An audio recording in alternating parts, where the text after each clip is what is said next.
Welcome to the August 17th meeting of the Ann Arbor City Council. If you're able, please rise and join us for a moment of silence, followed by the Pledge of Allegiance.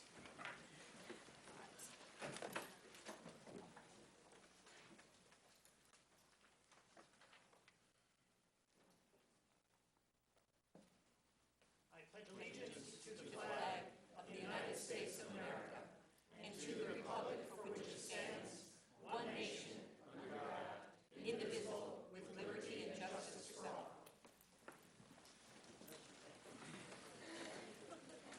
Would the clerk please call the roll of council? Councilmember Kyle Sapathy. Councilmember Briere. Here. Councilmember Westphal. Here. Councilmember Lum. Here. Councilmember Grand. Councilmember Kunzelman. Here. Councilmember Crapel. Here. Councilmember Eaton. Here. Councilmember Warbowski. Here. Councilmember Anglin. Here. Mayor Taylor. Here. We have a quorum.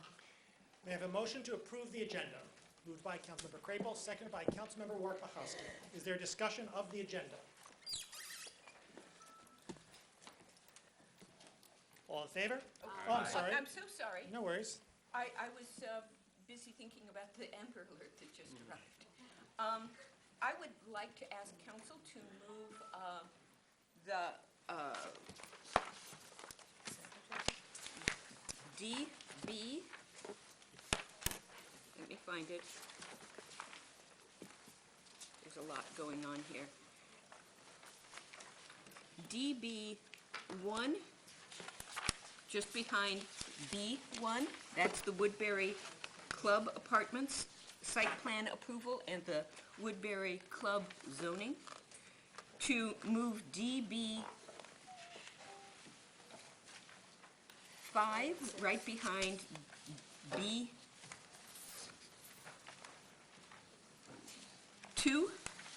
and DB6 right behind B3.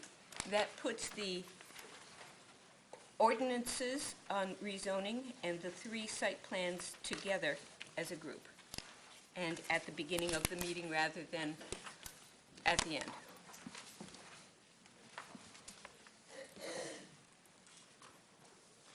B1, DB1, B2, DB5, B3, DB6. Yes. Further discussion of the agenda? All in favor? Aye. All opposed? It is approved. Do we have communications from the city administrator? Yes, the city is updating the Parks and Recreation Open Space Plan, the PROS plan. It's being updated for 2016 through 2020. So input is being sought from the community. The PROS plan is an element of the city master plan and proposes major capital park projects for existing and new parks based on citizen input. Please contact Amy Kuras, our park planner, at Kuras, K-U-R-A-S, at a2gov.org, or go to the city website and enter PROS plan. This Friday, August 21st, at the Downtown District Library from 7 to 8:30 p.m., there will be a delightful evening as members of the Ann Arbor delegation to Tübingen share colorful highlights and photos of this summer's trip to the German sister city, perhaps some bull riding photos. This will be the last celebratory event in the 50th anniversary year of the Tübingen Ann Arbor Sister City Partnership. Thank you. Thank you. We have one introduction. Mr. Hewins, if you join me at the podium.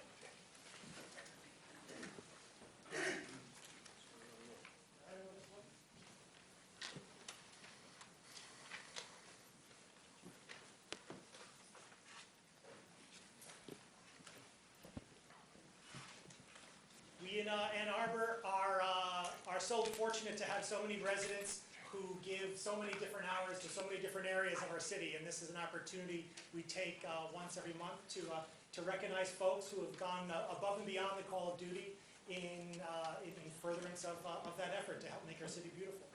And so I'd like to read a little proclamation. Proclamation in appreciation of George Hewins. Whereas George Hewins has dedicated himself to volunteering in the assistance of the Ann Arbor Parks, And whereas George Hewins has worked with the Give 365 and Adopt a Park volunteer programs to care for the rose gardens at Bromley Park for close to 40 years. I did say 40. And whereas his consistent care and maintenance of the gardens at Bromley Park has had a positive impact on the park, as well as the customers with which he has interacted. And whereas the City of Ann Arbor appreciates the tireless work of volunteers in assistance of our parks. Now, therefore, I, Christopher Taylor, Mayor of Ann Arbor, Michigan, in recognition of these personal and volunteer endeavors conducted to the greater good of our community, do hereby proclaim a commemoration of George Hewins on August 17, 2015 in the City of Ann Arbor.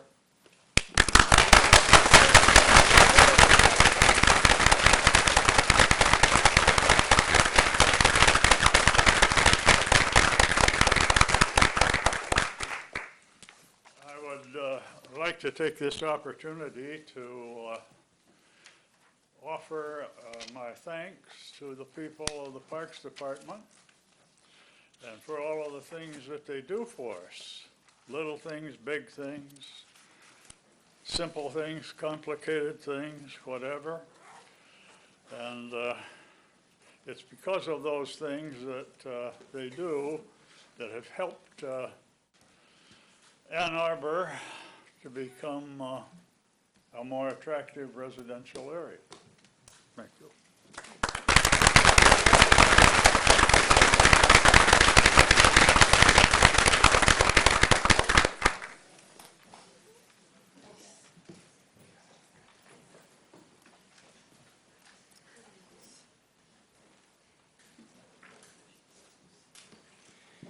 We now come to public comment reserved time. Public comment is an opportunity for members of the public to speak to council and the community about matters of municipal interest.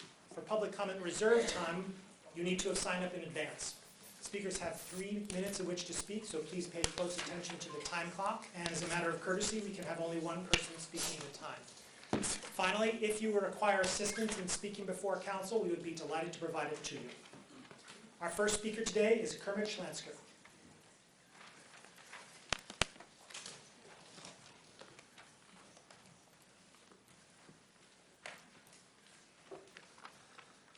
Planting trees and crops to combat global warming is a task that everyone should participate in. Cities have a unique responsibility because they have had a long tradition in tree planting and because universal action across the country is essential. Recently, there was a story about Ypsilanti getting a grant of $144,000 to plant 500 trees. This comes out to $288 per tree and illustrates the stupidity of it. How can we plant 1 billion trees unless we economize on the cost? We need to plant fruit and nut trees in large quantities in city parks because the parks have space and are close to people. Trees make food, can be used to make alcohol. Old trees make fuel. They store carbon in their roots and trunks, and they require little care. We must plant valuable trees. Hazelnuts might be a good plant for mass plantings. First graders should be taught to germinate, graft, and plant fruit and nut trees. This should start with a city program to employ park employees, homeless and unemployed, in a thrifty plan to plant trees at low cost. Such a program could supply a lot of work for poor people. There should be a plan led by universities to develop trees that produce good fruit without grafting. If animals and birds can be used to spread food crops, the whole countryside can blossom. This should be coupled with an effort to make alcohol as a co-manufacturing product. Stop allowing bedroom communities to be built. Urban sprawl, houses, excessive space heating, and excessive traffic are killing our planet. Towns having no more than a square mile in area with apartments, factories, and stores tightly bundled should be built. Ann Arbor, with about 30 square miles area, should be composed of 30 such towns that are almost self-sufficient. The changes can take 50 years, but we must start now. We need more land area for local agriculture and energy crops. Biomass fuel will supplement solar and wind and store carbon. Our government is telling us that warming will ruin our seacoast, cause droughts, floods, and bad storms. The public needs to be made aware to the danger to our children and encouraged to act now. Please change the apathetic nature of city government. Thank you. Thank you.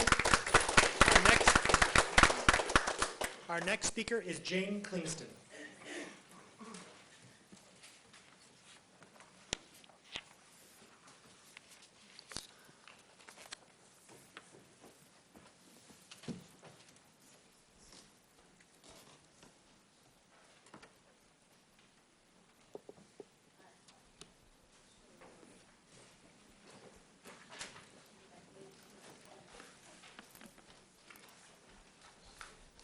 I'm getting a blank page.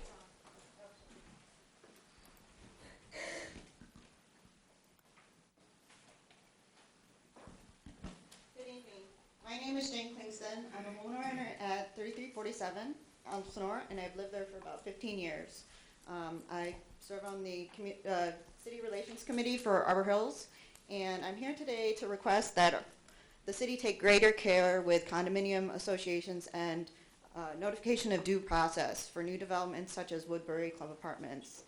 I'd like to request the city re-notify and restart proceedings after proper notice is given. I'd also like to request that city planning staff are encouraged to actively seek out and liaise with condominium associations regarding zoning and site planning and wetlands use of developments such as this, beyond the citizens' participation meetings. When condominium common areas are included in public notification areas for zoning, all of the property owners in the association must be individually notified. The homeowners legally own an individual fraction of each common area and thus should be legally notified individually. In addition, notifying residents or occupants is insufficient as there are condominium property owners that do not reside in the units that they own and they can be impacted. Our neighborhood has encountered a similar lapse in notification before regarding an attempt to rezone 2 public parks within Arbor Hills in the past.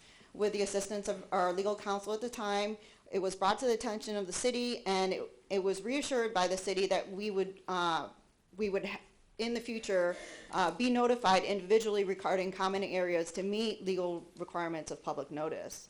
Per the Michigan Municipal League, if proper notice is not properly completed for planning or zoning, the process must be stopped and a new process begun.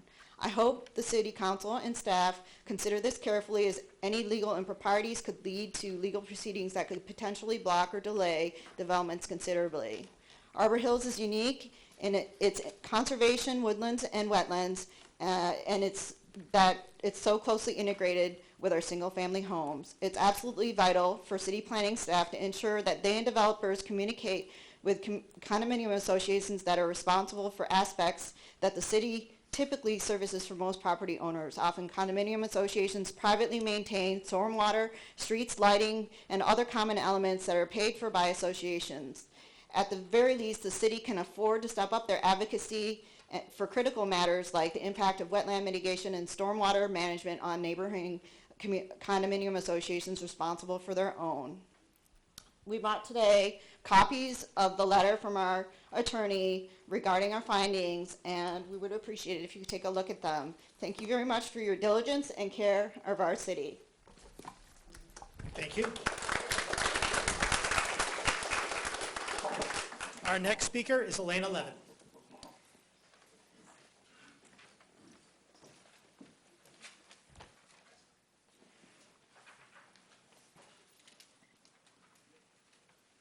Good evening. My name is Elena Levin, and I'm a resident of Arbor Hills Association. I live at 3212 Dunwoody Road.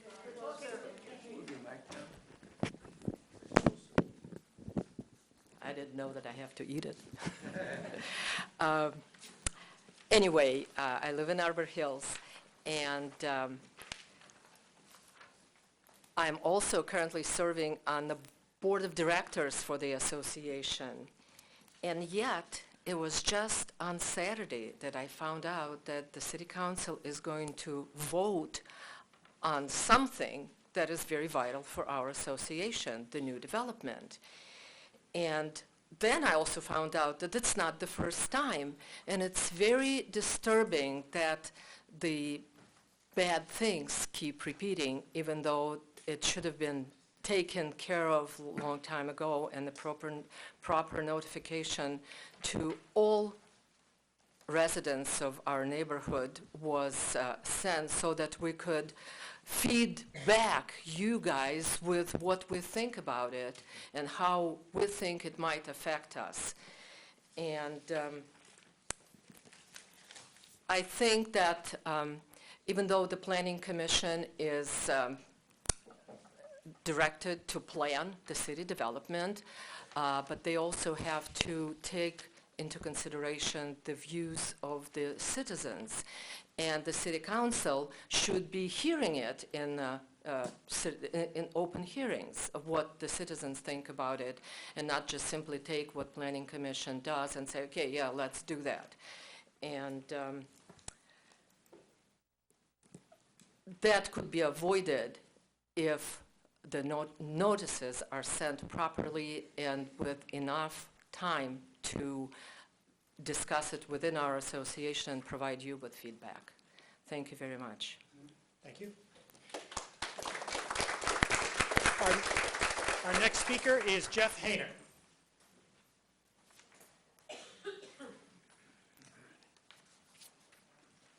Full house tonight. Good evening. Before I get started on what I'm signed up for, I noticed that I emailed the council about it. In the consent agenda are many items that I was hoping I could plead with the council to have the consent agenda moved before the large public hearings that we can see we're going to have tonight. There's a lot of people in the room for that stuff too, so that's just a request from a regular guy to see if you can slip the agenda around a little bit.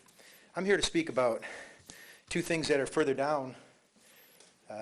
DS4, which is a amendment to the recycling and Arbor contract. I know this is a little out of touch with what a lot of people are here for, but it calls for an amendment 4 to the RAA contract, which was first done in 2003, and it calls for a 4% annual increase over the next 3 years, each year, in the fee that they receive for tipping our waste. And with inflation running somewhere near 1%, I wasn't sure where that increase came from. I went back and looked at the 2003 original document, and I looked for a bid comparison matrix to see what other vendors would do, and if perhaps an increase over the rate of inflation would be the kind of thing that would call for a competitive bid for our services again. I know that in the commercial properties, they are allowed to bid their own waste removal, and Waste Management does that for them, and I wonder if the same thing shouldn't be considered on behalf of the residents. The second thing I'd like to talk about is DC3, which is a resolution to amend the development agreement that the city has with the developer of 618 South Main. And they're going to forgive some of the footing drain disconnects and issue a temporary CO so he can get his people in there and start making rent. But again, a modification of a development agreement doesn't seems like something that should be discussed, and I hope to hear, even at the end of a long meeting and long public hearings, there's other things, discussion as to why we should waive those requirements of the development just because it's in a downtown area.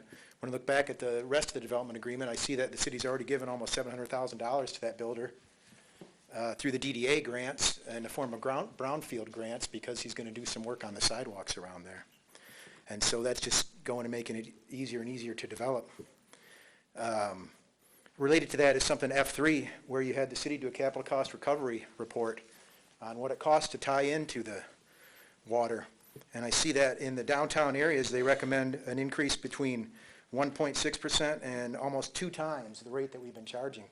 So I wonder if we're letting some of this development come in when we should be, in fact, getting a little more for it and getting a little more for the value of the property and getting a little more money for the things that the rest of the city needs. So I ask you to look at those 3 items. Thank you. Thank you. Are there communications from council? Councilmember Kunzelman. Thank you, Mr. Mayor. I have the Ann Arbor District Library Summer Game notification, I guess you could call it. So I'm going to hold up this so that everyone can see it at home. Let's see if is it on the screen yet. All right. And for Ann Arbor District Library Summer Game players, the game code for tonight's meeting is second floor chamber. That's all caps and no space between the words second floor and chamber. Again, the code is second floor chamber. And for those of you live tweeting, please resist tweeting out the game code. Thank you. Further communication from council. Councilmember Long. Just like to thank you, Mr. Mayor, for recognizing Mr. Hewins on behalf of the city. It's a very nice and well-deserved gesture, and he has, in fact, been tending these gardens, and they're phenomenal at Bromley Park for all of these 40 years. So, again, thank you, to do it all that time and not be recognized, and so here you are doing just that. So, thank you very much. I'm sure his neighbors and anyone who's enjoyed Bromley Park over the years and his gardens would also like to extend their thanks as well for this much-deserved recognition. So, thanks.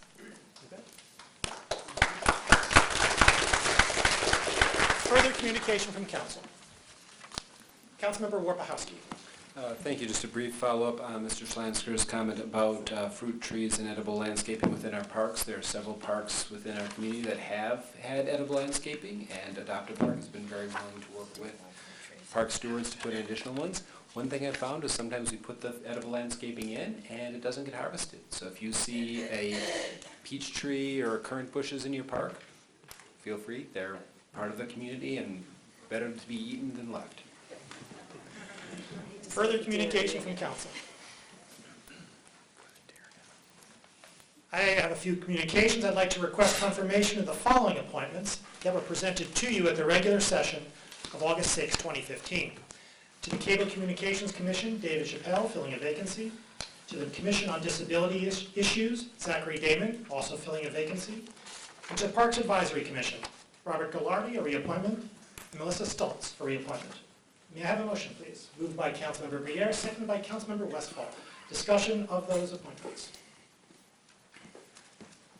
All in favor? Aye. All opposed?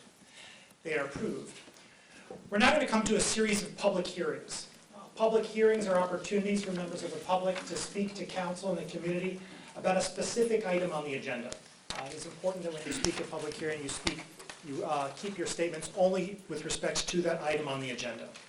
You need not have signed up in advance in order to speak at a public hearing. And as with public comment, you have 3 minutes in which to speak. So if you do choose to speak, please pay close attention to the time clock. We have a series of public hearings. Some of these, I believe, may be postponed when we get to the related agenda item. I speak in particular note with respect to the Woodbury Club Apartments and some of the Nixon Farm hearings and so forth. Some of those will be perhaps subject to amendments, which will require their postponement. Others, we can't assure that the notice was provided properly in Woodbury Apartments, and so I believe there will be a motion to postpone that as well. If you speak tonight at public hearing, and if you speak to a matter which then comes back to us without material interruption, you will not be able to speak at the next public hearing, because that public hearing will be deemed to be an extension of this public hearing. If, however, the matter at which you want, the matter comes back and is materially changed, then it will be a second public hearing, and you will have an opportunity to speak both tonight and at the next meeting. I don't understand that's complicated. I understand, too, that there is a measure of uncertainty there. If I know how all these votes were going to come out, then wouldn't I be delighted? The short of answer is that's the best that we can do in order to ensure fairness and that everyone has an opportunity to speak once at a public hearing. Finally, we will have a number of public hearings tonight that are on matters of meaning to many people in our community. I note that there has been supportive applause at the prior public comments. It's been my experience that when there are two sides to a matter, that applause tends to be an issue of combat. If you can refrain from applause, perhaps that will add to the level of courtesy in the room as we strive to move forward. It's not your obligation. You may do as you wish, but that's my observation, and I'd ask you to consider it. We now move to public hearing 1, an ordinance to amend Chapter 55 zoning, rezoning of 53.61 acres from Township TWP to R4A Multifamily Dwelling District, Woodbury Club Apartments, southeast corner of Nixon Road and M14. Is there anyone who would like to speak at this public hearing? Mr. Mayor, point of order. Mr. Eaton. I believe that there's a question of the adequacy of notice for the public hearing, that we should not hold the public hearing, that we should make sure that the public hearing is properly noticed and restarted at a different date. The matter is still on the agenda. It has not been postponed. But if it wasn't properly noticed, it's not a proper public hearing and we shouldn't hold it. I certainly, I'm not saying that the notice was public, was properly advanced. If it's the sense of the body that you'd rather not have people speak tonight. A number of people have come out tonight just to speak to this item, and I would hate to send them away. Mr. Postma, what have we done in the past when we've had a problem with proper notice? Well, the issue of proper notice that was referred to, Mr. McDonald is upstairs. He was not familiar with that, what that was done in the past. So that would be unusual that he would not know that. So the best he could say is that in looking at all of the issues, the extent of not having the public hearing tonight, if in fact notice is given again because it's going to be postponed, that would be a proper notice under any scenario, and therefore it would be cured. As to what to do for the people who came out tonight for something that was noticed, I think the body can decide that, but yeah.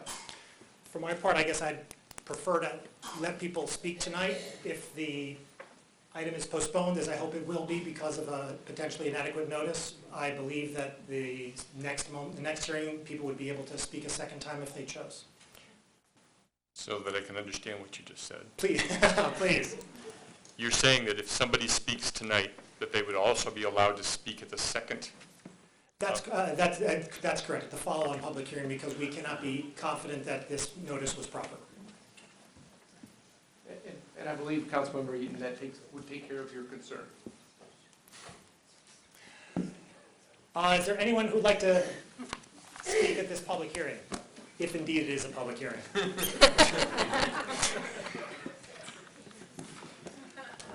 Seeing no one, this public hearing, to the extent it is a public hearing, is closed or postponed or something. I'm sorry. Thank you. The way that this works is if you wish to speak, thank you for noticing. If you wish to speak, please just come up to the podium and speak. My apologies. And if there's someone else speaking, there's no need to go back to your chair. There are lots of people going to be waiting, most likely. Start a queue, and we'll move this along as efficiently as we can. Please. Okay. My name is Cammie Meter, and I live in the Arbor Hills neighborhood. And I didn't get notice of this, so I'm kind of a little unprepared, but I did get to look a bit at the site plan, and we have a little bit of concerns about the stormwater drainage through there. It's right close to our neighborhood, and we have a drain right there, and we're very worried about whether our stormwater is supposed to drain that way, and it appears that their stormwater is draining to us. Also, there was not a 100-year flood study done. Where will that water go? So we're a little worried about that, and I just wanted to bring that up. Thank you. Thank you. Is there anyone else who would like to speak at this public hearing? Please.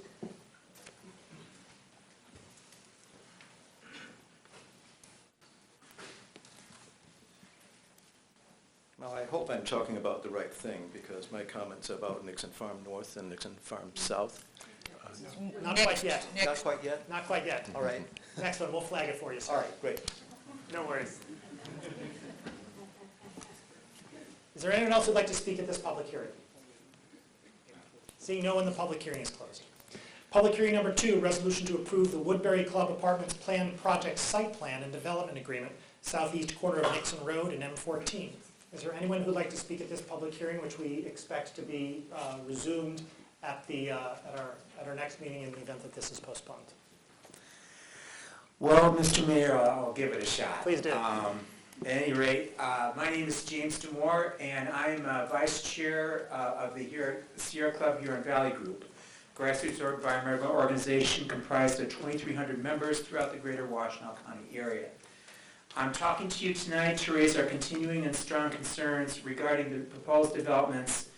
I'm keeping it germane to Woodbury, but the comments also relate to the Nixon North and Nixon South proposal before you tonight. There are more than 750 homes being proposed here on what is formerly agricultural land at the edge of the city. To be sure, these issues could have been completely avoided had the city chosen not to annex these properties. We ask that you weigh the potential environmental harm from this plan against the partial funding of a problematic traffic intersection and the dubious belief that increased density in this area will facilitate transit, produce affordable housing, and reduce urban sprawl. It has come to our attention that there has been flooding and drainage issues to existing neighborhoods in the area when Muir Park, apartments, and other properties were constructed in the 90s and early 2000s. How are these issues continuing to be addressed and monitored? What will be added to the total maximum daily load of Traver Creek with more construction impacting the water quality and significantly putting more impervious surface on this important tributary to the Huron? Now, under discussion, we may indeed get some additional parkland with a dedication to open space in each of the Nixon parcels. What is the point of these if these natural areas are degraded by construction and with the increase of impervious surfaces? Are the needs of the development community more important than the needs of the natural environment or the general welfare, health, and public safety to current and future residents of the city? Are building and facilitating public facilities, adding households to justify transit, financing a roundabout with impacts on wetlands, more important than protecting the natural environment? In these unanswered questions, we ask that you do not zone the recommended properties as defined in the planning report. And we ask that no further action be taken as you move forward until the following steps are taken. A review and revision of the Northeast Area Plan with a sincere emphasis on working with rather than, quote, mitigating, unquote, i.e. damaging natural systems, with a master plan revised with full participation of informed and concerned citizens of the Northeast area, rather than a staff-driven process, meeting their concerns and interests. And also, I think, as much as possible under state law, a review of our natural features ordinance and policies to greater protect our natural systems, both during project planning as well as during construction. Folks, I thank you for taking the time and for considering our comments as you move forward with this. Thank you. Thank you. Is there anyone else who'd like to speak at this public hearing?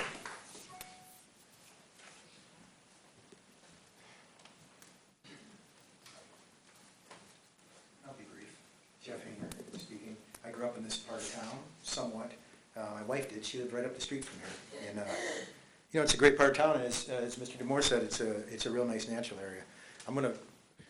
I've been up here before you before, beseeching you to leave our natural areas alone, and that's been pretty difficult. And so I've been very interested in something called natural capital, and when we put these plans together for the city, that was something that we never really took into account. We didn't include natural capital in these Northeast Area Plan or any of these plans, really. And we reach out with the pros plan now. We ask people, what do they think, how many parks do they want? Do we have enough parks? What do they think about the parks? That's ongoing right now, and I hope you all take time to fill that survey out.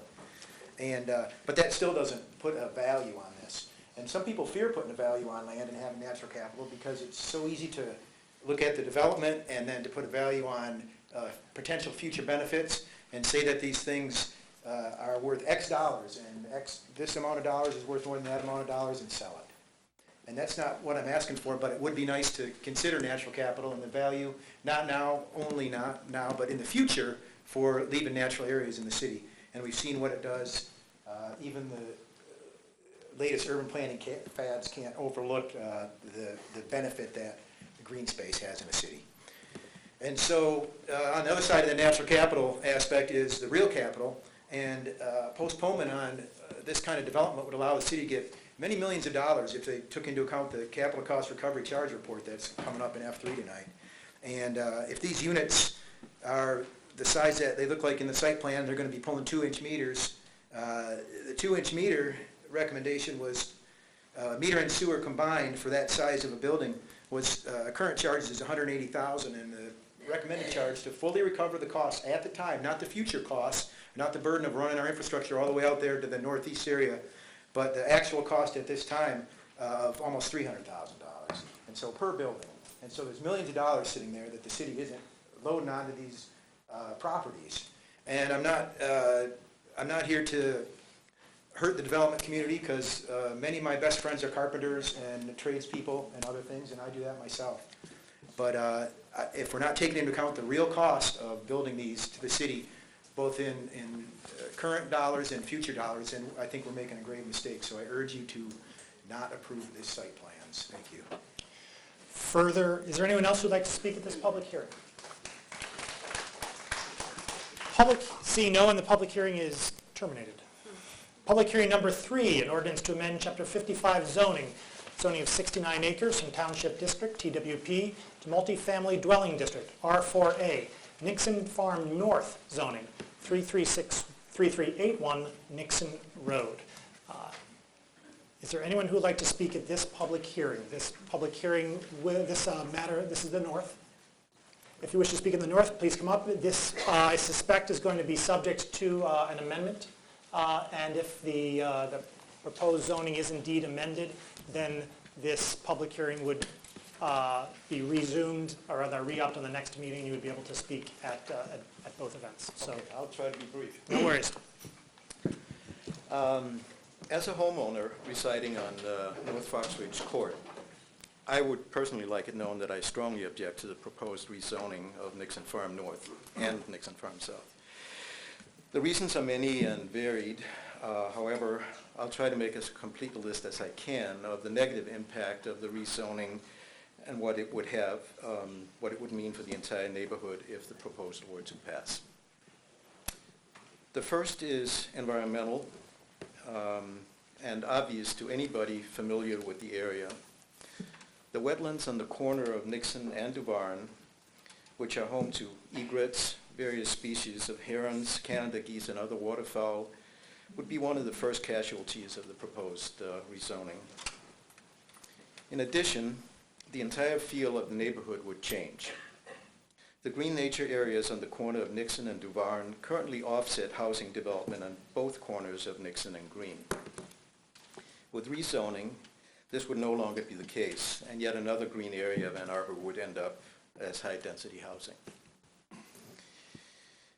The intersection Nixon, Green, Duvarn would turn into way more of a traffic bottleneck than it already is, and that's even with a roundabout for better traffic flow. The number of additional vehicles and traffic that would result from the proposed development invariably would create long lines and much frustration during rush hours. In addition, the schools in the neighborhood, Clegg and Logan Elementary, would be challenged by the influx of many new students. One of the main reasons for living in this area of the city up to this point has been the feeling of openness and tranquility. With the proposed development, this openness is about to be supplanted by overcrowding and tranquility by commotion. The proposed development is not simply a reasonable number of homes which could be absorbed by the available real estate, but rather a high-density housing development with units up to 3 stories high.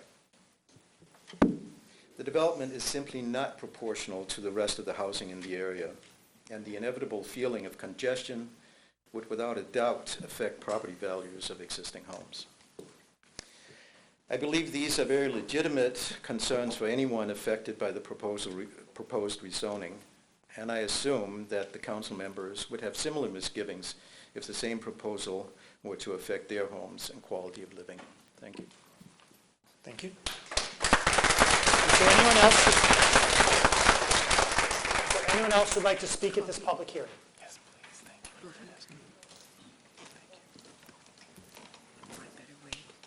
Good evening. My name is Bob McGee, and I have a couple quick comments on this one. What wildlife impact study was conducted? Also, where are these deer going to go? Has anybody instructed them to go north? I hope they do. Seriously. I think this is a classic example of why we need a wildlife management committee comprised of citizens that can address these type of issues. There's a lot of wildlife in that area, and there's going to be a lot of problems with this development. Thank you. Is there anyone else who'd like to speak at this public hearing?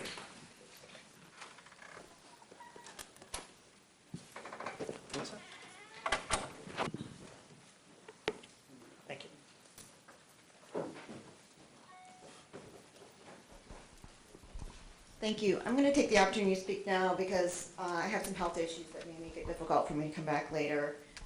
My concerns about the Nixon developments actually applies to both. I've lived in the area for 37 years. I mean, my parents live right up the corner, and I've seen it change. It used to be a place where people could just bike around and not worry about traffic. It's changed considerably. Green Road is almost untenable in terms of trying to get across it, especially when there's heavy traffic. And this roundabout is supposed to help that, but according to the consultant report, the choices we have between the roundabout and the signalized intersection actually note there's a visibility concern for pedestrian and cyclist safety, especially for those who are visibly or disabled. And I know of a few people that live in the area that are actually quite visibly disabled that like to walk and like to use those areas. I would like the city to actually look and address that before they just go ahead and put in the roundabout and put in some extra measures to ensure the safety of those that especially need a little bit of extra time getting across and doing that safely. Also, the cost is considerably higher for the roundabout than the signalized intersection.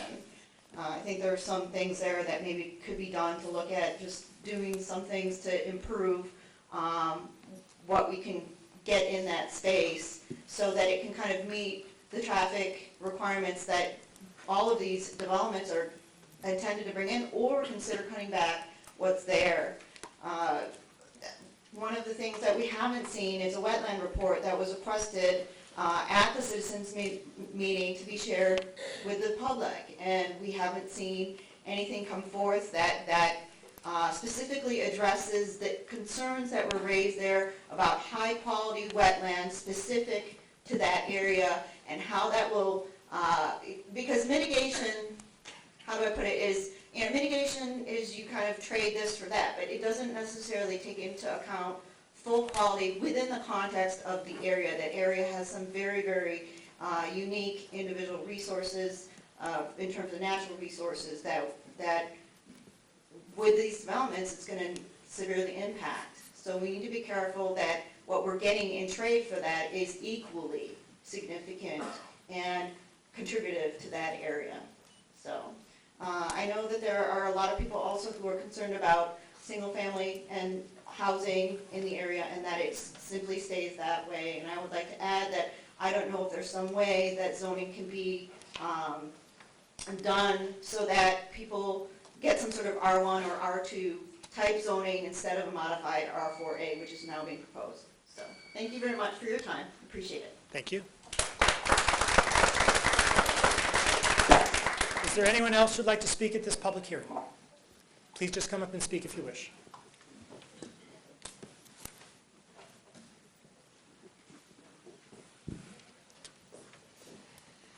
Hi, dear council member. My name is Jin Xi. I live in the South Fox Ridge area. I totally agree. The previous people, they said, we don't have organization, but what they said is really represent our idea.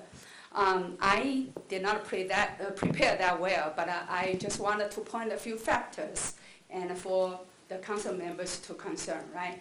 One is, I think, we did not receive, the whole area people did not receive the invitation for the council, for the hearing. And this is my first time to receive this one, say within the 100 feet, you are able to come to here. So actually, this proposal affected the big area more than 100 feet, right? So some people already said that's fine. And the other thing I want to say is, I think the developer had a meeting with us. They did send an invitation to every family, and it's a huge meeting. And they mentioned, their developer plan, there's, 3 floors or whatever. It's a very condensed plan. And that time we mentioned one thing. We said, can you provide a traffic study, professional done by the third party traffic study party, right? And I think at that time, either from their side and some city council representative was participated in that meeting, and they said, yes, we can do it. We can hire a professional traffic study. I think the people live there, we deserve to see the study, what is the result, right? The other thing is, if for people familiar with this area, it's already very condensed. We have Clay Middle School, Logan Elementary School, Thurston School is not too far away from that area. And also on the south part of this travel road, we already have condominiums, apartments, and on the east side of this Nixon Road, also condominiums, apartments, condominiums. It's a very busy area. So the new development plan we see is also condominiums, right? And it's also very, very condensed on the south part. So this is really not good for the environmental over that area. And personally, I'm strong against this proposal. I think it should be thinking about the northeast area as a whole area, should be thinking about the living standard and the environmental issue. I wish to see this is a wetland, we can keep it, right? So, and also, actually, a lot of people live over there. We cannot use public transportation. A lot of people, I think it's more than 40% of people, every household, they have one people work for the automobile company. You know, like myself, my work office is in Wetland, and my husband works in Detroit. So we live in Ann Arbor for more than 30 years. That's the reason we choose to live in Ann Arbor, because it's peaceful, quiet, nice environment. Okay, so I just want you to consider this. Thank you very much. Thank you. Would anyone else who'd like to speak at this public hearing? Hello, I'm Carol Rikus. I live at 2726 Winter Garden Court, which is part of the Ashford Place condos. And I don't think any of my neighbors are for additional development on Nixon Road. I have lived on the northeast side off of Nixon Road for 53 years. I first lived in Bromley on Aurora, which will have terrible problems getting out if this is approved. And we've lived at Ashford Place for 24 years. And it is difficult now getting out. I have enjoyed the wonderful rural area. And this is why when we decided to buy a condo, was to stay on the northeast side and not go downtown, which is a different lifestyle. We chose that, and I hate to see that jeopardized now. Thank you. Thank you.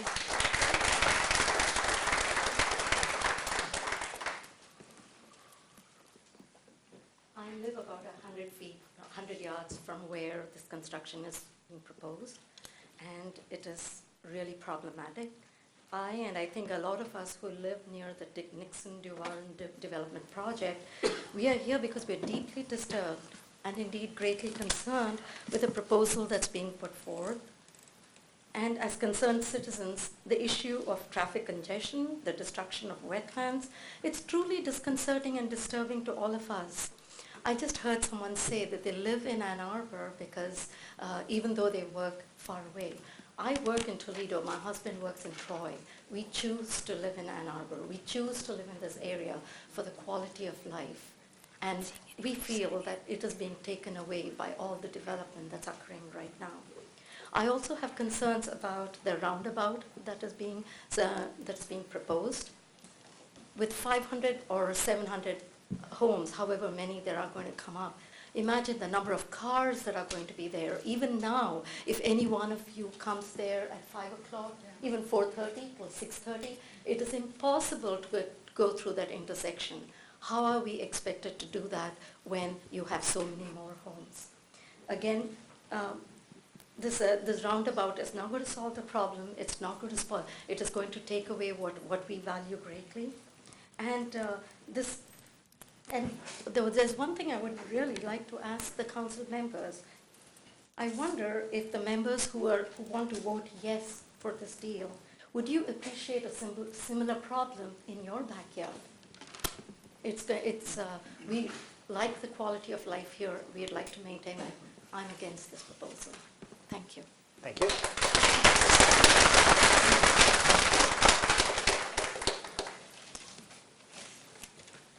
My name is Zhong Qing Zhen. I live in Foxfire Division.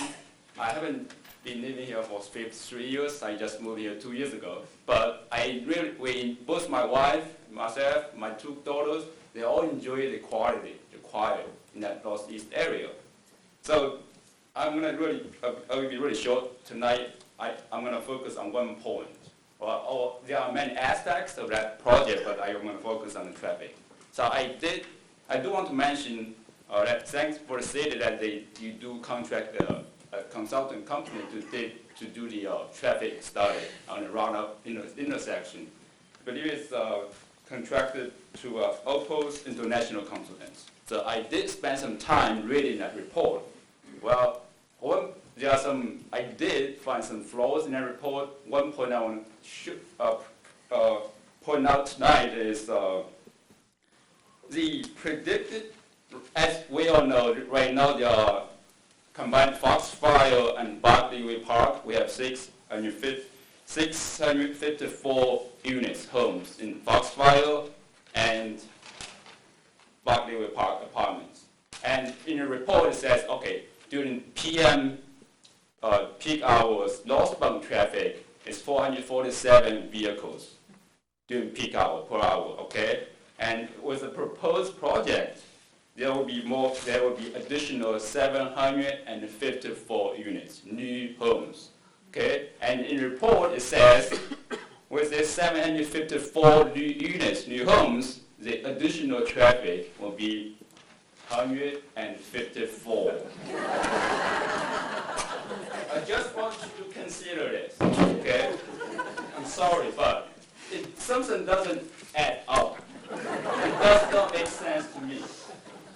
I just want the city council member to consider this report. I do appreciate the report and study, but I do request respectfully that in future, a thorough review or study, and in the future involve, of course, city officials, the developers, and also all the residents in the area to be in the review panel, so to have a thorough review and to a fair study. Thank you. Thank you.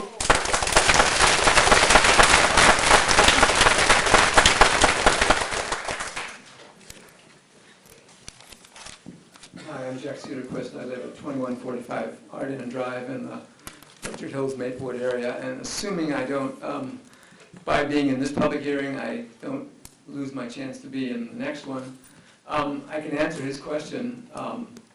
Why did they come up with 154 vehicles? That's because Opus used the numbers provided by the developers who employed, and I believe I'm right in saying, but apologies to them if I'm wrong, I think it was Midwestern Consulting whom they paid to figure out what the traffic would be from the Toll Brothers to the Nixon North and South developments, and they may have also included Woodbury Club. So, I mean, maybe they just made an honest mistake, but it was not. The numbers they used were not from an independent study, such as maybe Opus would have done if they'd come up with those numbers on their own. Thank you. Is there anyone else who'd like to speak at this public hearing?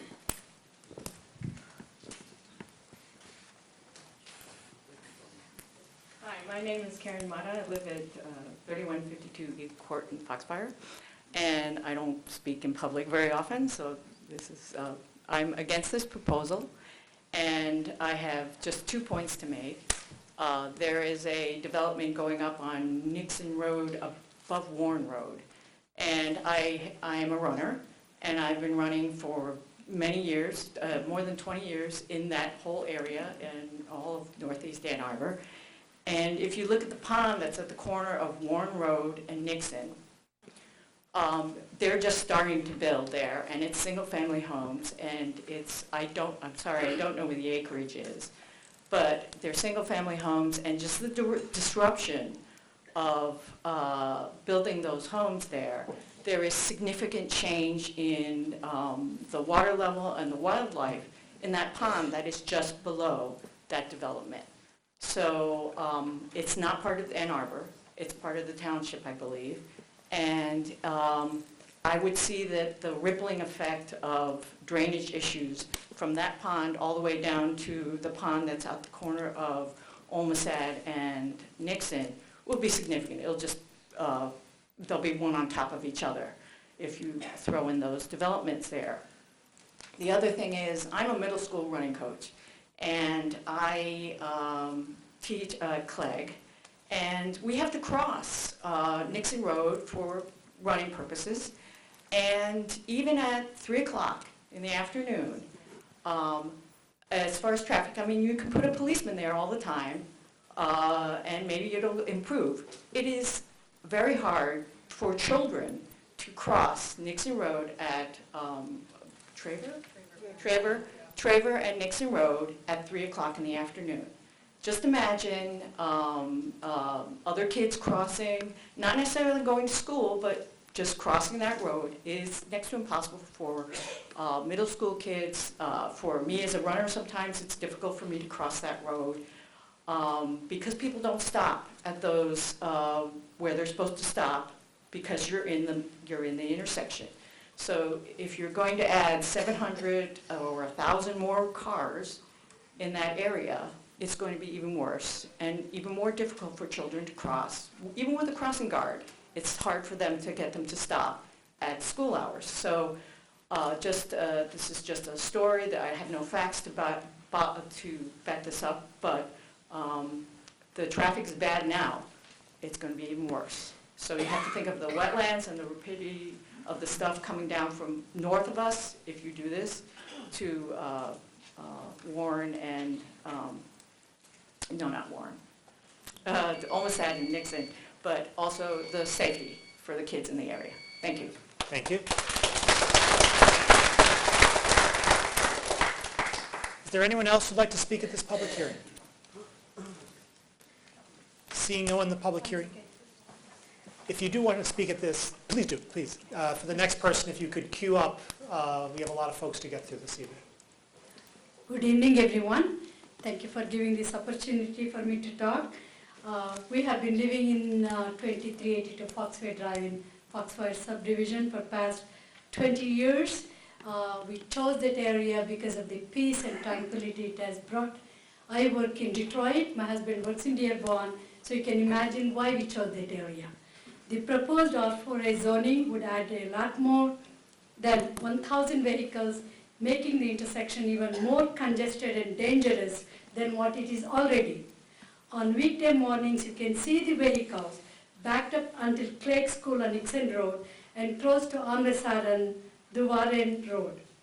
I would invite councilpersons to check it for themselves. Further, the development would destroy the wetlands and natural beauty of the area that attracted us to live there. Thank you very much. Thank you.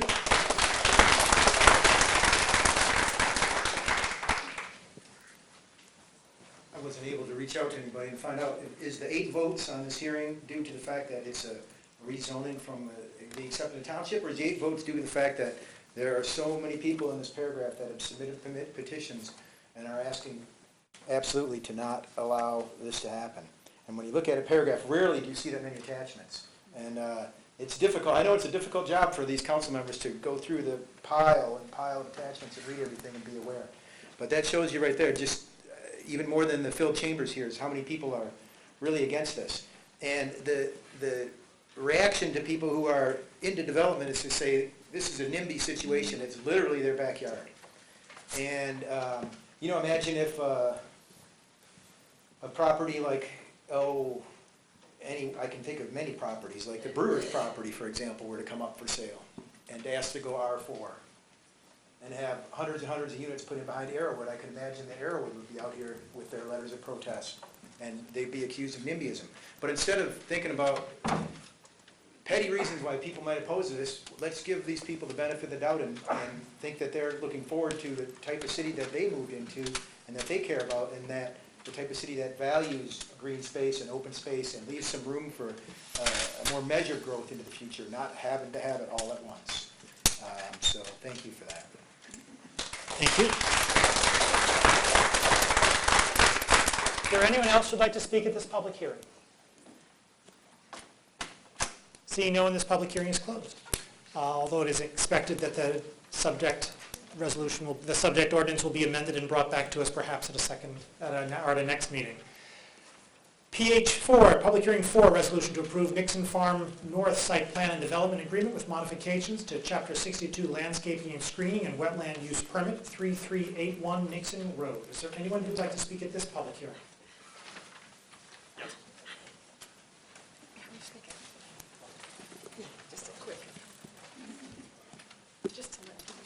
My name is Jeff Brainerd with Toll Brothers. And I'd like to thank once again the planning department as well as the council members for dedicating so much time to this project. I know it's a big undertaking. We believe that the location of the property and the product fit within the theme of the adjacent communities, as well as the city's master plan, and we're very proud of how the development has evolved. Toll Brothers has heard and respected the public comments and has reacted based on public input.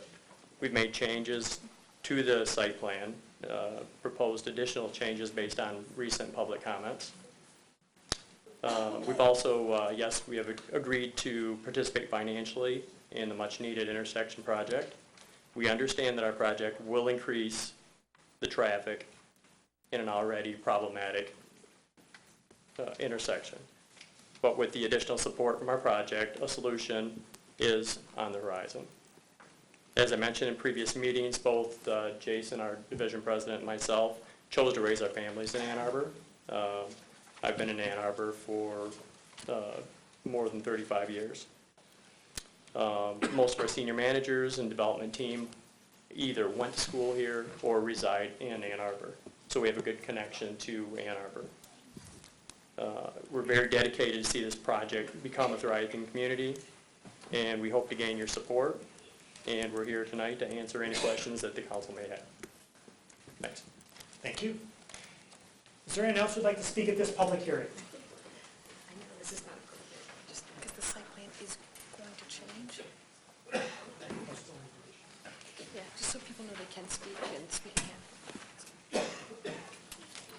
Is there anyone else who'd like to speak at this public hearing? If the matter underneath related is a subject of postponement, and it is materially changed, then you will be, of course, be able to speak at the next public hearing, which will be at the time when the underlying resolution is considered, perhaps our next meeting on the 8th, I believe.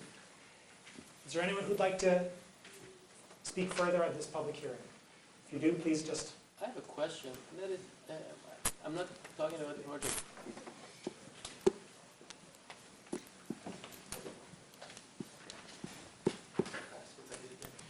My name is Hassan Karabai and I live in Dubois on the Park.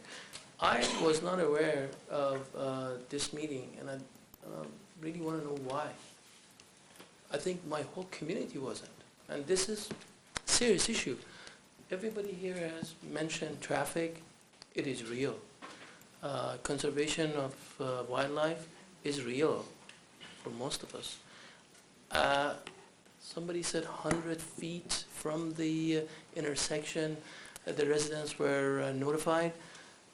That is too short. And, can you please let us know what do you have a next meeting? I'm sure there will be a lot more people interested in this discussion. Thank you. Thank you.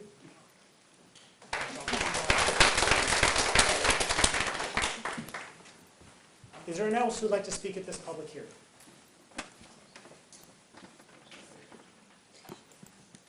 Seeing no one?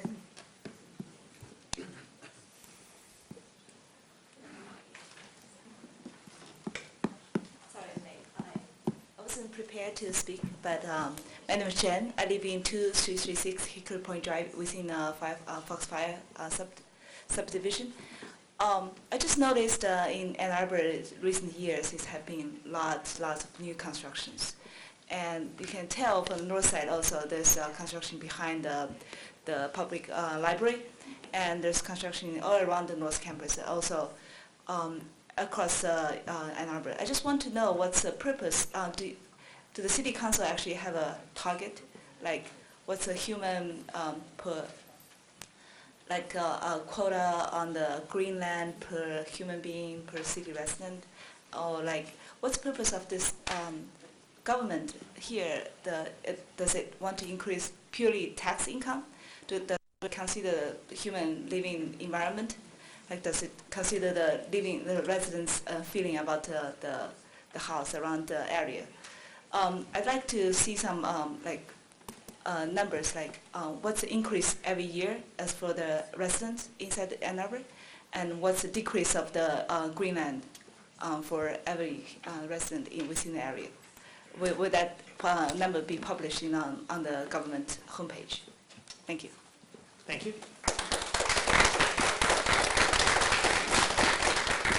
Is there anyone else who'd like to speak at this public hearing? This is P4.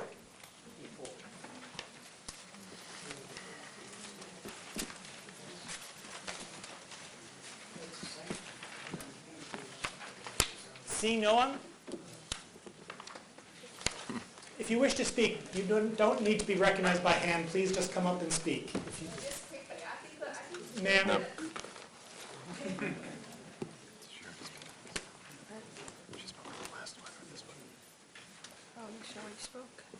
I think it's a little bit of misunderstanding because you separated this into two proposals, but whatever previously we studied for the whole, we speak for the whole area.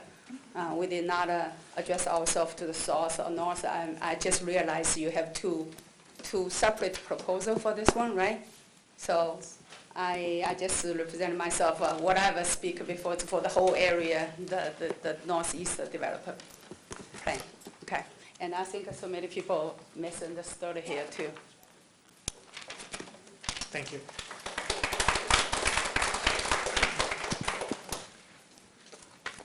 Is there anyone else who'd like to speak at this public hearing?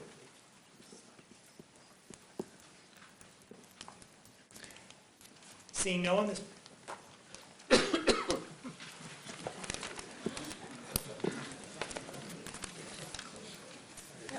My name is Wei Yi. I live in 2416 Tamarack Court. It's in Foxfire subdivision. We didn't receive any notice about this hearing or anything, regarding the development. I think as the neighbors to this development, we deserve the notice about future hearing and maybe vote, or something like that.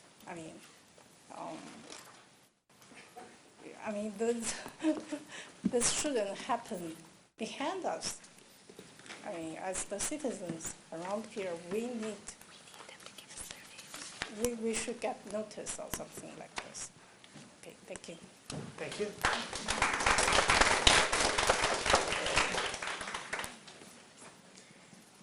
Is there anyone else who'd like to speak at this public hearing?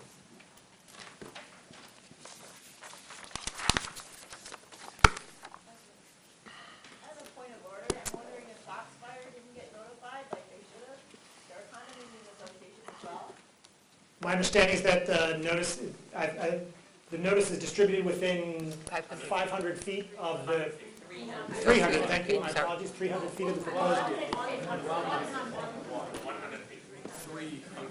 300 feet. People within 100 feet could protest. My apologies. By way of a point of order, the notice is provided for properties within 300 feet. The properties within 100 feet are authorized to file a note of protest, as has been done. That's the system that the city has applied for years in connection with developments, proposals of this nature. If you are within that 300-foot limit and have not received notice, absolutely, please let us know so that we can make sure that we do it right, because it is our earnest hope that we do so, or we strive to. We apparently don't always succeed, but where we learn of it, we try to mitigate it as quickly as possible. If you have not received notice and you ought to receive notice, please let us know. If you are without the 300-foot limit, you have the opportunity to sign up for push notifications in connection with planning-related matters through the city website. That will ensure that you get that information as well directly. How do we know that we are in the 300 feet? If there's a staff member, Mr. Powers, is there a staff member that can ask their questions with respect to notice off to the side? All right, who is that person? All right, if you have questions with respect to notice, on whether or not you should have received notice and whether or not you ought to receive notice, there will be a staff member here shortly who will be able to answer your questions off to the side. Thanks for your forbearance. Moving on, I think, to public hearing number, by all means, sir. Sorry for the late. My name is Li Min Zhang. I live in the Foxfire subdivision. I just want to have a thought that I want to say I really, really like Ann Arbor. Since the first day I moved in. And I'm very proud of living in Ann Arbor. Every time I talk with my teammates, my workmates, I'm so proud. I told them that every year Ann Arbor is the top living town in America.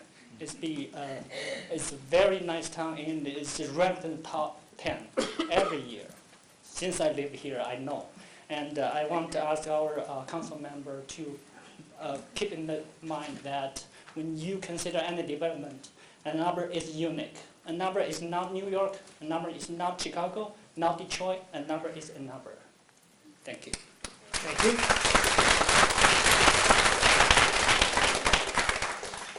Is there anyone else who would like to speak at this public hearing?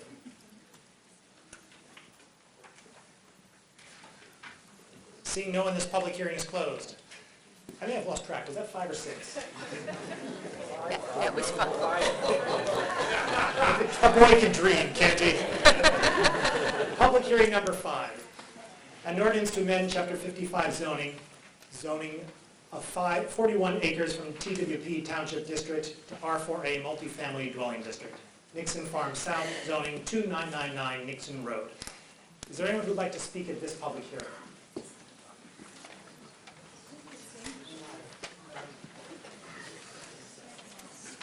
My name is Fred Mayer, and I'm here on behalf of Northbury Condominiums, which is located directly across Nixon Road from the proposed development. As you know, this development has raised a number of serious issues relating to traffic, community compatibility, wildlife and natural features preservation, wetlands, stormwater drainage, and so forth. And we would like to urge the City Council to make sure that all of these issues have been effectively addressed before moving forward with this development. We've been writing letters and communicating and attending public hearings of the Planning Commission since August of 2014. It became clear to us through the process that the comments to the Planning Commission were falling on deaf ears. Their attitude seems to be, we know what's best for you, rather than we want to work with the neighborhood. So we're turned to City Council.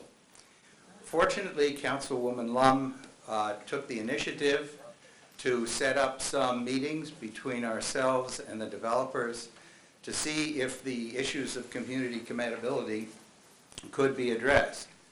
I must say that the developers listened seriously to what we had to say and took our ideas under consideration, and in fact we heard back from them that they had made some changes to the plan in response to these issues. They didn't do everything we suggested, but they did in fact make a small reduction in the number of units being proposed. They provided more generous open space between the buildings facing Nixon Road. They modified the sidewalk design along the road to reflect the more meandering pattern that was established by the Safe Routes to School walk on the east side. And they agreed to increase landscaping to provide a more effective buffer between what they proposed to develop and the existing community east of Nixon Road. And we are appreciative for that. Having said that, there are still other issues that remain to be resolved, and we hope that the City Council will be sure that those issues are resolved before they give complete approval to the project. After all, there's more to be considered here than simply increasing the tax base. The council has an obligation to protect the quality of life for the people who live in this city. And as you've heard from a number of the previous speakers, quality of life to the residents of the northeast area is related to things such as trees and landscape, open space, natural features, and the general environmental quality of the area. So we hope you will defend that as aggressively as you seek to increase the tax base. Thank you very much.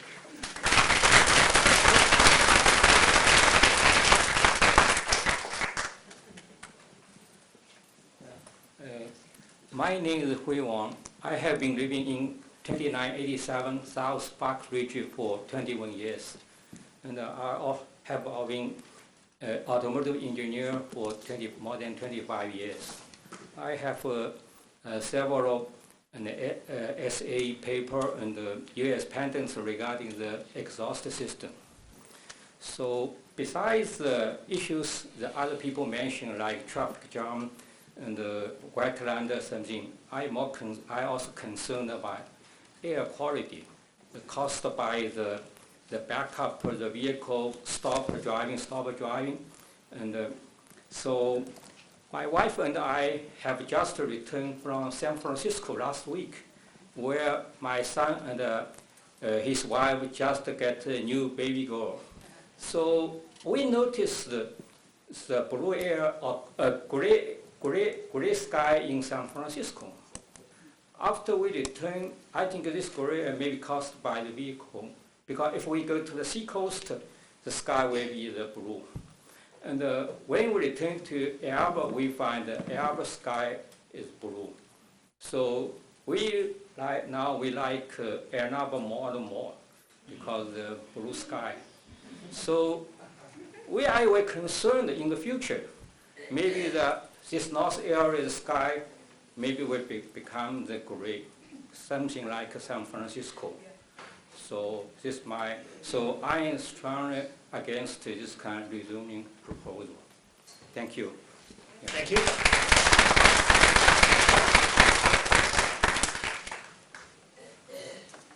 Hi, this is Jen again. I just want to challenge what's the reason behind the rule, like only family within 300 yards or 100 yards can file the protest. As you know that the Foxfire division, we have hundreds of units inside the division, this big division.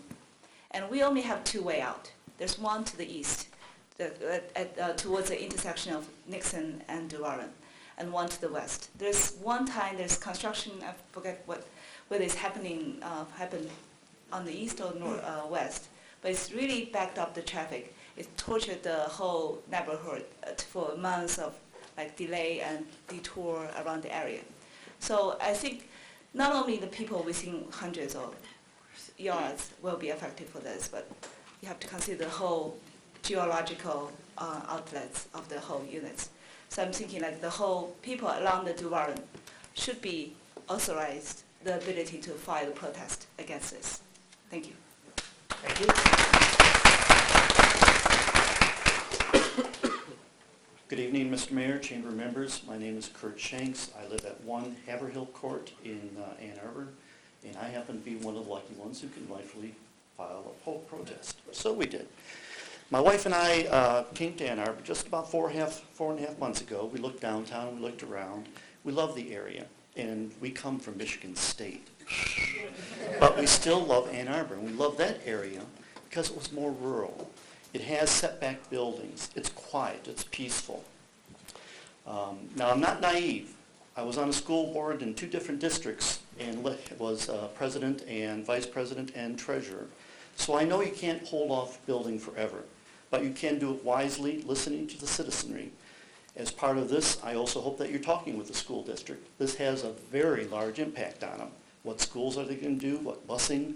How are they going to redistrict? It's going to be a mess. It's going to be difficult. It can be done.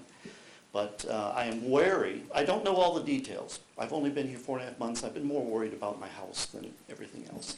So I'm anxious to learn more. But living there, I have been in automotive safety for 30 years. And a good portion of that time is overseeing crash tests at 35 miles an hour. That's 5 miles over the speed limit on Nixon Road. I know what 35 looks like, and you guys can't maintain 35 on that road right now. And if the only way to prevent that kind of speeding is with congestion, I might go back to Clarkston where I came from. The other thing is that road, I don't think is a truck route. And I know what a 5-ton vehicle looks like, and you've got 5+ tons of tandem trailers with gravel spewing out up and down those roads today. So we need some reassurance that you recognize the concerns that exist today and that you move forward in a thoughtful manner, taking a look at all of the different options. I did buy there specifically for the quiet. I knew something was going to be built across the street. I'm not that naive, but I had no idea that it might be right on the road or that we're talking 700 new vehicles. I know a lot about roundabouts, traffic circles, whatever you want. This area is heavily populated, I'm proud to say, with pedestrians, runners, bicyclists, and roundabouts, and those elements don't mix. They don't mix at all. So please reconsider that as you go forward. If this moves on, I'd be happy to lend my services in a positive, constructive fashion. I think that it can be done right, but please stop and think of what the people of your community really want. Thank you.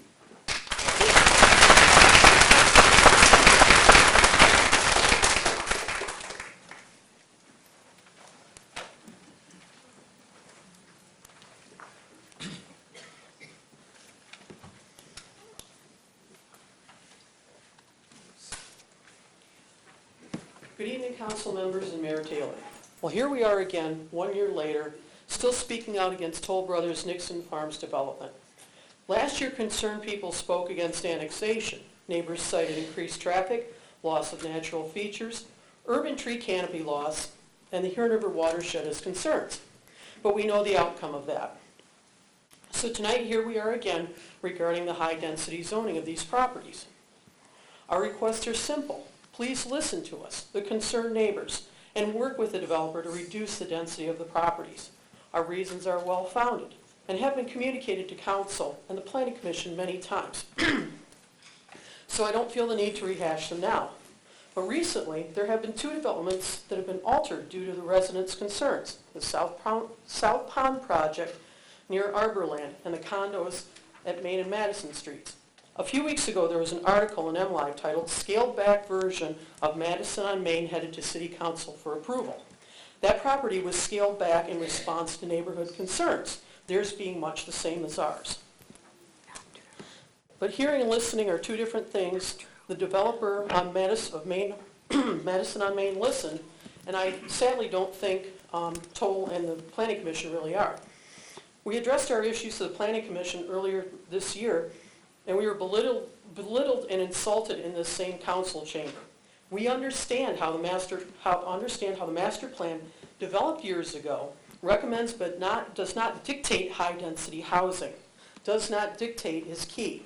Why is the city so beholden to an outdated document when so much has changed in the past 10 years? Why is it that our concerns are being ignored? Is it because Toll is putting up money to upgrade an intersection that desperately needed it years ago and yet has been ignored? Here in Parkway, Nixon got a roundabout, and the traffic problem there was nowhere near as bad as Nixon and Duvar. I'm beginning to believe the city is Hades bent to develop every last acre of natural features that are not already a park or private property. At what point does the desire to pave or shingle over everything outweigh the quality of life? At what point does a simple summer thunderstorm cause massive flooding because a reconstructed wetland is not as good as the real thing? At what point is enough enough? I think it is time to step back from the brink and rethink the direction we want to take Ann Arbor into the years ahead. In closing, I have 2 proposals for a new city shield that are more in keeping with the current state of development in Ann Arbor. One being Crane City, USA, and the evolution of the city shield of Treetown, USA. Thank you. Thank you.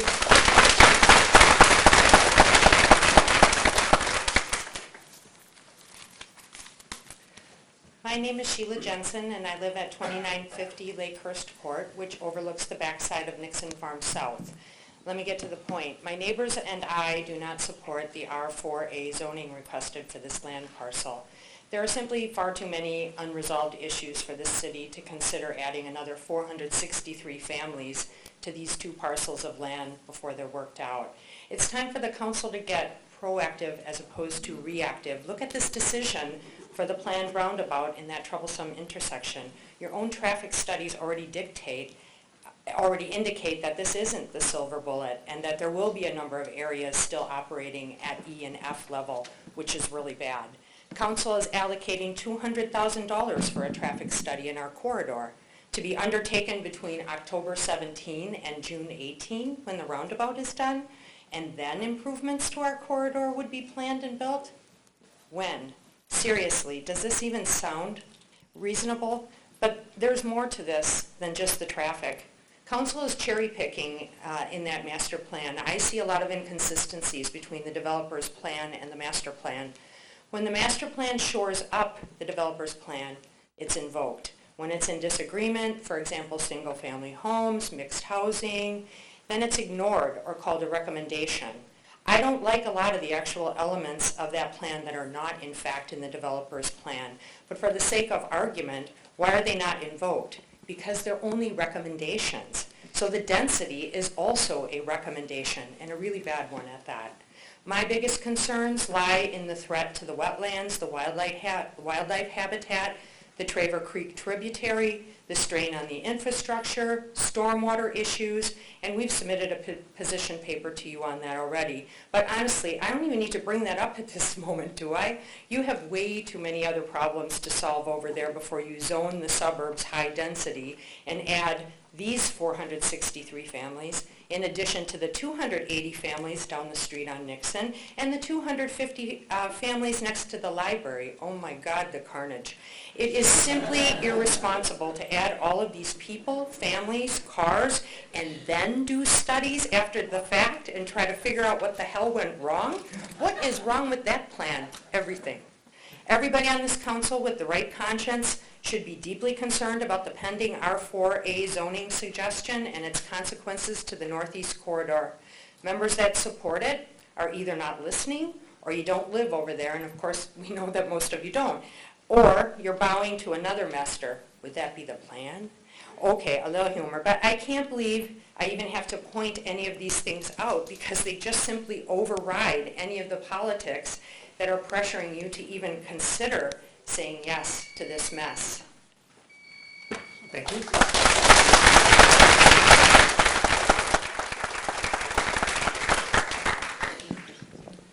Hello, Jack Cedarquist again. I live at 2145 Ordinance Drive, as I said before. I'm the president of the board of the Ordinance Maplewood Homeowners Association, which represents a neighborhood of about 550 homes. And I hear from them that they're much affected by the increased vehicle traffic on Nixon, Green, and Plymouth Road. So I'm asking City Council formally to table the rezoning of Nixon South and, by extension, of Nixon North and Woodbury Club, as I expect will happen tonight.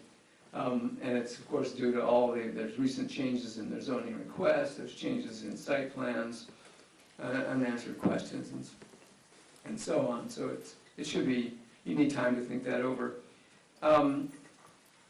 Couple of specifics that maybe you can do. It seems to me that the developer contributions to this roundabout or traffic signal, whatever it's going to be at Nixon, Duvarn, and Green, you really need to get those contributions finalized before you rezone it. Once you've done that, it's going to be a lot harder to get those, and they need to make a significant contribution. Another one I want to look at in a little more detail is the Nixon Road traffic issue. And we all need to admit, and some council members have, that even with that proposed roundabout, the traffic situation on Nixon is going to be increased traffic, and it's going to be increasing for the foreseeable future.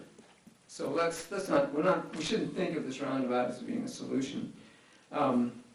And at the very least, and here I'm stepping outside of the boundaries of my homeowners association, but to some extent, At the very least, during the morning and evening rush hours, people who live in Barclay Park and the Northbury condos, they find it nearly impossible even now to make a left turn to go down Nixon to get to Plymouth Road. They have no other way out.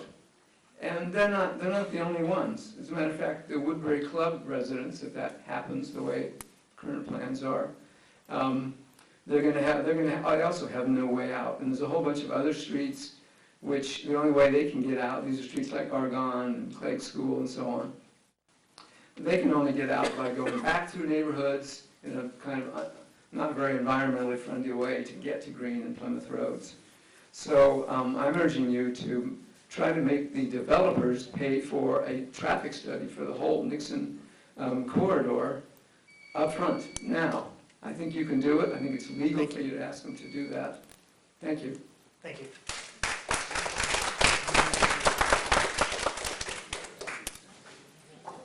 Mr. Mayor, members of City Council, my name is Tarek Joseph. I am a resident of Lakehurst Lane for 17 years with my wife. I have 3 young children who love to listen to the frogs as they go to sleep at night in that part of the city. I love Ann Arbor. I love the Northeast specifically, and I really see this ultimately as an issue of quality of life. And I would ask all of you to view it as an issue of quality of life. The proposed changes obviously would bring irreversible change to that part of the city. We talk, as a city, we talk a really good talk, I think, about trees, loving trees and environmental preservation. I think this is a time where we can actually take a stand and preserve some open spaces, preserve some trees, and not take action that will very much erode the quality of life. I can't see why we want to erode the quality of life in our city. So I would ask that you would vote against this proposed rezoning. I would ask you also how the development would increase or maintain the quality of life that we have. I don't see any way that it will. You've heard from many of my friends and neighbors. We have real concerns, legitimate concerns, and we're very much concerned about the quality of life declining. So I urge you to vote against the proposed changes. Thank you. Thank you. Is there any? Hi, my name is John Palmer, and I grew up in Michigan in a little town called Elma. Moved away to Palo Alto, California, worked at Hewlett-Packard. I see you have some great laptops in here. For 12 years, ended up living in San Francisco, where my house was 1 inch apart of Charo Hill, 1 inch apart from my neighbors. Now, what do you do there when you want to create more density? Is you create 3-story condos out of those 1 inch, or single-family homes. I later moved to Hong Kong and lived 11 years working for HSBC Bank, where I managed the region for Asia Pacific and went to every city, major city, Bangkok, Jakarta, New Delhi, every major city you can imagine. What do you do in Hong Kong when you want to create, well, let's talk about density. If you took the entire population of Michigan and condensed them all down to Washtenaw County, I mean, you guys can do the math. I see you guys are searching the internet and using your computers, which if I were you, I wouldn't allow that when people are here speaking because you're multitasking and you're not listening. But if you want to Google it, do the math. If you took everybody in the state of Michigan and brought them into Washtenaw County and had them stack every home 35 levels, and you put 4 to 6 700 square foot flats on those levels, that's density. And what do you do in that environment? You do 3-story condos, 3-story apartments. Look it up, Discovery Bay, Lento Island. That's what you do if you want to create something nice. But here in Michigan, I come home, I'm looking for the American dream, and right now I have it. Lakehurst Lane. I've got, I don't know, a quarter acre, something like that. Every window I look out, I don't see in somebody else's window. I go out, green space in front of me. Whoever designed that complex, 40 years ago was it? 40 years ago? They got it right. So now, I'm living the dream, and it's going to be taken away if those of you who are sitting here make bad decisions. So I want to share with you what I call the Firefly Index. And the reason I want to share that is when I was a kid, I remember going north to the cabin on the lake with my dad, and we saw every grain of wheat had a firefly on it, and the wind would blow, and it was so beautiful. And I remembered that. And then later in life, I was mountain biking up the island of Bali, up Mount Batur, and about halfway up, it was raining fireflies in a small village, and the kids were following me out of the village. And I remember that. And you know, at Lakehurst Lane, every night, I see hundreds of fireflies. And I have a 3-year-old who likes to catch them in a little net. She puts them in a little thing we bought at the National Geographic store, and she looks at those, and she says, "I love these fireflies, Daddy." And then one night, she opened the window, and she said, "I'm going to let them go because I love them. Don't destroy the fireflies." Thank you.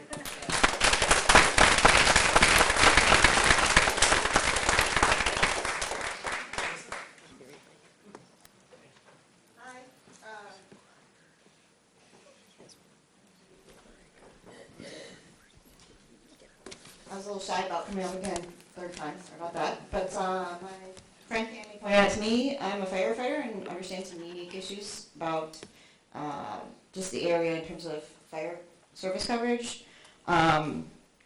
We have a lot of area being covered by Station 5 in this area. And there's 3 full-time firefighters the last I checked. University of Michigan's main hospital campus is moving out this way. They have long-term plans to move out this way. Google's North Campus is going to be started in, I think they're starting to move into a facility next year and then building another building in the year after. We've got the development on Warren and Nixon Farms, north and south. And then Woodbury North Campus Research Complex is expanding. UVM's moving its UVM Transit Operations Center there, so all the buses will be coming in and out of that area. We already have high-density living areas like Sunrise Assisted Living that really, really eat up the resources of Station 5. And I'm concerned that we're going to need something done about fire service in the area. Actually, for where I live, I believe Station 1 for Ann Arbor Township is actually closer. But it's not the township's responsibility to cover that area, it's the city's. And just to point out what people may not understand about firefighters is they actually do a lot more than just fight fires. They're first response for emergency medical, so if you have a heart attack, you just don't feel well, you fall off the ladder, whatever, your kid burns their hand on the stove, they're the ones that show up first. They also deal with car accidents, and we're talking about a lot more traffic in the area. They deal with hazardous materials, water and ice rescues, which you may think of as just like rivers and not necessarily pertinent, but they also do rescue out of ponds, and we did lose a couple lives in the area when I was younger. The wetlands, all of that, confined space, high rises, and we're talking about some taller developments, high angle rescue type stuff. They're the ones that do all of that type of thing. We already have a shortage of police in the area. We can't get enough of people to come out for traffic enforcement, whether they be on bikes or in cars. It's about 45 minutes for us to get a response for somebody we find like suspicious in the area that we might be concerned about for home invasions. And literally, I can't get to the door without help. So for me, that's a pretty big concern, to be able to have somebody there when I need them there. And then we also have these issues that are being brought up about, getting in and out of subdivisions. So I would really, really ask you to look at, do we need to expand or maybe put in another station in the area? Thank you very much. Thank you.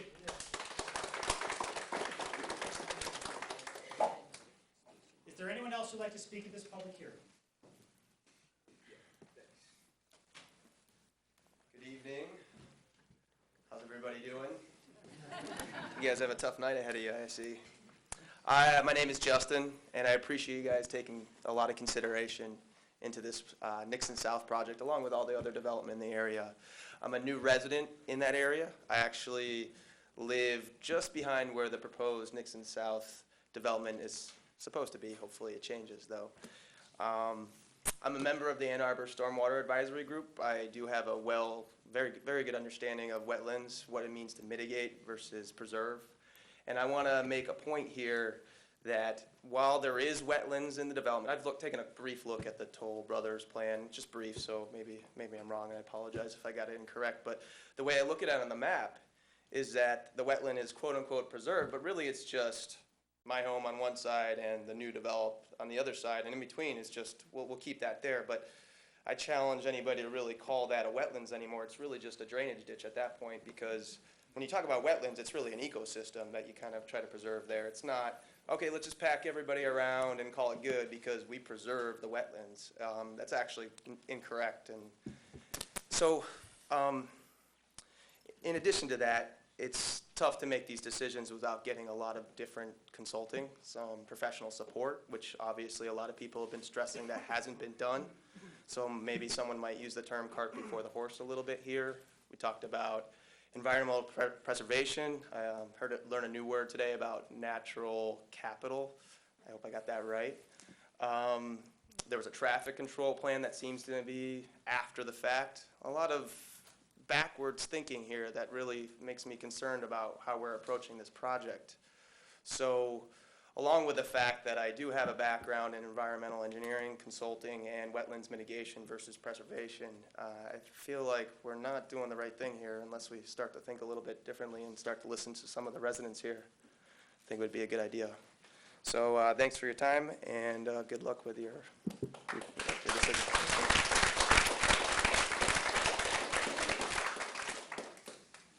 Is there anyone else who'd like to speak at this public hearing?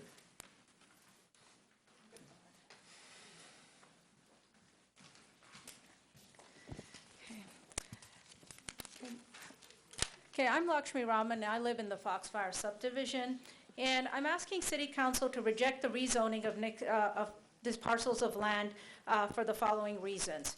First, the traffic situation in the whole Nixon Green corridor is abysmal at best. I urge council members to come and visit this intersection during peak times and observe the long backups that residents in this area have to deal with on a daily basis. I know that the city has proposed a roundabout, but a roundabout is not going to solve the traffic flow problem, especially when you're adding 1,000 new vehicles in addition, which excludes the Woodbury apartments. I also find it troublesome that the city has a reactive rather than a proactive manner in handling the traffic issues at our intersection.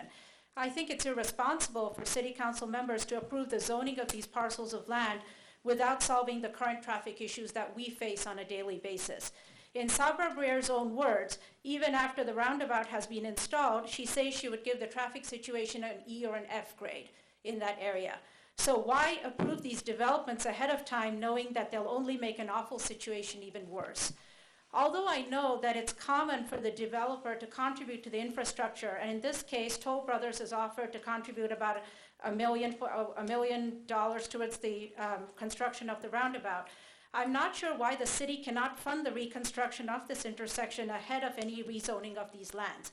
Why doesn't City Council use some of our tax dollars that we as residents of Northeast Ann Arbor pay to improve the traffic issues in our neighborhoods? The Nixon corridor traffic study that's scheduled for 2018 should be started in 2015 before any zoning decisions are made. I'm also worried about the loss of the wetlands, the green space, and the damage to our animal habitats with these massive developments. We displace animal habitats and then we want to cull them when they're in our backyards. Even though I work in Rochester, both me and my husband both work in Rochester, so we each drive about 110 miles a day to work, we have chosen to live in Ann Arbor and pay these premium taxes because we enjoy the open green spaces, the park system, the quiet of the neighborhood. And it's less of a concrete jungle than any other neighboring city. I would really like to keep it that way. Zoning should not take place before all important issues are addressed, because once it's zoned, the city no longer has leverage over the items not required by zoning. By law, once this property is zoned, the property owner can do anything that meets the city ordinances, and important authority the city has before the zoning takes place will stop. Based on these reasons, I urge City Council to vote no on the rezoning of both parcels of land for Nixon North and South and keep it as agricultural land for now. Thank you. Thank you. Is there anyone else who'd like to speak at this public hearing? Seeing no one, public hearing. My name is Jim Liu, Foxway Drive, Ward 1 resident. Real estate is traffic, location. I'm not here for talking about the property value. I'm here is talking about this project. The bad part is the traffic. So a lot of people had a concern about traffic. And right now, the northern part of Nixon Road is already, like peak time is already 30 minutes, 50 minutes, have to go through. And we just got a flyer. They say, they're against it because the reason is the city solution is only install a roundabout. I don't know whether it is true or not, but if it's true, I cannot believe this is a modern architectural engineering project. So really wish some people who initiated the project or city planner or city council member may elaborate, talk about more detailed strategy. Hate to say, oops, it's a mistake after 5 years at a waste of, taxpayer money, and also meantime, we have to suffer another 5 years. And I don't think anybody wants this, and they waste a lot of people here, tonight. So, thank you. Thank you. Is there anyone else who'd like to speak at this public hearing? Seeing no one, the public hearing is closed. I'll note that there is a staff member wandering around. Her name is Wendy Ramson. She's wearing a white sweater, and she is a few weeks away from retirement, so be merciful with her. If you have questions with respect to zoning, there she is. If you have a question, with respect to notice, she'd be happy to take your information and ensure that you get notice of related matters in the future. There she is. So if you have questions, go contact her, please, right now, or during the course of the meeting at your convenience. PH6, public hearing number 6, resolution to approve Nixon Farm South site plan and development agreement with modifications to Chapter 62 landscaping and screening and wetland use permit, 2999 Nixon Road. This is a new public hearing. Would anyone like to speak at this public hearing? All these kind folks in their red shirts are being so patient. And they understand that one is to annex this and zone it high density or relatively high density, and then the other is what are they actually going to do? And the site plan is where the rubber hits the road, And so I'll just be brief. It's a real high quality property. It's a real high quality green property right now, and there's a lot of talk in the city about density and other things, and we try to appeal to the, you hear a lot about appealing to the millennium, the next generation, and the youth, and all that. And there's nothing that's hipper than local farming right now and local agriculture. And, there's a big push by the university and their outreach and urban planning to get Detroit to be like that. And we have an opportunity right now to preserve that. And I know there's some small farms that are up there in the north property. And but the south side is a high quality natural area right now. And we know that because they had to go to the state, to the MDEQ, and get a green permit to modify those wetlands. They had to ask for a wetland use permit, which is usually a sure sign that it's a nice, high-quality property. Unfortunately, the MDEQ hands those things out like candy, so they got it. But I encourage you to weigh the values of that quality of that property against other developable properties in that area that are of a lower quality. And there are quite a few, and I'm sorry that these folks at Toll Brothers didn't put one of those deals together. And this is the one that they were able to get. But I think that the green value of this property far outweighs the developed value. Thank you. Thank you. Is there anyone who would like to speak at this public hearing? Seeing no one, this public hearing is closed. Public hearing number 7, resolution to approve the 2250 Ann Arbor Saline Road annexation, 5.34 acres. 2250 Ann Arbor Saline Road. Is there anyone who'd like to speak at this public hearing?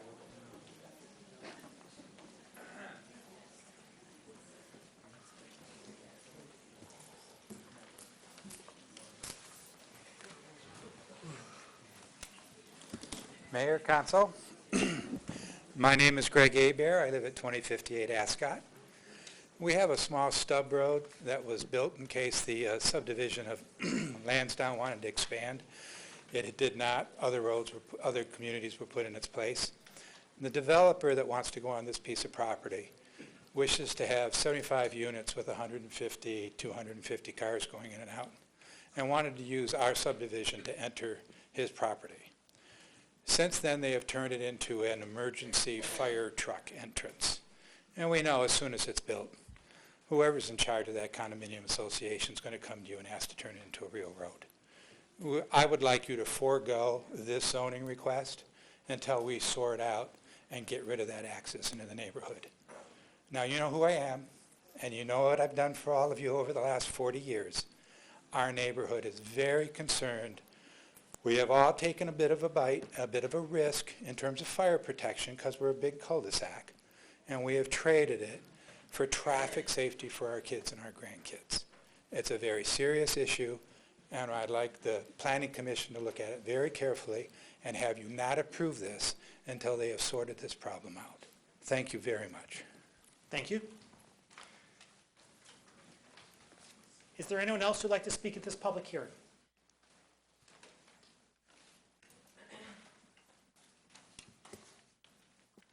Seeing no one, this public hearing is closed.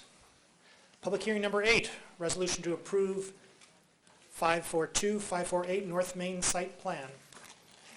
Is there anyone who'd like to speak at this public hearing?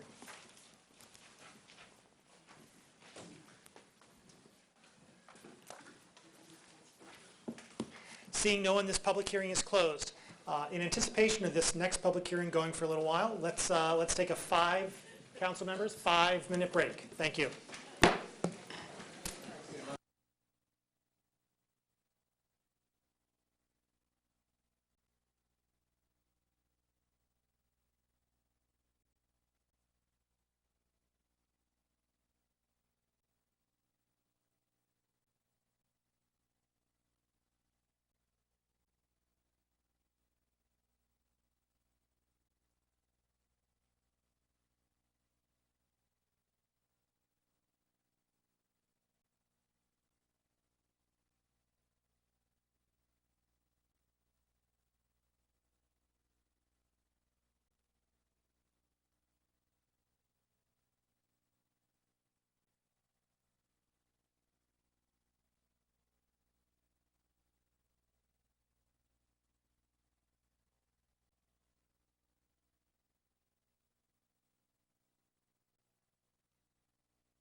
give them another few moments. We do have a quorum, but I know they can probably hear my voice, and so hopefully they'll return shortly. Council members, I can have you back at the table, please.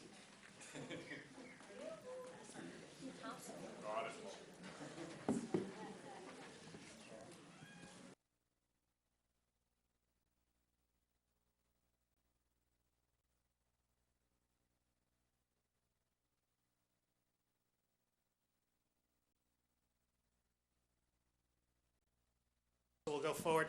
We now come to public hearing number 9, resolution to establish a deer management program within the city of Ann Arbor. If I can again just briefly mention, I'm sure that we will have a lot of folks who wish to speak tonight. We are delighted to have you all speak to us, each and every one of you. Say whatever it is you wish. I would ask, however, that if you wish to speak, that you queue in line so that we do not lose people in between the speakers, because that will take some time if we have lots of people who speak. Also, whereas in when there is unanimity with speakers, applause doesn't carry with it contest or division. In a context such as this, applause may very well be like that. One cannot stop you from applauding, and so I guess I would ask you if you would, however, be mindful of that and understand that there are people in the audience who disagree with you, and that applause ought not to be a contest. Is there anyone who would like to speak at this public hearing? Who wishes to lead off?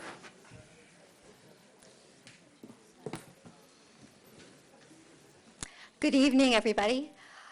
Just as the residents of Northeast have spoken about the quality of life tonight, this is also an issue of quality of life. It's the quality of life for the deer. How ironic. On October 14th, 1960, John F. Kennedy first announced the idea of the Peace Corps at a late-night speech here in Ann Arbor on the steps of the Michigan Union. A brass marker commemorates the place where Kennedy stood, inviting all of us to share his view of world peace. Make no mistake, there will be another brass marker commemorating the violence if the first deer is baited and murdered in the dark of night in Ann Arbor. You can call it cold to ease your conscience, but it doesn't change the simple fact that Ann Arbor panders to a few vocal, well-organized residents and chooses to kill deer when these residents are inconvenienced, when their plants are eaten and their gardening is disrupted. Since when is it the city's business to take care of people's gardens with our taxpayer money? It is morally wrong to kill the deer, and we object to our tax dollars being used for the immoral killing of deer. The only humane solution is non-lethal birth control for the same price virtually as killing. So here we are again, 55 years later, and instead of John F. Kennedy standing here in Ann Arbor for peace, this council has stood for mass killing of deer at unknown hours, at undisclosed locations, shrouded in secrecy for the slaughter that it is. And all because, as one councilwoman wrote, quote, "We will no longer see the level of devastation of our natural areas," unquote. Where is this devastation? Have you personally seen devastation? You have proven that you are choosing violence over nonviolence, business as usual over creativity and innovation, and pandering over integrity. This vote is so short-sighted. This is such a tragedy, leading Ann Arbor into the hall of disgrace, the hall of shame, and the hall of dishonor and infamy. Thank you.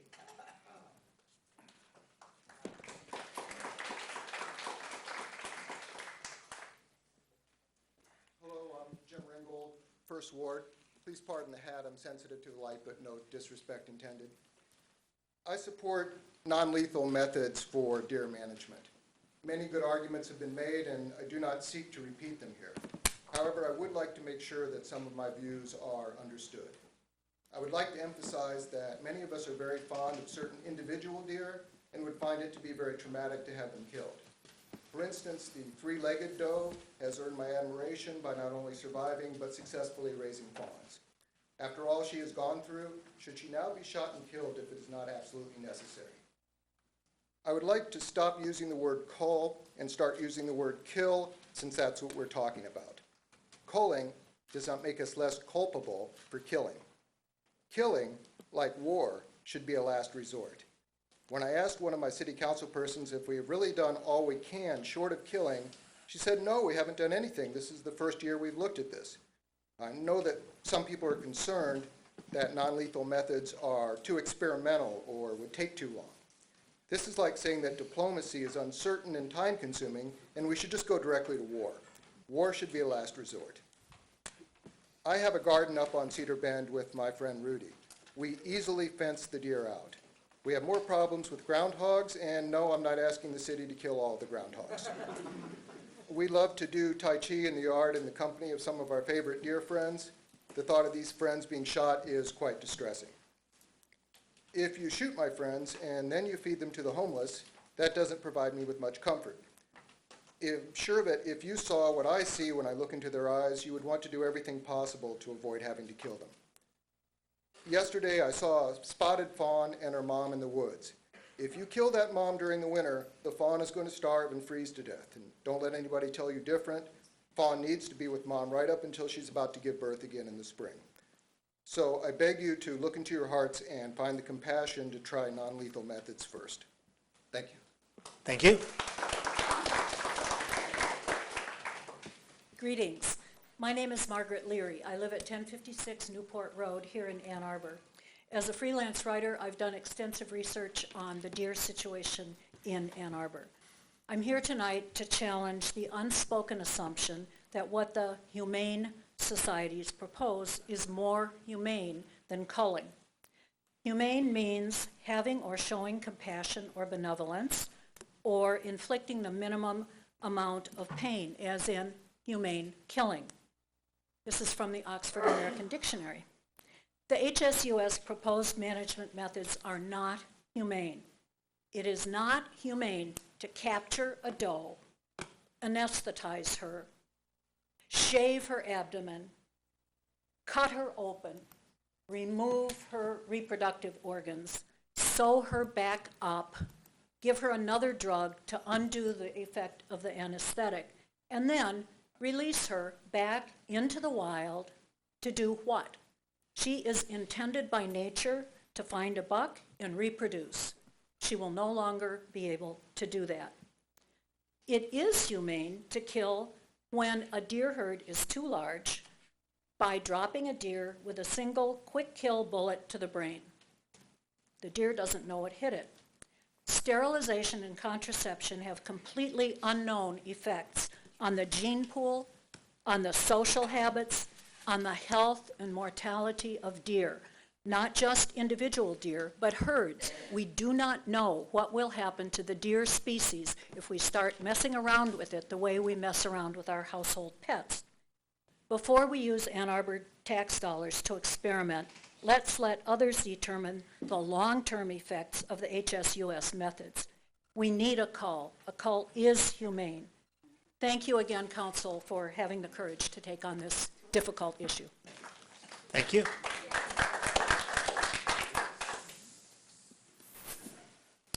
Good evening. I'm Sharon Rothwell, and speaking tonight in my role as the chair of the board of the Humane Society of Huron Valley.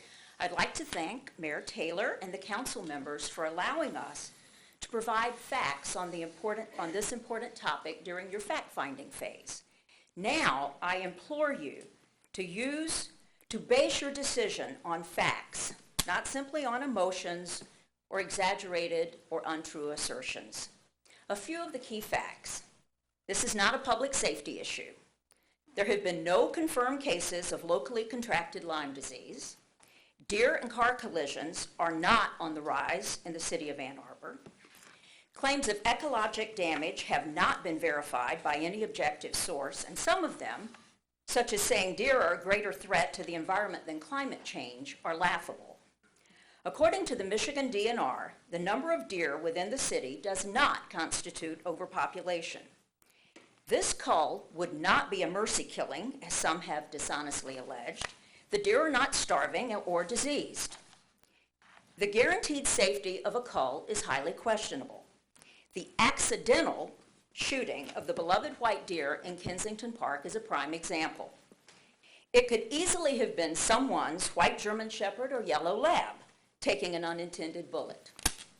Those who advocate for a cull are a loud minority frustrated by deer in their yards. This annoyance does not warrant the slaughter of living animals. Much more effective, economical, and humane non-lethal means of site-specific mitigation have been presented to the council. Last year, at donor expense, the Humane Society aided over 300 injured or sick wild animals and fielded calls for advice from another 500 citizens. These are services normally handled by trained government-employed animal control officers, such as the one Ann Arbor eliminated a few years ago. The funds for the proposed cull would be better spent hiring an animal control officer to work with citizens to address site-specific problems and improve public safety, health, and satisfaction. Ann Arbor hosts the flagship shelter of the Midwest, with the highest save rate in Michigan. This is due in large part to our community's values of respect for and protection of animal life. The proposed culling flies in the face of those values. I beg you to not act solely based on the demands of a loud vocal minority, but to consider the views of a silent majority opposing the unwarranted slaughter of deer.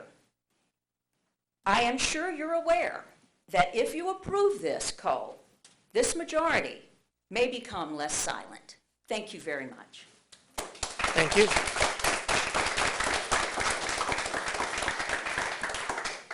Hi, excuse me. I'm Mary Hineker. My husband and I live at 2989 Hickory Lane in Ward 2. I'm speaking to strongly urge you to vote for a non-lethal option for managing Ann Arbor's deer population. Please consider the following. The job of good government is to reach the best long-term solutions. Your resolution says you want a community-supported solution. As city leaders, your policies should reflect Ann Arbor's values. I've lived in the community for over 40 years, and I believe some of these core values in Ann Arbor are as follows. Killing is a last resort, not the first response to a problem. We care about the facts, actually getting to the facts. Ann Arbor is a safe zone as to firearms use. We respect each other as citizens, and we care about a diverse environment. Almost none of these values are reflected in a culling plan. Maybe you feel animal life is unimportant, but then why do we support a no-kill pet shelter? Maybe you feel we are in an emergency situation, but really, where's the evidence for that, and what's the rush? I also feel that you should dignify this decision by making it at a meeting when all council people are present. I think that the community deserves to hear what all members really think, not just through MLive quotes and when they are legitimately on vacation or whatever. So as you look ahead to a good long-term solution that is truly community supported, also consider the following. Please stop relying on the original flawed survey. Get a survey expert. We have a remarkable survey research center at the university to guide the creation of a survey that provides accurate results and stands the test of time. The original survey was extremely flawed in that, one, questions were biased, among other things asserting the benefits of lethal options.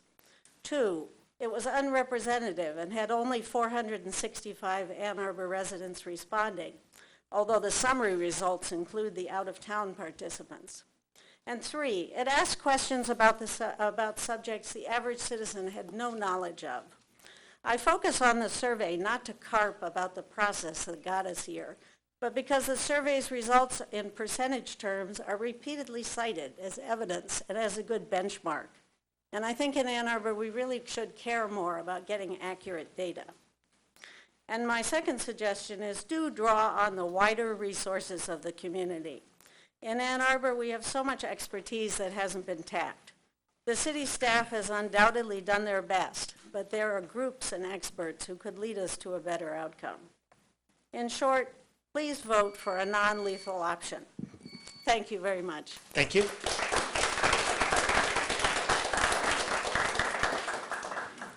I was here this long, I thought I might as well stick around a little bit longer. I've been following this issue briefly in some of our local media outlets. I don't have any prepared any speech to make, but I think as a community we can do better. Ann Arbor is supposed to be about the environment. I know we care very deeply about the environment, all the issues green, the furry issues, and the other sorts of flora and fauna that make up our environment. And I think in year 2015, I think we can do better. I think we can do better as a city. Just to resort to a cull, which is actually, we're going to go out and kill deer. I personally happen to enjoy seeing the deer in my neighborhood. There's a few deer. I live on the northeast side of Ann Arbor, close to Logan's School. I routinely see deer, but it's not that often, and I don't feel that it's, at least for my particular area, that it's that big of an issue. I lost a few tulips. I don't plant tulips anymore. I lose more to the rabbits and the groundhogs and the squirrels that come up and eat my landscaping and my gardens. So to me, the deer aren't that big of an issue. I know that they are to some, but I would again hope that we could find a better solution as opposed to just killing deer. Also, I think it's also tied in with development as well. You force the deer into smaller and smaller areas, and this is one of the outcomes of this. So I would just hope that we can do better.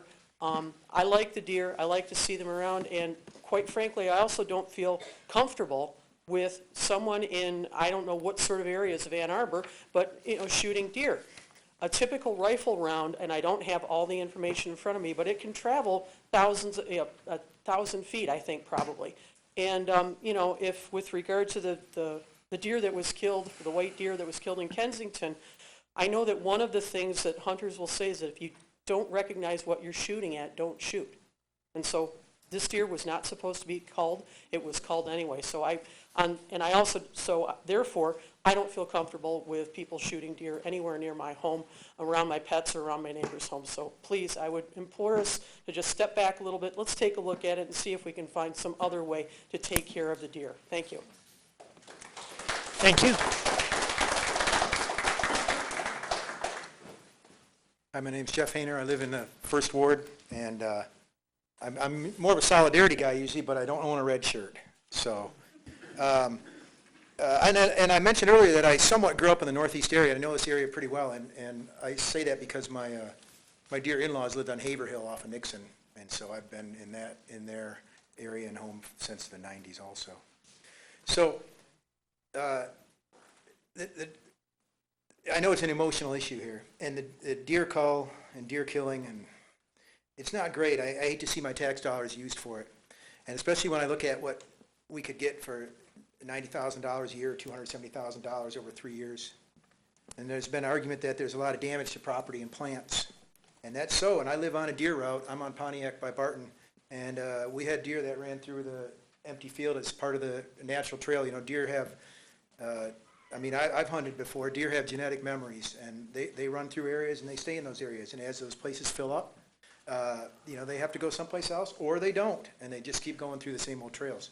And so I know there's a lot of damage, but like others have said, I see as a carpenter, I see more damage from woodchucks undermining foundations than all the deer could do in a million years in this town. And I've seen so many cracked slabs and cracked foundations from woodchucks, but I don't hear anybody screaming to have the woodchucks killed, and they eat my garden too. So I would love to see $90,000 a year spent to control invasive species and to go towards other types of critter control in the city. I think it would be better spent. There's also the talk of, this is the issue of ecological balance.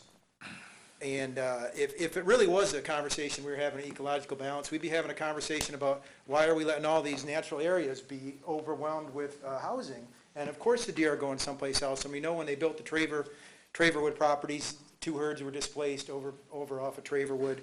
And we've seen more in our area, and we see them going right down Barton. And I'm sure Saber's seen them in right up Broadway. And so there is an issue of displacement. So let's have that conversation about ecological balance in the city, please. The third thing, is the question of deer car accidents. And accidents are down in the county, they're down in the city. And you're talking to a guy who's had 5 deer car accidents, because I live up on the north side, and I have friends who have farms north of there in the township. So I think, what does the township have to say about this? Are they interested in springing for the call? And how many deaths have there been from deer car accidents? Because, the fact of the matter is, I'd rather see $90,000 a year or $270,000 over 3 years spent towards drunk driving awareness in this town, because drunk driver is what killed my in-laws that lived on Haverhill. It wasn't a deer car accident. And so that would be money much better spent. So please consider spending my hard-earned and hard-spent tax dollars on something other than a deer call. Thank you. Thank you. Hi, I'm Shanasi Rose, and a couple of things. I'm on the north side, Ward 1 as well. A couple of things strike me in my time here tonight. One is that I'm really proud to live in this city and to hear all of the voices come forward for ecological well-being and balance. Like so many people have said on the range of issues that have come up tonight, that's a big part of why I'm here. I've been here 30 years, raised both of my daughters, and now my granddaughters are growing up here.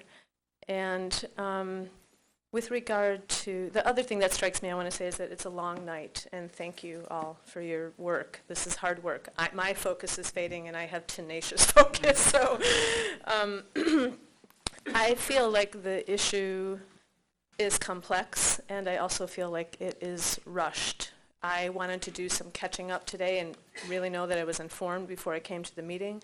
I went to your own website, and it said, before you come to the meeting, read this. And it was the report from the National Humane Society that was just published on August 12th, or given to you guys on August 12th is what it says, which is, right before this meeting where supposedly the decision is going to be made. I've heard that the council is leaning in the direction of deciding for the call, and this information is just coming to the public on the 12th, and as far as I understand from what I read, that assessment only happened in July. It feels like there's not enough time for the citizens to respond to this, to take the information in and to make a wise, informed decision. Most importantly for me, as a community where our children are growing up, and hopefully children many generations into the future, thinking about what we express as our values is critical. And ecological imbalance, which is what's happening when we find that the predators are diminished and the habitat is diminished, and then the deer are going places where in some instances they are less welcome, that ecological imbalance is caused by humanity and our choices. And to me, it seems like a very unfortunate example to set for us to rashly turn our impatience and quite literally our guns on these creatures when they are displaced because of our choices. And it would be a more wise and honorable course to take some time and think this through. Thank you. Thank you.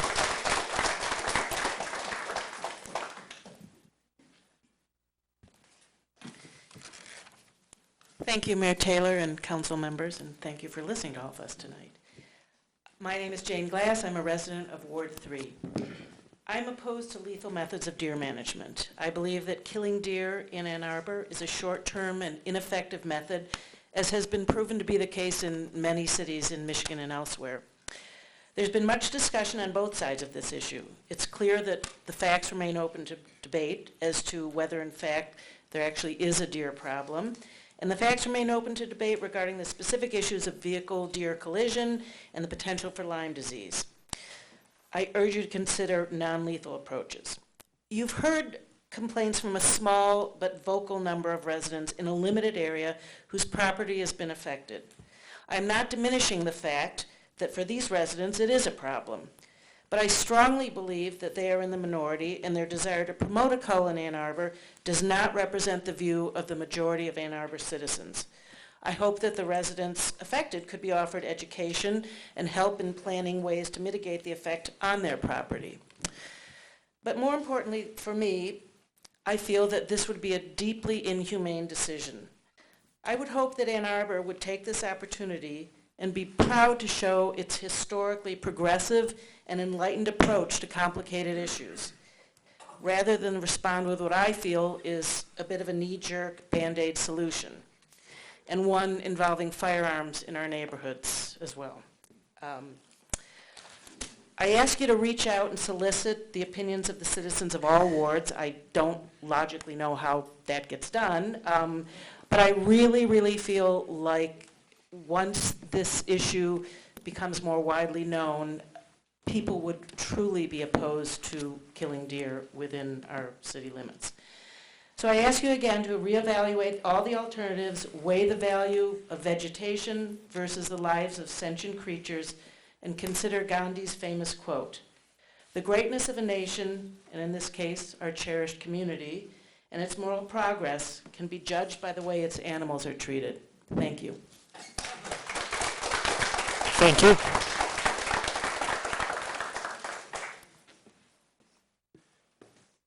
Good evening.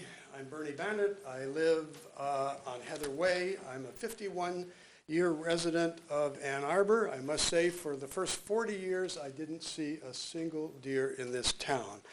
I'm speaking this evening for Washtenaw Citizens for Ecological Balance.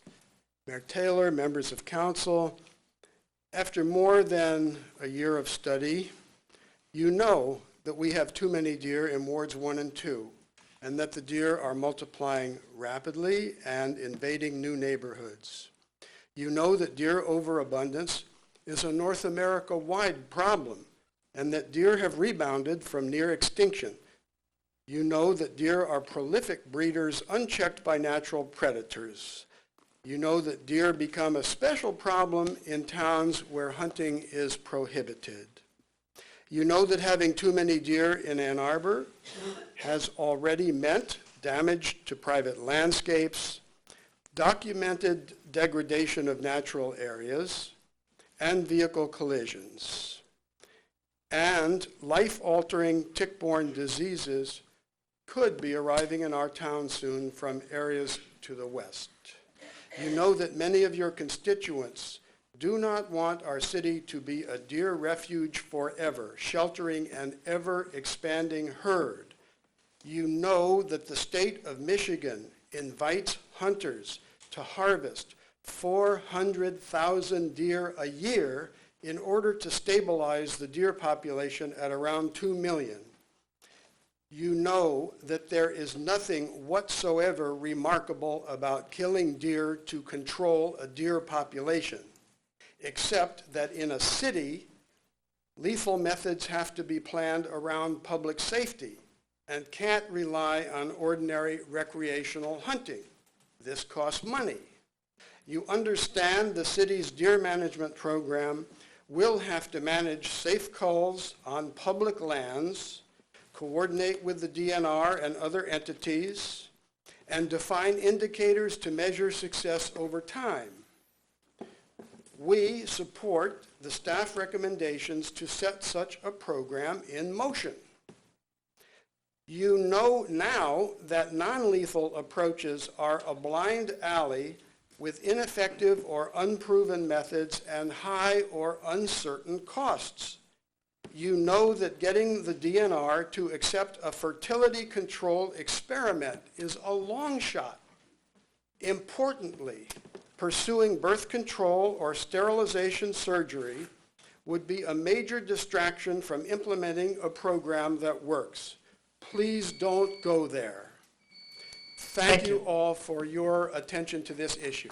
Thank you.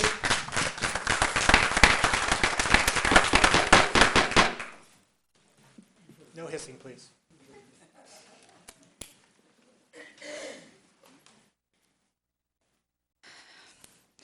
So my name is Lakshmi Raman, and I'm a resident of Ward 1.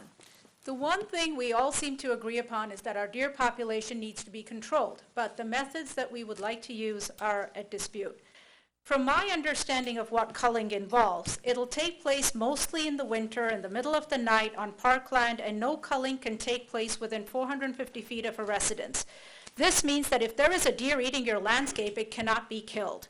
The ones that will be killed are the ones that are not bothering residents or residing in places like Bird Hills, in certain parts of Gallup Park, Barton, and so on. How is this going to solve the problem of your landscaping being eaten if the ones that are eating your landscape cannot be killed? Lance DeVoe, a biologist with the city of Rochester, said Rochester Hills tried a culling program a number of years ago and brought in sharpshooters for about a month, but it wasn't very successful because even though they were able to kill the number of deer they wanted to, more of the problems were in the neighborhoods and suburbs where culling cannot take place, so they abandoned the program after about a month. The most promising way forward for homeowners is a combination of techniques such as modifying landscapes and deer-proofing their gardens so that deer will be less attracted to them. However, this was not the end of what I learned about culling. There was a presentation last week, on Thursday I think it was, about culling. And and the information that was conveyed there was that culling could even occur with firearms and crossbows in smaller parks and open spaces, both during the day and night with bait, where safe shooting zones exist. I definitely do not want people shooting deer in the park in front of my house, which is Foxfire East, and this is literally right across the road from my house, which is even if there is a safe shooting zone. Children play in the playground area, which could be within the safe shooting zone. What are they supposed to think of if deer are being baited, shot, and killed within a range that they can see if this is allowed during the day? Do we want our children to be witnesses to this killing? Parks should be a safe place for the community, for kids to play, and for everyone to get the recreational time they want. It should not be a witness to I do not want to be a witness to bloody trails in the winter where deer have been shot. After all, when we displace animal habitats by taking over large areas for residential and commercial development, where are the deer supposed to go? And we just had this discussion, the last hour and a half about Nixon North and South, where there are large herds of deer. We have to ask ourselves whether we have a deer problem or a development problem. Deer vehicle crashes have not increased in the last 10 years in Ann Arbor, having about 50 vehicle crashes over the last 2 years with no fatalities. And we were one of them. We lost one of our cars to a deer crash. Jackson, that does cull deer, has one of the highest rates of vehicle-deer collision. But there are various measures that can be put in place. Reflective signage, which they've done in Rochester Hills, as well as reducing the speed limit. So I urge City Council to try non-lethal methods. Thank you.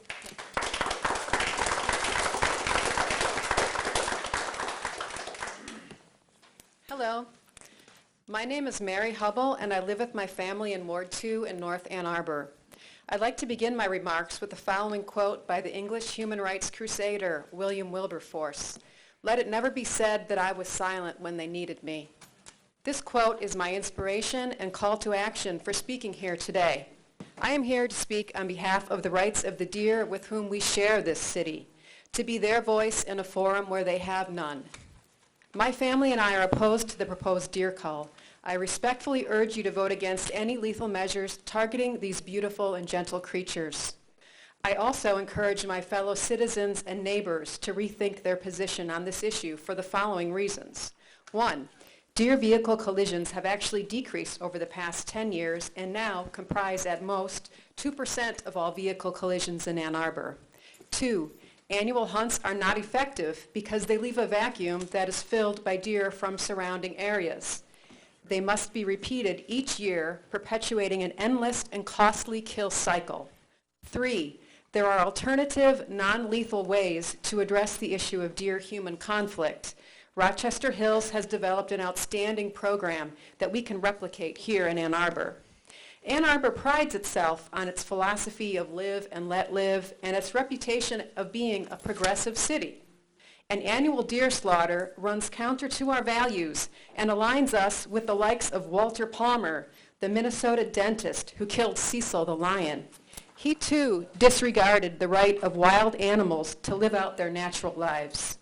Even if you do not share my belief that the needless slaughter of deer is inhumane, think of the damage this action and the resulting protest and negative media attention would do to our city. Make no mistake about it, this is not a clean surgical operation. Sharpshooters often fail to achieve a quick kill. They say it took Cecil 40 hours to die. Imagine terrified deer with fatal wounds fleeing from the parks and running into traffic. This is what happened in Rochester Hills when they tried the deer cull. Others will bleed out slowly in an agonizing death. Does this plan reflect our values? How will we explain the gunshots and blood trails in our parks to our kids? By the Michigan DNR's own criteria, Ann Arbor does not even have a deer overpopulation problem. Is this the best use of limited city resources? To help sell this plan, it has been stated that the meat will be donated to homeless shelters. I find this hard to believe since it's my understanding that no funds have been allocated for field dressing or even carcass removal. Let's take up the Humane Society of the United States offer to help pilot a fertility control option so we can be a model city that coexists with the natural world and not a purged city that slaughters gentle animals. Thank you for your time. Thank you.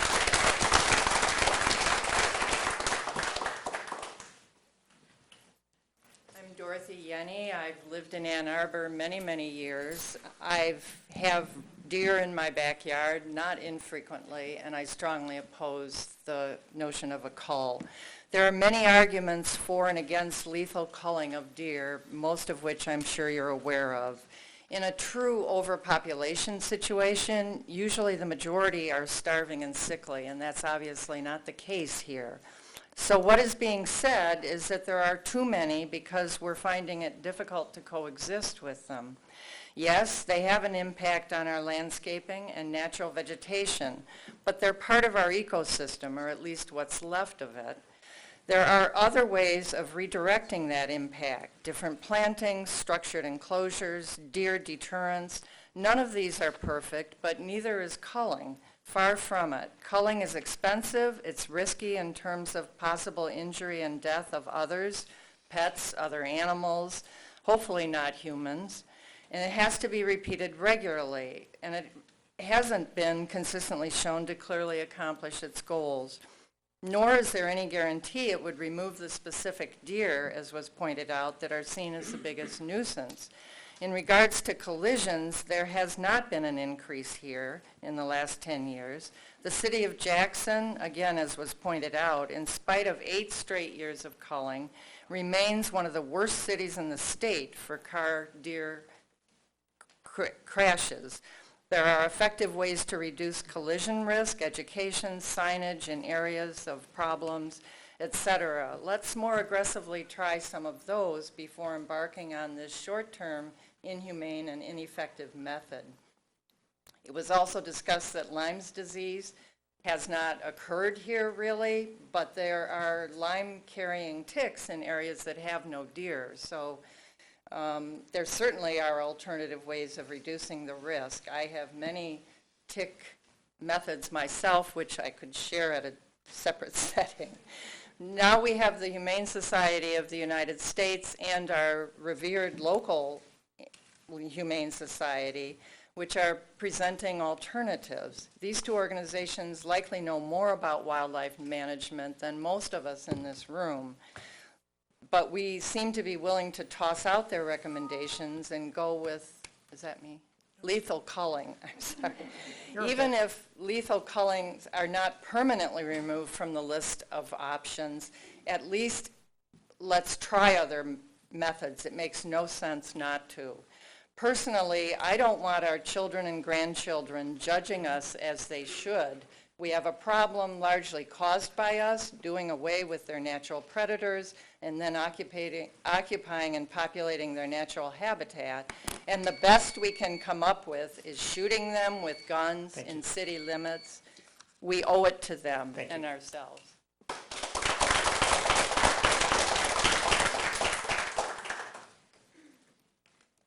Hello, I'm Nancy Hankey from Ward 3, and I appreciate the opportunity to talk to all of you and appreciate your patience with all of us.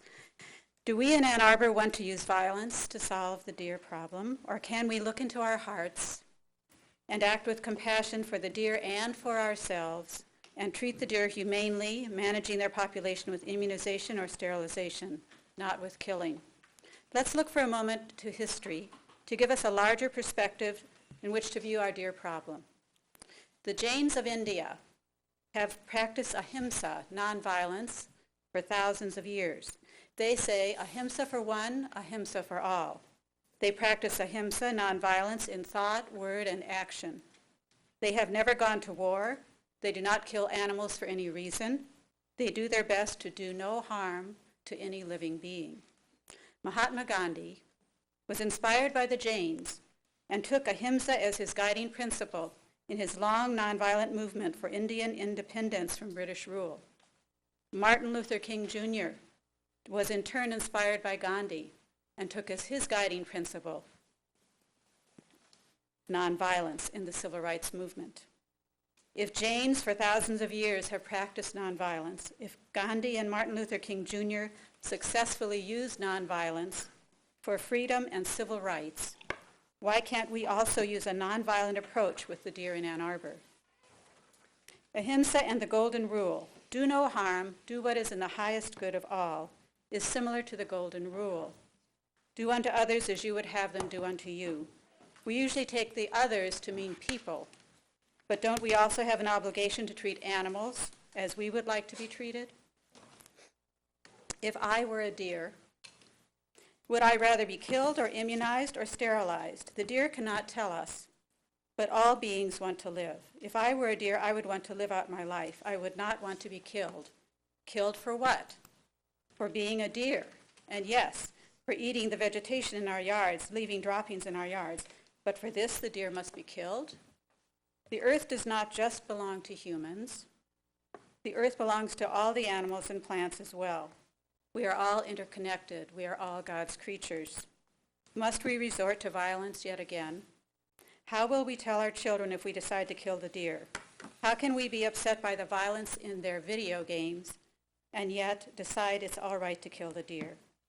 As the most intelligent species, we humans all have a responsibility to take actions that will be, to the best of our ability, in the highest good of all. Let us decide in favor of the humans and in favor of the deer and all the plants and animals. Killing deer is not the solution. Managing humanely is. Thank you. Thank you.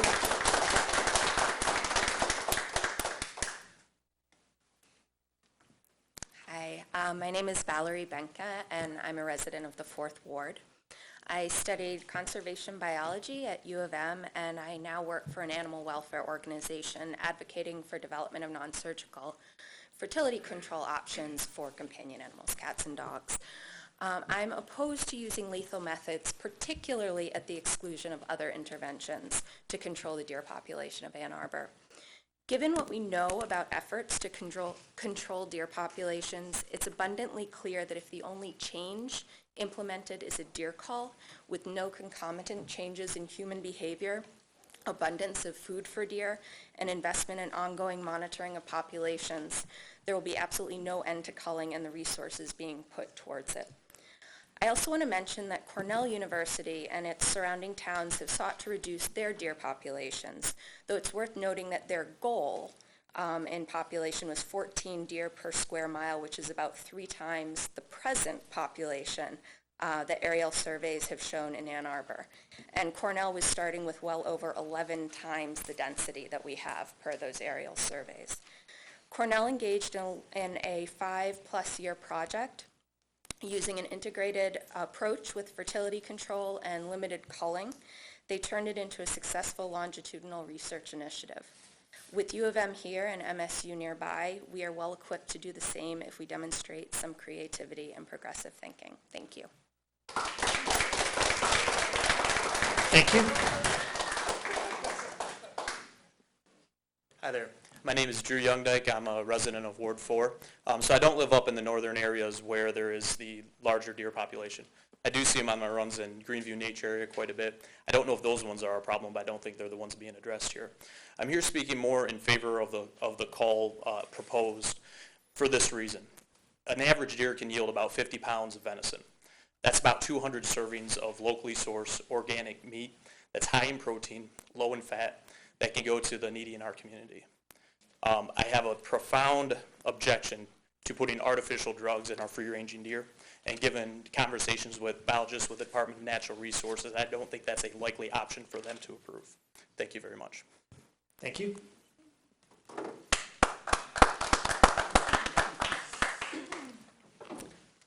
Good evening. I'm Jennifer Martin. I live at 3300 East Dobson Place in Ward 2.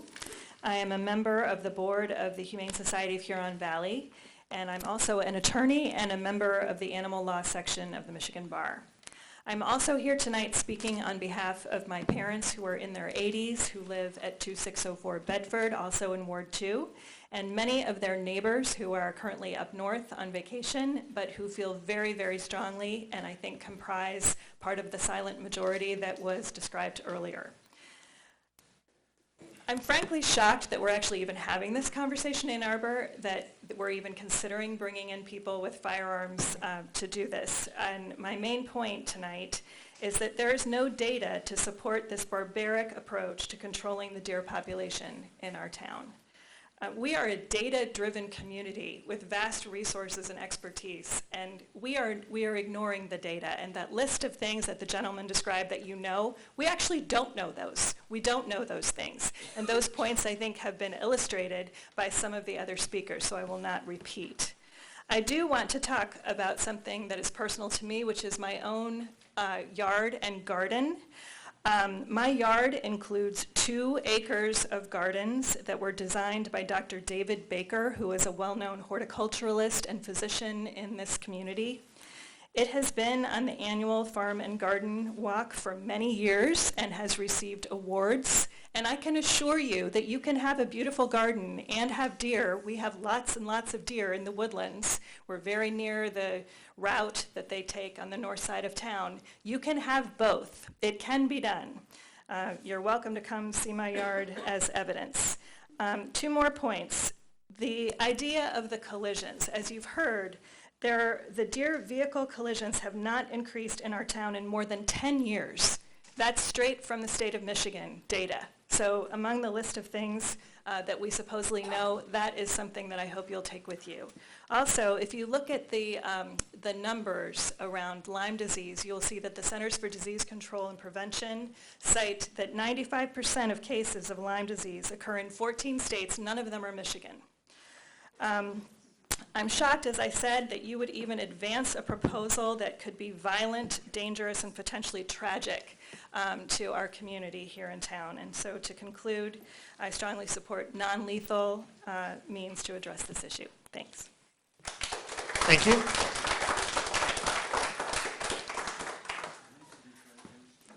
Hi, I'm Dana Muir. I live in Northeast Ann Arbor.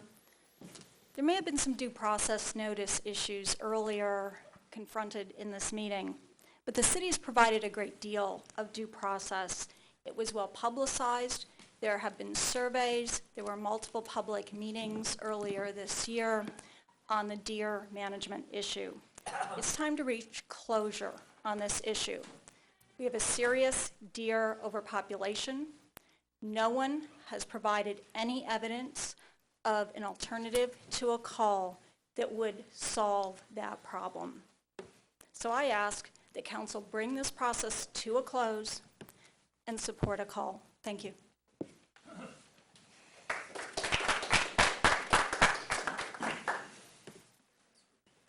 Hi, my name is Hillary Handwerger. I live on Sturbridge Court in Ward 2 in Ann Arbor. A local naturalist recently stated, "It's not about Bambi. It's about the health of the herd, the health of the habitat, and the safety of the residents." He also said, "Rochester Hills has had the lead of the state as has the lead of the state as a municipality for car deer accidents for 10 years in a row. That's not a good thing to be." And they do have calls in Rochester, just not in the city. Now let's talk about deer population. Most fawns are born in May. The female fawns are impregnated that first year when they're 5 or 6 months old, and they will generally have only one fawn the next year. In the following year, those does have 2 to 3 fawns every year. With no predators and no food shortages, they will continue to bear twins or triplets every year through their 15 years. The total number of fawns a single doe could produce in her lifetime is conservatively 40. Then each of her children, her female children, can produce the same. What you're looking for is a curve that doubles every 2 years. So the herd I have in my yard, which is about 1/4 of an acre, 1/3 of an acre, in northeast Ann Arbor of 18, could be 36 running through on a regular basis. They have already killed a number of my trees, and we've heard already that the trees are important. They are on the streets and in my neighborhoods, the city streets and on the highways. Most are alive and running. Some are dead on the side of the roads. In most cases, in any case, they don't belong in the city. They have moved here in their numbers, not because we removed the land that they like, but because they have eaten through all the land in the woods that are there. Their numbers are growing exponentially, and the food is not there to support them. So they're hitting the easier gardens that we have. When I moved to Ann Arbor in 1972, I lived in Northwood 5, not far from where I'm now living. I was out every day with my children. There were no deer here. This obvious deer abundance has been growing for at least the last 10 years. What will happen if we continue to let it grow? In the last month, I have had 2 deer car accidents, one on Earhart and one on Huron Parkway. My husband came home yesterday with the story of 2 bucks chasing each other on the on-ramp, the Getty's Road exit. So let's get this cull or kill started so we don't have to worry about our driving or our teens driving. So we don't have to deal with the feces that's left everywhere. So we don't have to worry about working or playing in our yards. So we can see the flowers we saw not so many years ago in our parklands. So we can protect our natural environment, our quality of life. Obviously, I differ in some cases from a lot of the people who talk about ecological balance. Marita Holland, when she was here, all right, thank you very much for hearing me out. Thank you.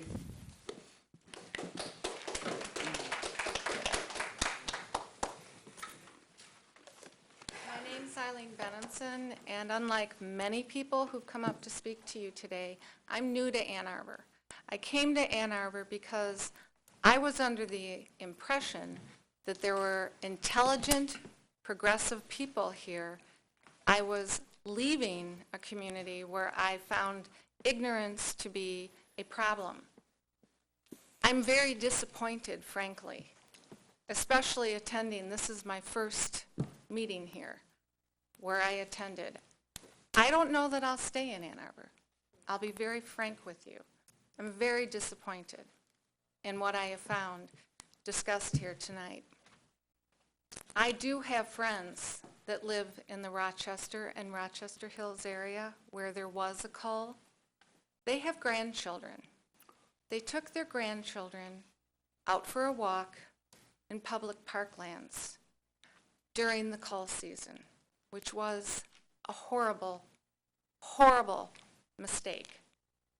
They not only found pools of blood, trails of blood, they also found an unfortunate deer that had managed to hide itself well enough that who knows how many hours it lay there in a pool of blood, and their grandchildren saw this.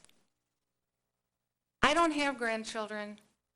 If there are culls, kills of deer going on in this community, they won't grow up here.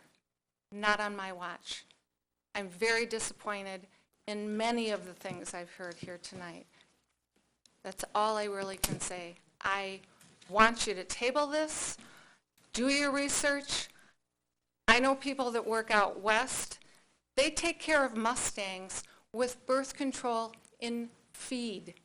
They don't sterilize them surgically. They put out feed. The horses eat it. They have birth control through their feed. And the herds are controlled. This is a scientific proven fact. There's no reason why we have to use weapons to murder animals in this city. Thank you. Thank you.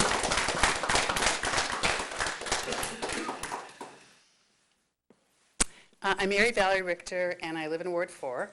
And I just got up to speed on this because I was gone a lot in the past few months. And I'm really quite appalled that it's gone this far without more information being put out to the public, because I don't feel like there was enough. And I think that, you know, if we're going to kill, if we're going to kill deer with sharpshooters of dubious training, you know, I've got rabbits in my yard that are eating my plants. They're eating my garden. Let's shoot those too. You know, let's get rid of all the skunks because they really stink. You know, let's just get rid of all the habitat because that's what we're going to do here. You know, we're the ones that are producing the situation by what we're, you know, by having more and more building in Ann Arbor. So where are the deer going to go? If you can't live in an environment with animals, where are you going to be? We have to have some place where we can be tolerant of the animals around us. And the deer kill is not a solution, and I think that this needs to be tabled until more residents are back in town after the summer so that a decent conversation can go on about this. Thank you. Thank you.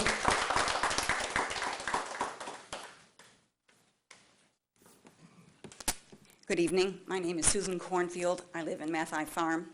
I'm also an attorney. I've done about 30-some years of volunteer legal work on a variety of causes, including welfare of animals. I'm not going to comment on many of the wonderful moral and philosophical arguments that have been made. One of the benefits of speaking last is everybody has said all of the great moving quotes from Gandhi. But I do want to talk a bit about process and data. I attended the first meeting in December 10th at Huron High School, and as an attorney, I will tell you I was shocked when I heard the representative from the DNR that the city had selected when she was asked about her experience with non-lethal methods of overpopulation control of deer, specifically contraceptives. She said, nobody at the DNR has any experience with that. And as an attorney, you can't really make public policy with input from an organization lacking experience in the very issue that's being discussed.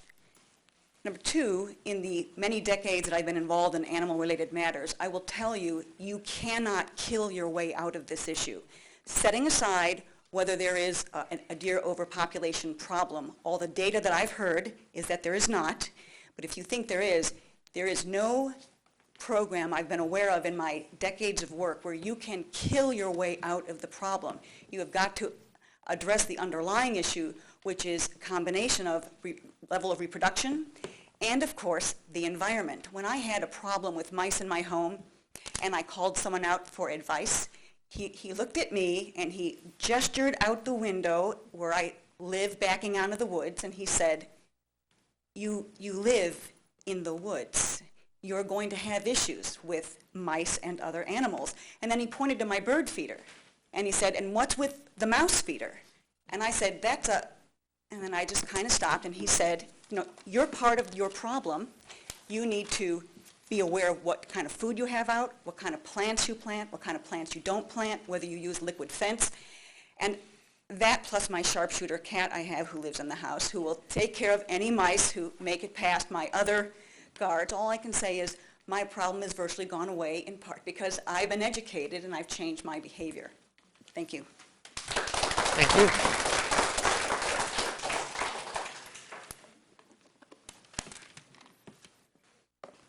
Hello, I'm Kurt Sonnen from Ward 2. I'm a volunteer for NAP and a steward for the Arbor and a small preserve. I want to thank the council and the city for conducting an open process on deer management. As noted in the city's report, interested parties were sought out and involved in the process. Public input was sought, as was expertise from knowledgeable people. The science on deer is clear. The growth rate is exponential. Remember the title of the U of M paper. It was 4 deer produce 160 in 6 seasons. As stated several times by several experts, the food buffet in an urban setting is far more abundant than any field or wooded environment. The science on controlling the population is also clear. Calls work and are safe and effective. Non-lethal are clearly in the experimental stage. I think I only need one hand to count the number of cities nationwide experimenting with non-lethal methods. Hastings on Hudson, 2.5 square miles. Cayuga Heights, about 2 square miles versus our 28. The damage that's been done in the natural areas has been documented. A detailed study was done in Bird Hills that documented extensive deer damage, and as a steward, I see the damage firsthand. It's my number one issue with natural area restoration. You can see the damage yourself. Just go to the inverse zoo of the Arboretum or Mathai Botanical Gardens. The plants are all in cages, and the deer are on the outside. I still ask anybody to find me an oak tree in our parks that are between 3 feet and 8 feet tall. That's because our next generation of oak trees have been devastated because the deer have eaten them all. Deer management should be science-based and not emotion-based. I support the recommendations of the city's deer management project for lethal call. Thank you.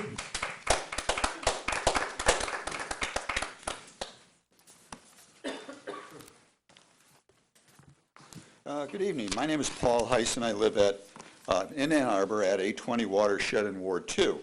Before I get to my prepared remarks, I'd like to address the issue of data. We've heard so much about Ann Arbor being data-driven. I have articles to pass out if anyone would like. This appeared in the Detroit News. It was date marked last night at 10:57 p.m. And it's an article about Lyme disease in Michigan. The first official reported human case of Lyme disease was in 1985. Cases have now been reported in both the upper and lower peninsulas and in most of Michigan's 83 counties. There's a nice little graph in here, a nice little visual. Thank you for this opportunity to support the decision to kill deer. I don't mince words in wards 1 and 2. Herds of deer share my family's property. They eat most anything regardless of sprays or deterrents. They deposit their excrement on our patio and on our garden paths.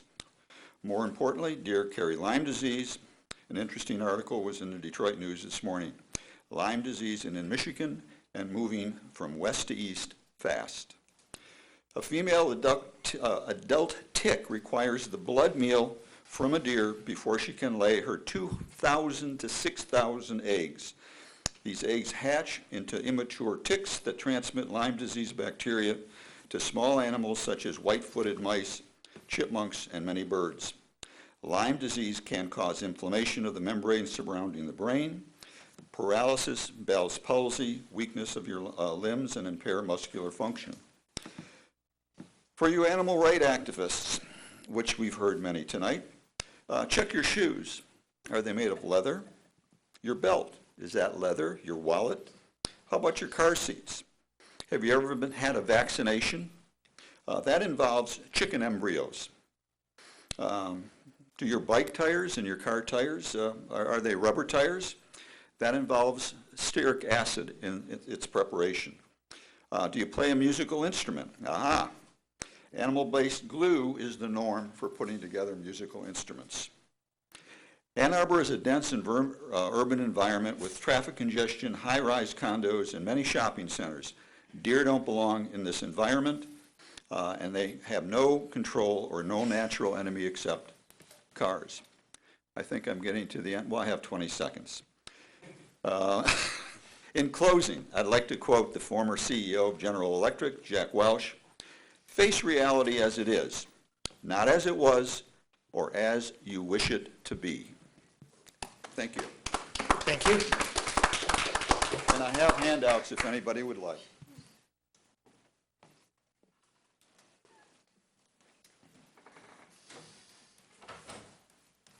Hi, I'm Robert Sims. I live in the 2nd Ward on Devonshire. 5-6 years ago, I think until then, we had no deer in our backyard. Then we had 1 and then 2 the next year, and after that, I think it was 3. Might have been 4 in there, but this year we've had 7. And this is over, I think, a 5-6 year period. The progression seems to be following the doubles every 2 years kind of thing. So 7 in my backyard this year, so in 10 years, they will have multiplied 32 times, so there would be maybe 200 deer in my backyard. And after that, I'll be too old to live in Ann Arbor anyway, or on my house. I don't care how you decide to deal with this problem. It just seems that 200 deer in my backyard is probably over the limit. I think that's the totality of my story. Thank you. Thank you.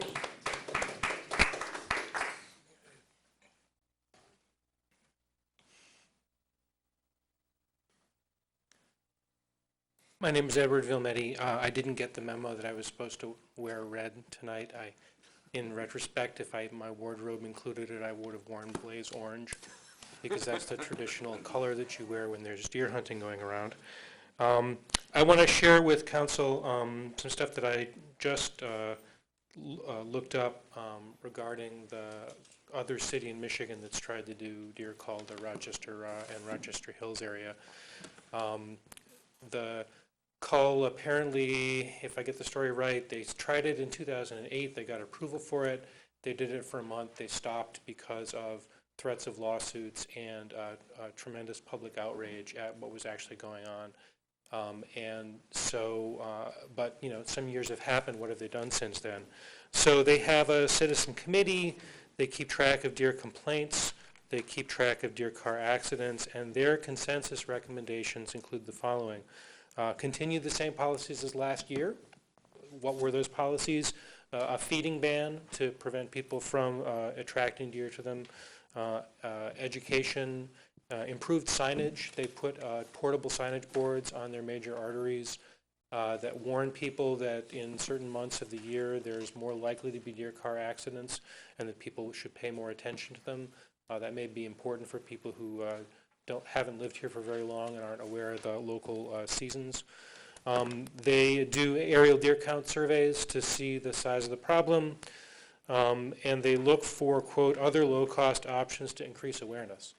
That doesn't sound like solving the problem, but if you look at Washtenaw County as a whole and not just our fair city, and you look at car deer crashes across the whole county, not just here, what you see is that urbanized Ann Arbor is an oasis of non-car deer collisions. There's very few car deer collisions on city streets compared to county roads or freeways.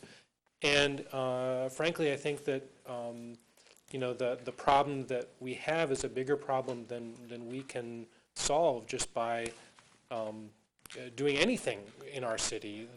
Even the most extreme efforts would just have deer coming in from adjacent townships. I mean, we're not, with our greenbelt and with the agricultural land and everything nearby, there's only so much you can do within the freeway ring, and the freeway is not a very strong barrier to deer.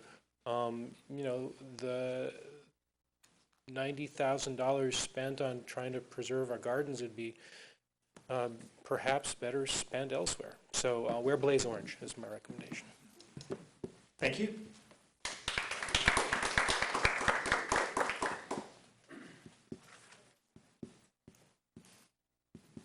I guess I'm going to be a little different. I'm not going to advocate anything. I'm going to talk about implications of things. Now, we heard a moment ago somebody saying there'd be 200 deer in the backyard. Well, Thomas Malthus was the guy that Darwin drawed upon to develop his theories. There will be ecological balance. It's whether you like it or not is something else again. If you have lots and lots of deer, they get small, they starve to death, and so on, but they will still be in balance. Now, there are two things that I've observed, I think, in the course of these conversations. There are two problems that these deer apparently represent. One is their car collisions. Now, I did look at a map, it's actually in the Ann Arbor website, that showed the location of the car accidents. Now, they've increased. In 2011, there are 38 of them, then 40, and 44 in 2013. They don't have 14 yet. So they have gone up. But the pattern has changed.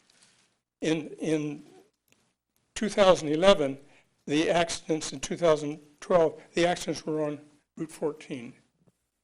Now they are centered in the rural, in the urban areas of people's yards. So we have a situation of, do we want to put up with more accidents in local city streets?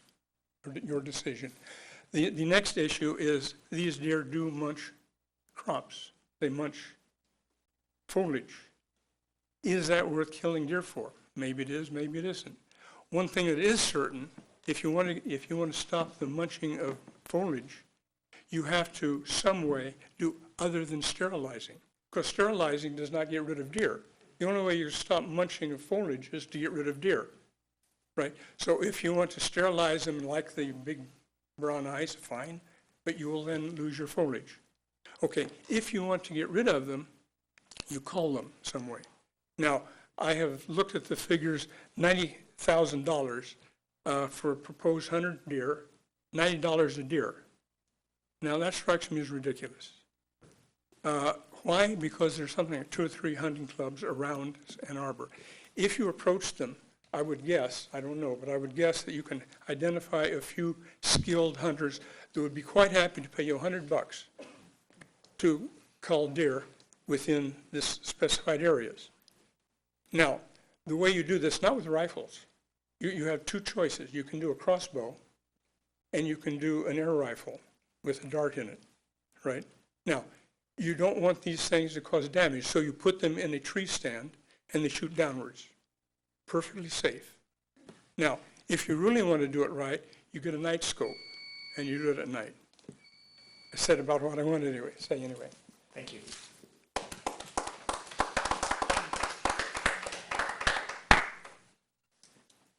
Hi.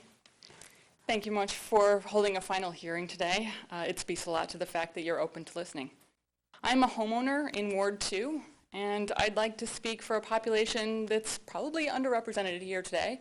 But one of the gentlemen mentioned it earlier, and it speaks a lot to Michigan's economy. Hunters, the deer hunters. Though there is documentation of Michiganders complaining about there being too many deer in our state since the 1940s, if you can believe it, deer hunters disagree. And lately, they really disagree. Deer hunters believe there are too few deer in Michigan, and not just in the Upper Peninsula either. Every year, you probably know about this already, but every year, the Michigan Department of Natural Resources surveys Michigan deer hunters to find out about their experience. This is one way the Michigan Department of Natural Resources figures out how many deer we have in the state. One of the questions asked of deer hunters is whether or not they're satisfied with the number of deer seen. In 2013, only 33% of hunters statewide were happy with the number of deer seen. And in southern Lower Peninsula, 35% were satisfied. This past year, it's 30%. They're not satisfied with the number of deer that exist in our state. So really, it's not that we have too many deer. We have too few. Truly, for Michigan's sake and for our economy, we need more deer in their habitat. We need to do what the hunters do, which is feed them where they can live and thrive, and stop feeding them where we don't want them to live. Right before I came here tonight, I happened to see a TED Talk. I'm sure you guys have seen TED Talks before. And it was a 13-year-old from Kenya, next to Nairobi National Park. And he was charged with keeping his family's cattle safe from lions. He grew up hating lions, who killed his family's livelihood. Can understand that. And warriors in his town killed the lions. But this 13-year-old boy knew there was a better way. He came up with a series of flashing lights that tricked lions into not coming around, and that was 3 years ago. And now in his town, he's putting flashing lights in the other places. I know we're not 13-year-olds. I think we're all a little older than that. And I know that deer aren't lions either. We don't have lions in our city. We can use, and we can all agree that killing should only be used as a last resort. We can use, like other towns, non-lethal methods. Thank you.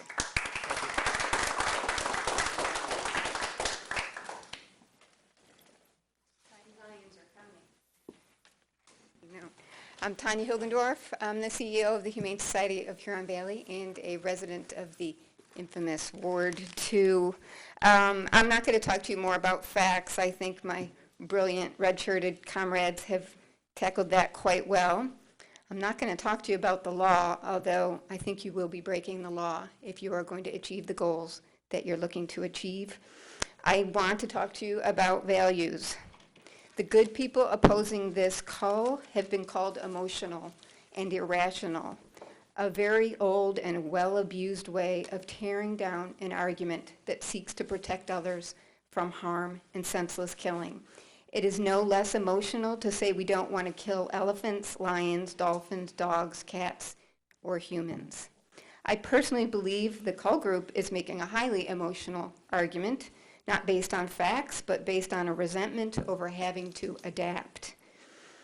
But perhaps what is better for me is to be more respectful and to define this simply as about competing values. We are asking for a solution that abides by our values of respect for animal life and nature, and that values that get equal footing with those which are driving this cull.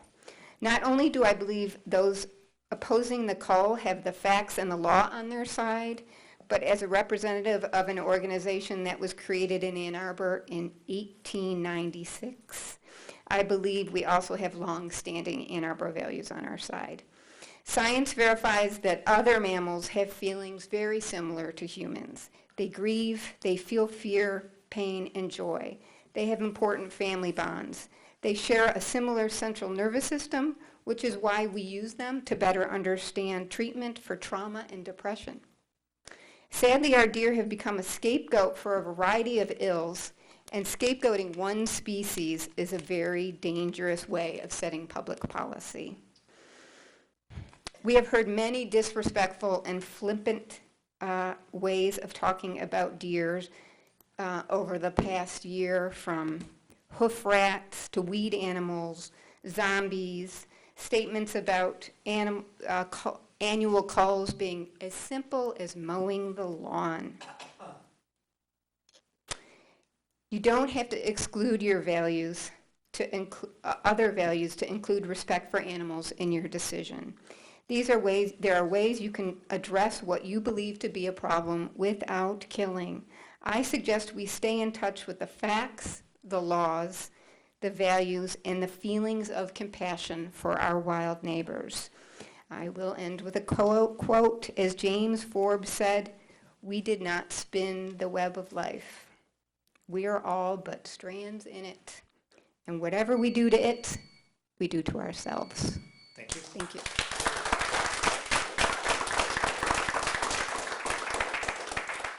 Hello, my name is Jamie McGarrett, and I'm speaking as a resident from the 4th Ward, a 26-year resident here in this city, and as someone who deals with science and technology pretty much my entire life, and as someone who has gone through a municipal process here in our city the past couple months and gotten to understand the amount of time that it takes for people to get information in our community and to understand the issues that face our community.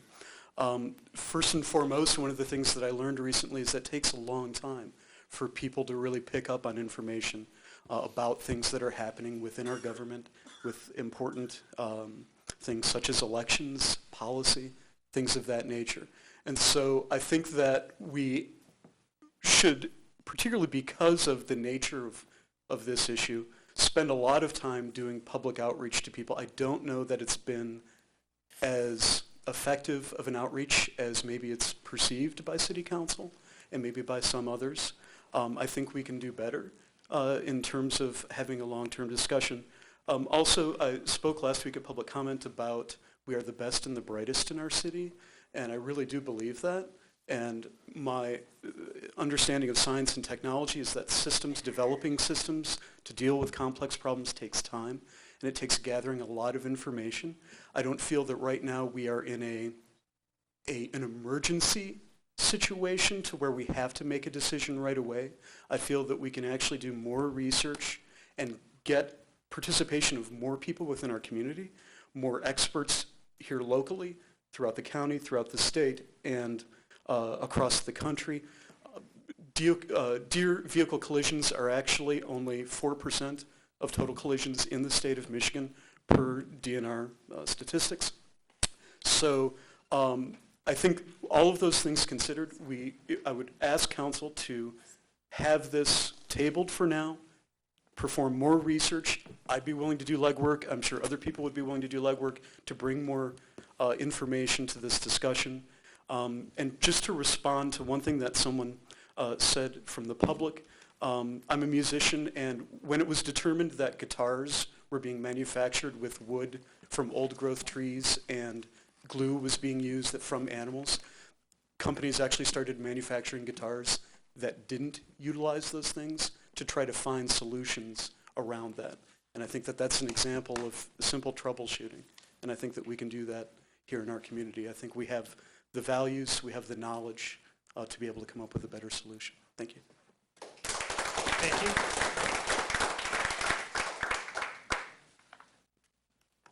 Hello. My name is Karen Patterson. I'm the Director of Humane Education for the Humane Society of Huron Valley. And first, I just wanted to bring some awareness. I'm sure you've noticed many people in the room wearing the color red. I have personally spoken to many people who are not very comfortable with public speaking. So it was a great idea to have people show their support. So you can look around the room and see all of the people here that are in support of non-lethal methods for deer management. I also, my position at the Humane Society started in 2011, and there was no humane education prior to me starting there.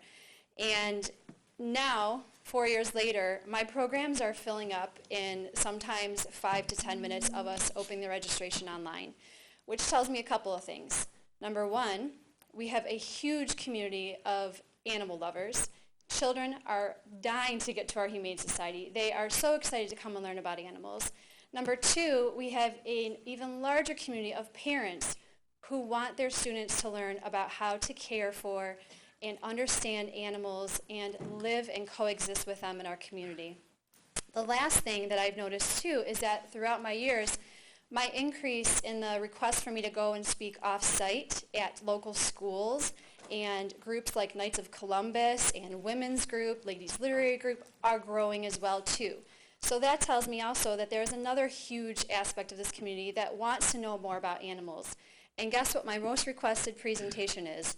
Wonderful wildlife. That is the one I'm continuously called about to go out and speak about wildlife in our community, raccoons, opossums, all those animals that maybe people would say ew to or kids would say ew to. We go out and we talk about them and educate, and that is my primary role there.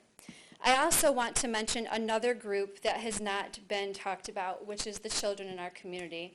One of the things I enjoy about my summers is that while the teachers are off, getting ready for their classroom, doing professional development and working hard, I am also working hard with camp. And this week is our last week of camp for the summer, and we have an organic garden growing in the back of our facility for our rabbits and small mammals. And a couple of weeks ago, all our Brussels sprouts were gone.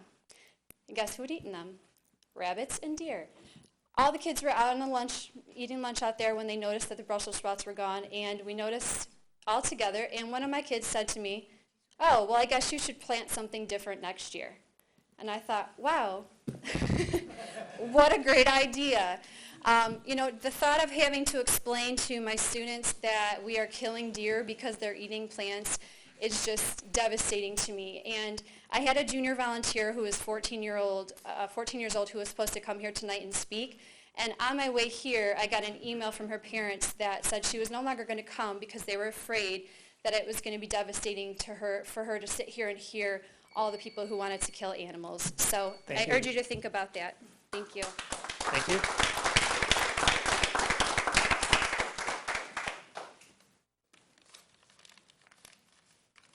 Is this the microphone? Yes, sir. Yes, sir. My name is Dr. Arnold Prostak. I live on my house borders on Washtenaw, a very busy street.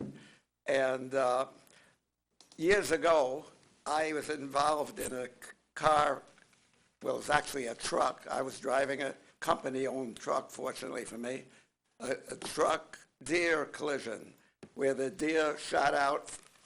This was not in Ann Arbor, but in Livingston County. The deer shot out from shrubbery on the side of the road right into the oncoming truck and hit the headlight area of the fender on that side and bounced back into the, it was wintertime, into the snow on the side of the road. He was severely injured. He later died. I'm sure that was not a very humane death for him. The truck, of course, suffered damage, but, okay, that's one thing. More recently, in the last year, on 2 occasions, just while taking a walk in the evening on the non-motorized trail that goes along Washtenaw there, I've seen deer, several deer coming in from across the street, crossing all the lanes of Washtenaw. Fortunately, they made it to the other side, but sometime they won't. I urge the decision to be made to cull or kill deer on an appropriate basis and not kick the can further down the road. Thank you. Thank you.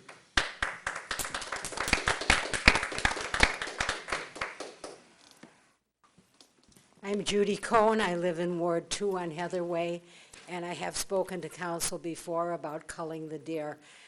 I do so reluctantly, but I nevertheless do so. I love animals too. It is not about my hostas and my tulips. It's about the deer devastating the landscape, not just landscape that we like to look at, but destroying habitat for other animals, destroying oak trees. There are simply too many of them. If someone says there's too few of them, not in my backyard. Let them come and take the ones in my backyard, take them up north and do what they will with them. It's fine with me. But there are simply too many for balancing. The deer don't share the habitat with other animals, other plants, other species.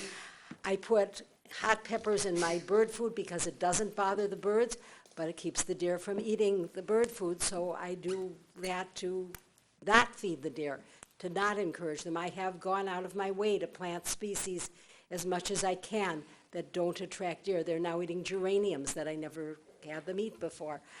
I have mentioned once before to council that I have a guy who helps with my garden. On 2 occasions he went home and he found a tick in his arm when he showered, and he said he sprayed ticks, and I thought it was just in one little area. There were 2 areas, one of them in the lilies by the mailbox by the road, so that if my postal carrier brings my mail, they could potentially get a tick on them. So that's, and I have an acquaintance that I saw at an occasion, and she was limping. I said, "What happened to you?" She said, "I have Lyme disease." So whether it was reported or not, or how it was reported, Lyme disease is here. It is a potential danger. Someone said at the last meeting that it's not from the deer. The deer carry the ticks. They don't necessarily create them, but they attract them. So they do carry them, and it is a problem. And I do, however reluctantly, call for you to cull the deer to take care of the problem. I'm not unsympathetic to those who spoke. Nevertheless, I think it's gotten to a point where it's just simply necessary to do this. Thank you. Thank you.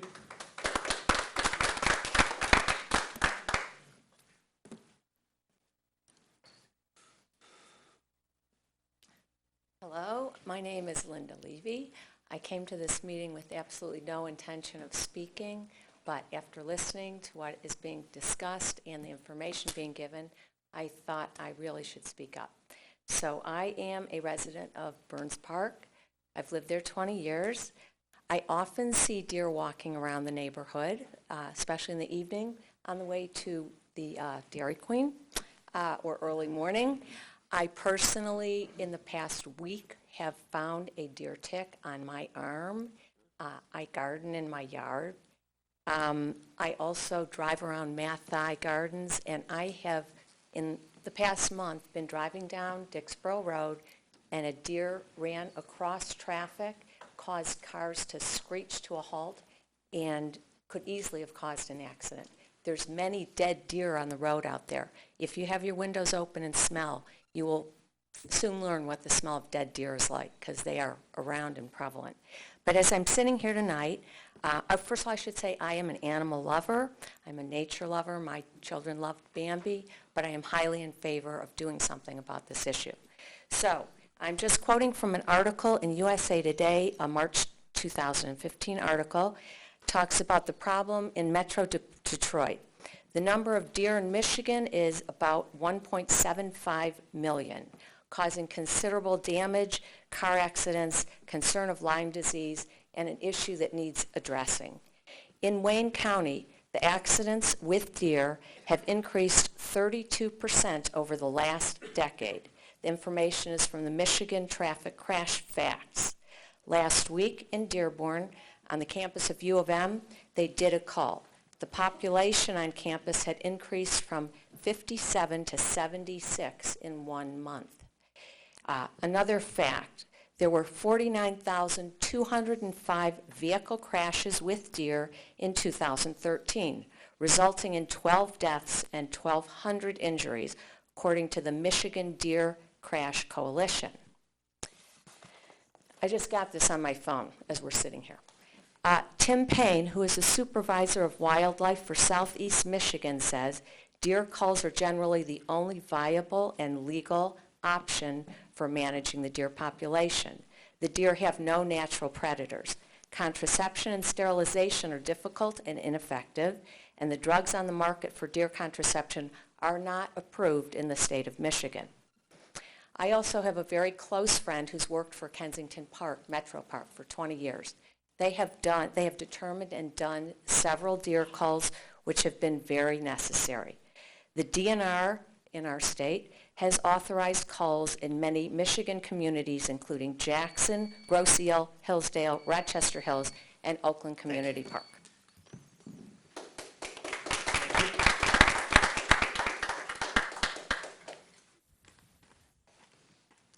Hi, I'm Bonnie Flanders. I live in the 4th Ward. I was born and raised in Ann Arbor, Michigan. I've lived in the 4th Ward nearly 30 years now. I walk in the Pioneer Woods and the Greenview Park every single day. I came here not to speak. I came here to learn. I wanted to learn how the deer population can be dealt with. I've heard how to shoot them, what angle. I've heard about car accidents. I've heard about eating and what they eat. I haven't heard much about what you could feed them to sterilize them, or darts you could use to sterilize them, or spaying and neuter them. I haven't heard much about that. But now I'm going to make my short and my sweet statement. I do not want my tax dollars going to legalized guns in my town. I do not want shooting in my neighborhood. Take all my tax dollars and pay for whatever study you need, but I do not want guns and shooting in my neighborhood. Thank you. Thank you. I'm Susan Karp. I've lived in a neighborhood where there's deer I see deer almost every day. I've been in this neighborhood for 20 years, and it's a treat. It's still a treat every day when I see them. I'm excited to see them. They've eaten all my hostas, and I just want you to choose something other than a lethal method. You can do better. I've been embarrassed to be an Ann Arborite tonight, to be in here. I'm usually so proud of myself to say I'm from Ann Arbor, but it's horrifying to think you're considering shooting animals in our town. So just take a step back and look at the other options. Thank you. Thank you.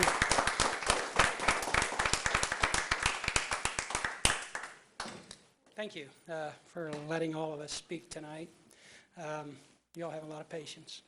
I've lived in Ward 2 in the same home since 1984, and the deer numbers have went up considerably. And I like to hunt deer, and so I'm a hunter. I'm a killer of deer.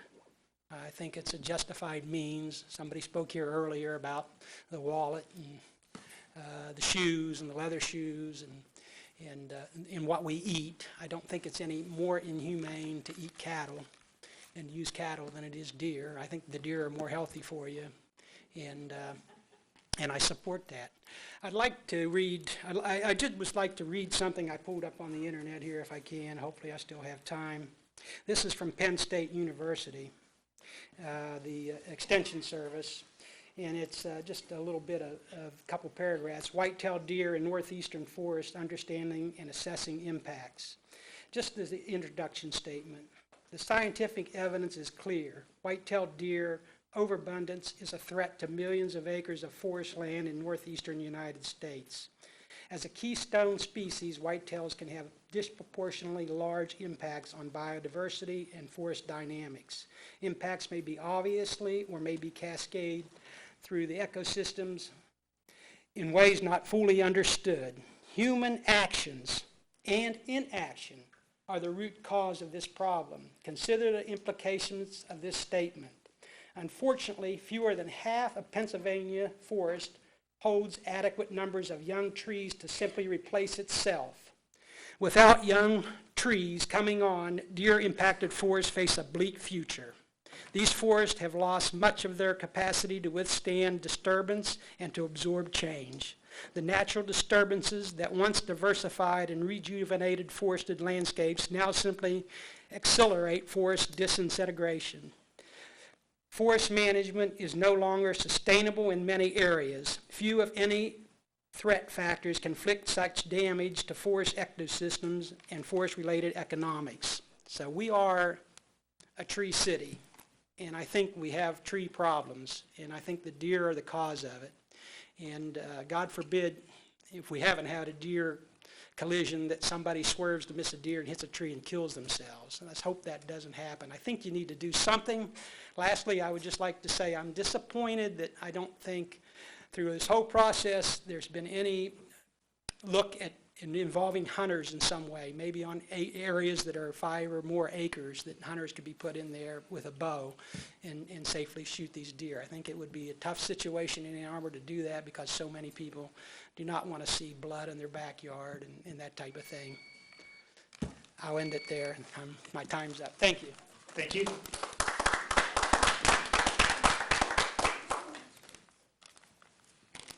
I'll be brief. It's 8:45, or excuse me, it's 10:45. So, yeah, really.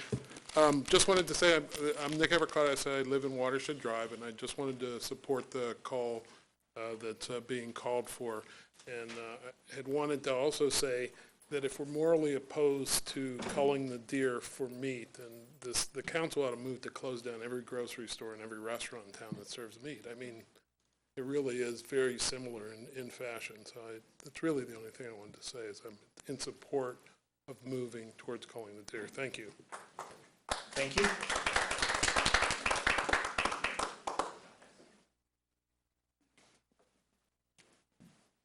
Good evening, and thank you all for your attention to the deer overabundance in our area this last year. Most folks on both sides of this argument truly care about all animals, that whole web of life.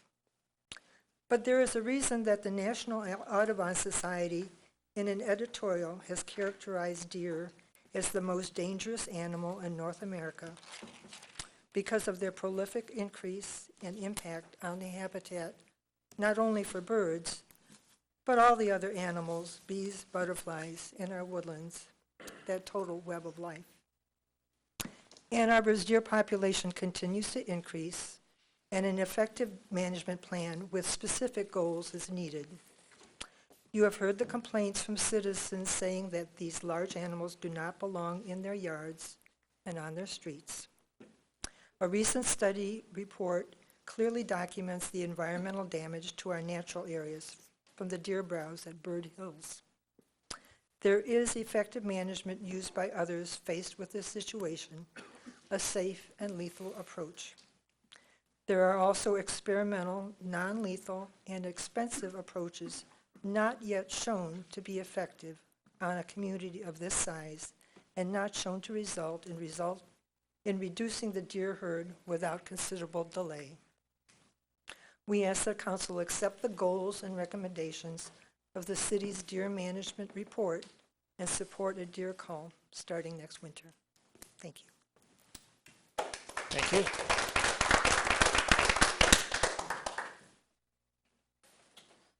The good news is we're halfway through the agenda for tonight.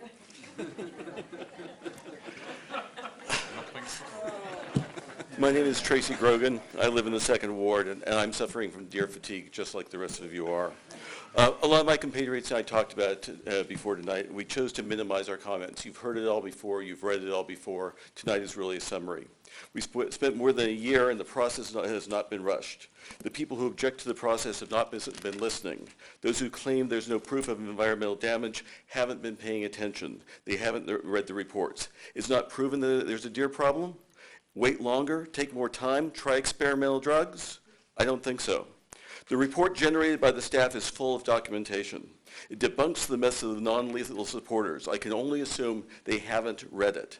The Humane Society of Huron Valley tries to limit the citizenry's awareness of the problem by cherry-picking their data, ignoring the impact on our green belts from deer overgrazing, which threatens the futures of our trees and the current status of animals that require shrubs and underbrush for breeding and birthing. They tried to paint the picture of us as a small group of homeowners concerned about our gardens, ignoring the data on habitat destruction. They claim we'll be hunting during the day, a complete fabrication. They claim the process was flawed, but they in no way demonstrate that the results were non-representative. They claim the vacuum effect, which has been debunked. Read it in the report. They link us to lion hunts in Africa. I don't even know where to go with that one. Sharpshooters have dubious training. That's an ignorant statement. The report is documented by the city staff that qualified staffs do have experienced professional shooters. They misrepresent the debate with fantasy and not reality. They raise the specter of pets being mistaken for deer and being shot in secret nighttime winter crossfire.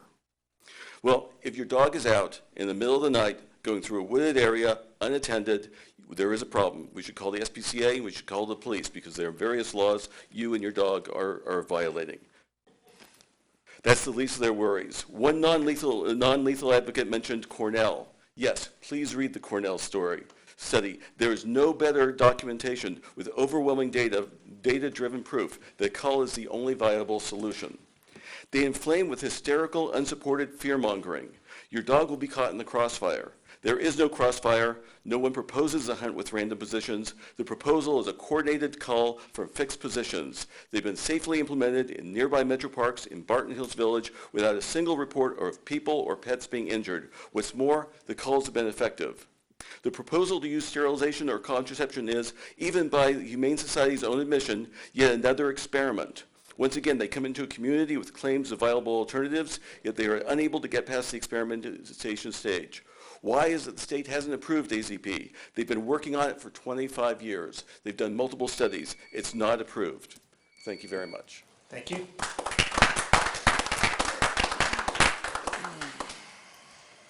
Hannah Reidel, I live in Northeast Ann Arbor. I support a cull completely unapologetically. I think it is not immoral.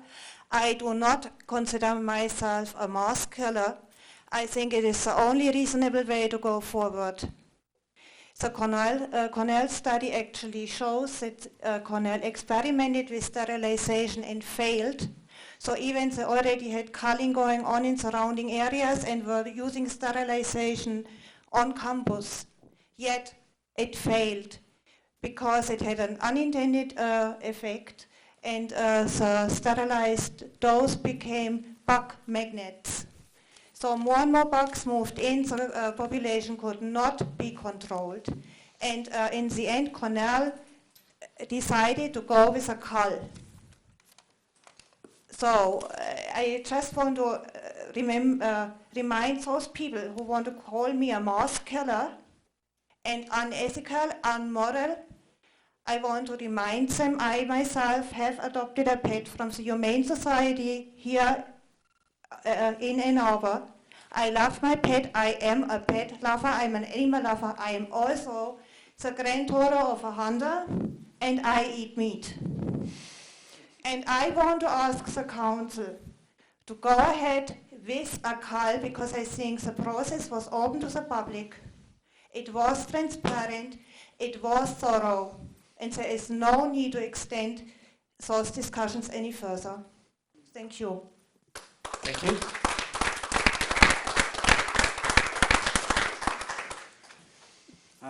Good evening, Council. Thank you again for attending to this. My name is Paul Schwankel. I live in the 3rd Ward. And basically, with the great numbers of people in red here, I'm here sort of to provide some balance. I don't know where the numbers lie. I don't know. I haven't done any surveys.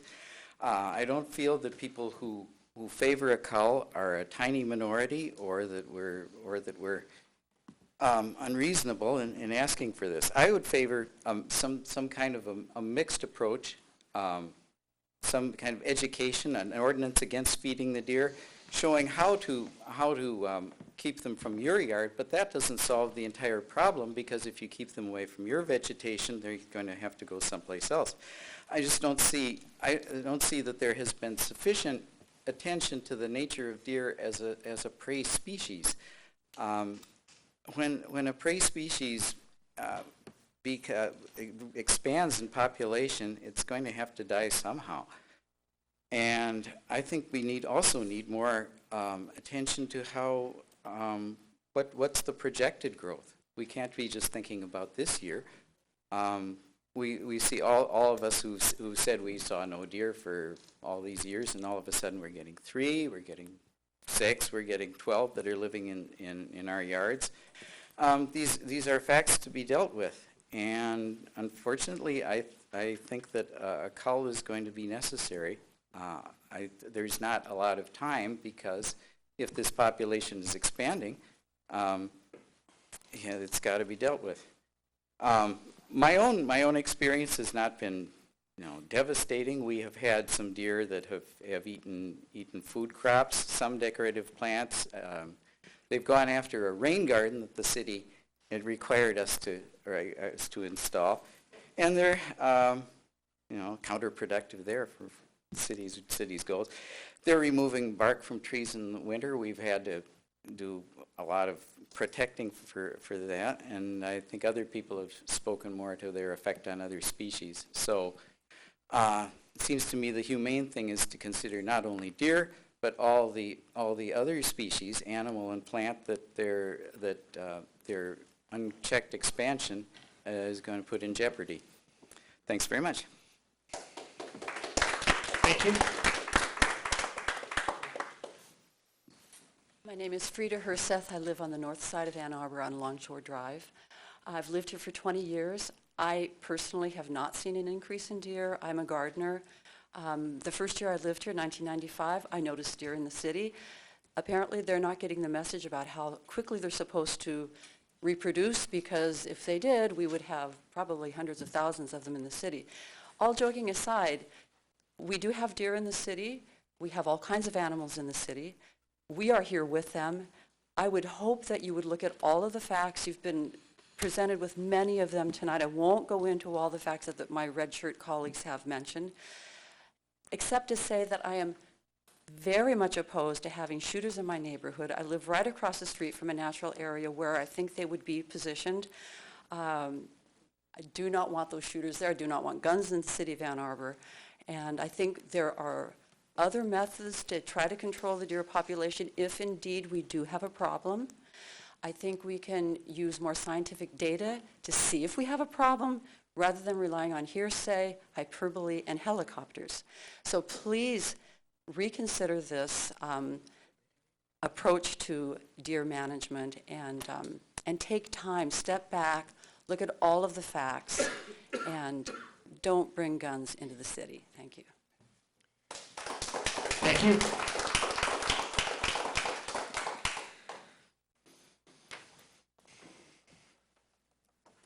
Hi, again, I'm Greg Hebert, and I'm here at the behest of my wife, a 40-year hunter, and I've spoken with her dad, a 70-year hunter. Deer rifles that they will be using to kill these deer shoot approximately 2 to 2.5 miles. So even if they're sitting in a fixed raised platform and they're shooting at the ground, if there's a rock or if there's a miss, you have to worry about stray bullets going a very long distance. And there is no way that I or my wife countenance having this activity in the city borders. There's some other way to take care of it. You guys can think about it, but there is no way that I'm going to countenance having deer rifles going off in the city of Ann Arbor. Okay, the second thing is we have a process problem here. When the city council put this together, they tasked city staff to develop a community-endorsed deer management plan. According to the website on the city, the plan answers what should be the goal of the deer management program, what would be the deer management area, and what is the preferred deer management method. A lot of this stuff leads straight towards culling. You've kind of set up the answer with the procedure that you task city staff to do. You need to be a little bit more careful to get your community input before we start trying to steer in a certain direction on questions. All right, my own personal opinion, I came here in 1970 to live on the edge of civilization. It's about as far out into the sticks as I could stand to put myself. I live in the city. I don't like living in the city. I grew up in the city. I don't like living in the city. I don't want to live any farther out. We live on an edge. We live on a border.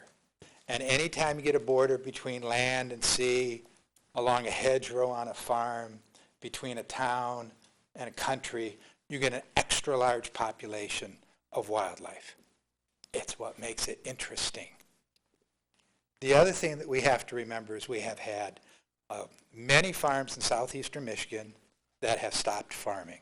It is a well-known fact amongst hunters that all the deer in Michigan are down here. We've also had 2 very harsh winters, and they've driven the deer farther into the city than they normally would be. But what would be the fact of killing some of these deer? If you take a deer and you remove it from the habitat, and the habitat still has food and safety, the deer from the surrounding area will simply come in and fill the void. If you think you guys are going to shoot this stuff out of the city of Ann Arbor with harsh winters and people feeding them, either with corn or with hostas, it's not going to happen. And you really need to take a little better look and talk to a little bit more informed management people as to how we can take care of our deer population. Getting up in stands, shooting 2.5-mile bullets in the city is not going to work. Thank you. Thank you.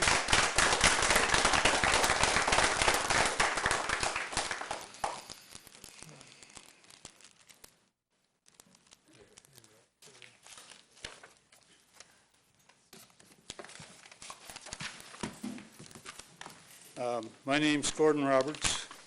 I'm from the Toomey Hills area, Ward 2, and I do not support any option except culling, as it's the only effective means. And this has been procrastinated far too long. Action should have been taken 10 years ago and absolutely 5 years ago. Previously, I presented the concept of break even. This is the culling level that holds the population constant. Now, if we go below that level, then the population grows. If you go above the break-even point, then you have the ability to reduce the population. If we use 100 deer as a starting herd size and assume that the growth of the herd is about 1.6 times per year, and that's based upon numerous different experiments, and it may even go as high as 1.8. And on a basis of 100 deer, that means we're going to have 60 new deer added to the population in a year. To just break even, we've got to cull, kill is the best way to describe it, 60 deer per year to just break even. If you go anything less than that, you're not going to do an effective job. Now, if we call 80 deer per year, and this is the really interesting thing that one sees, use a constant call rate of 80 per year, and at year 0, I start with 100 deer. Now, at the end of year 1, it multiplied to 160, and I subtract 80 out of there. So my new starting figure is 80 deer for the second year.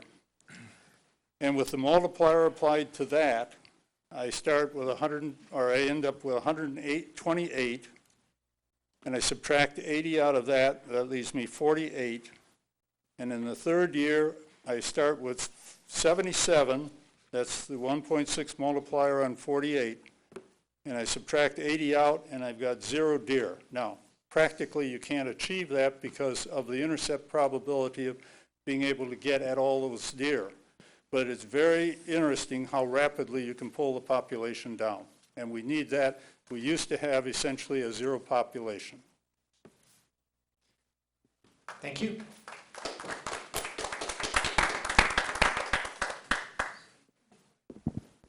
I know it's late, and I'm from a different county. My name is Kate Murphy. I live in Livingston County. I've been very concerned about this issue, though. I live where the white deer was killed. We didn't know about it for months. And I wanted to live in Ann Arbor because I really believed that Ann Arbor was a city that believed in social justice. But I have 2 white dogs, and they like to pee on my neighbor's hostas. And so I'd be afraid that if I moved into a neighborhood in Ann Arbor, my dogs would be shot. And I wouldn't want that to happen.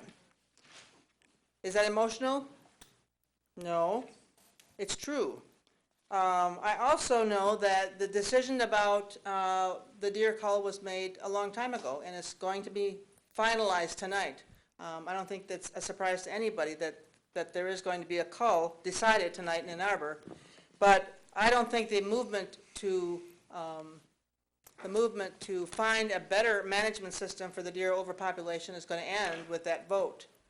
I think the movement is going to continue, if need be, until the first shots are fired, and if need be, until the first deer is killed. It's not going to stop when the vote is taken tonight. And I wish you good luck with your process. Thank you. Thank you.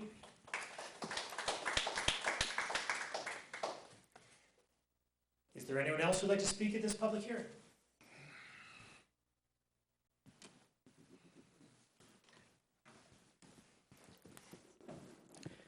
My name is Robert McGee with Ann Arbor Residents for Non-Lethal Deer Management. First, an update on our petition drive to amend the city charter to ban hunting in Ann Arbor. Our goal was to collect 5,000 signatures in less than 2 months. After several weeks, we collected almost 2,000. Unfortunately, we discovered we cannot regulate hunting, so legally that approach could not have worked. However, we learned what legal verbiage will work to stop culling. But most importantly, we learned that out of the thousands of residents we randomly approached, over 70% were solidly against culling. On July 13th, you heard from Stephanie Boyles with HSUS. Earlier that afternoon, we arranged a meeting with Dr. Brent Rudolph of the DNR, Mayor Taylor, and Mr. Sumit Bal to discuss the feasibility of having HSUS use non-lethal methods. Dr. Rudolph was very open to the idea and even mentioned that there was a potential for the DNR, Michigan State University, HSUS, and Ann Arbor to collaborate on deer issues. Now that's a lineup to be proud of. Is PZP experimental? For argument's sake, let's say it is. How much does it cost? $225 per deer, you have the quote, versus $300 to shoot a deer. Cost is not a factor. Actually, it's a potential savings. Instead of spending $30,000 to kill 100 deer, why not spend $30,000 to prevent births in 133 does for the long-term effect? Why should you spend $30,000 on so-called research? To answer that, consider this. In the entire country, we are the second most educated, the fourth most creative, the fourth best red group of literates, and the home of the University of Michigan, one of the most prestigious universities in the world, where those leaders have the intestinal fortitude to spend over $1.3 billion per year in experimental research and break the taboos of status quo in order to make this a better planet. How are you contributing to our distinguished reputation? Take the chance, be initiative, embrace a non-lethal approach to become a model for others. Imagine if it works. You spent $30,000 and collaborated with the DNR, MSU, and HSUS to develop a non-lethal model for others to copy. Your decision tonight is newsworthy. Not only are surrounding communities looking at you, but I assure you, so is the country. Finally, one of you publicly stated that your role as elected officials is to make the difficult decisions. As a former elected official, I disagree. It is not. Anyone can flip a coin and then hide behind the decision saying it was a tough one. Your role is to listen to constituents, fully understand the problem, and choose an innovative solution that we all can be proud of. Thank you.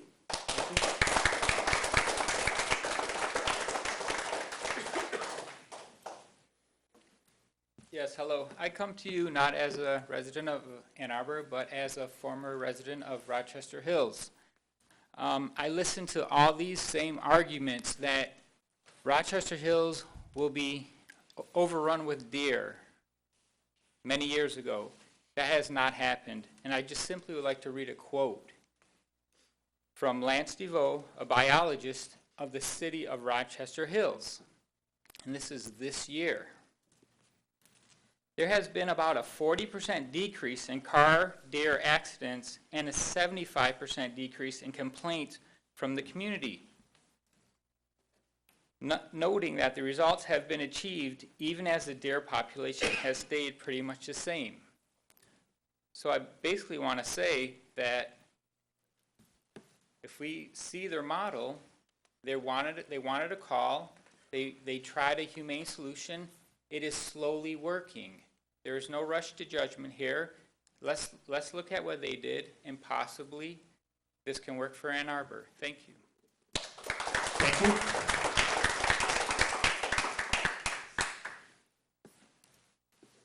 Is there anyone else who would like to speak at this public hearing?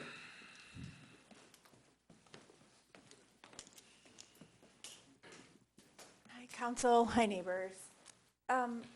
In January, I was driving up Pontiac Trail and had a doe run out in front of me, and I already told this story a while ago. And listening to all these opinions, my head is spinning.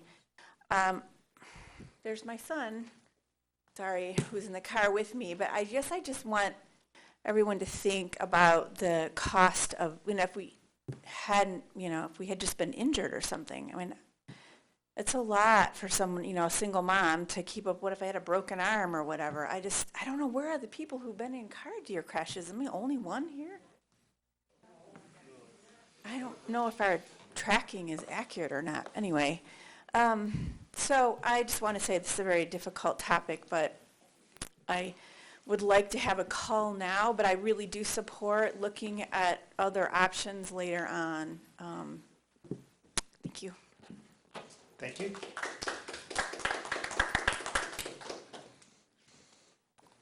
Is there anyone else who'd like to speak at this public hearing?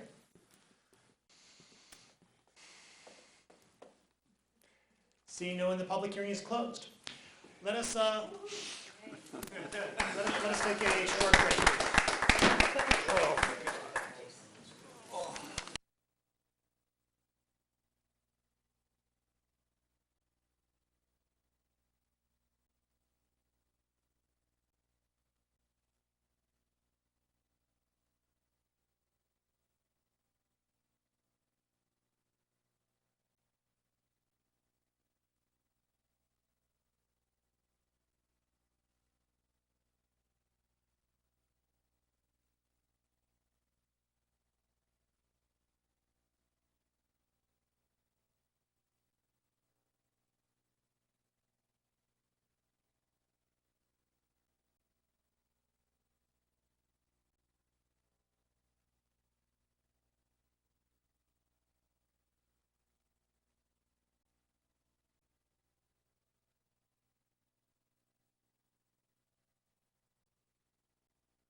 Is that a motion to adjourn?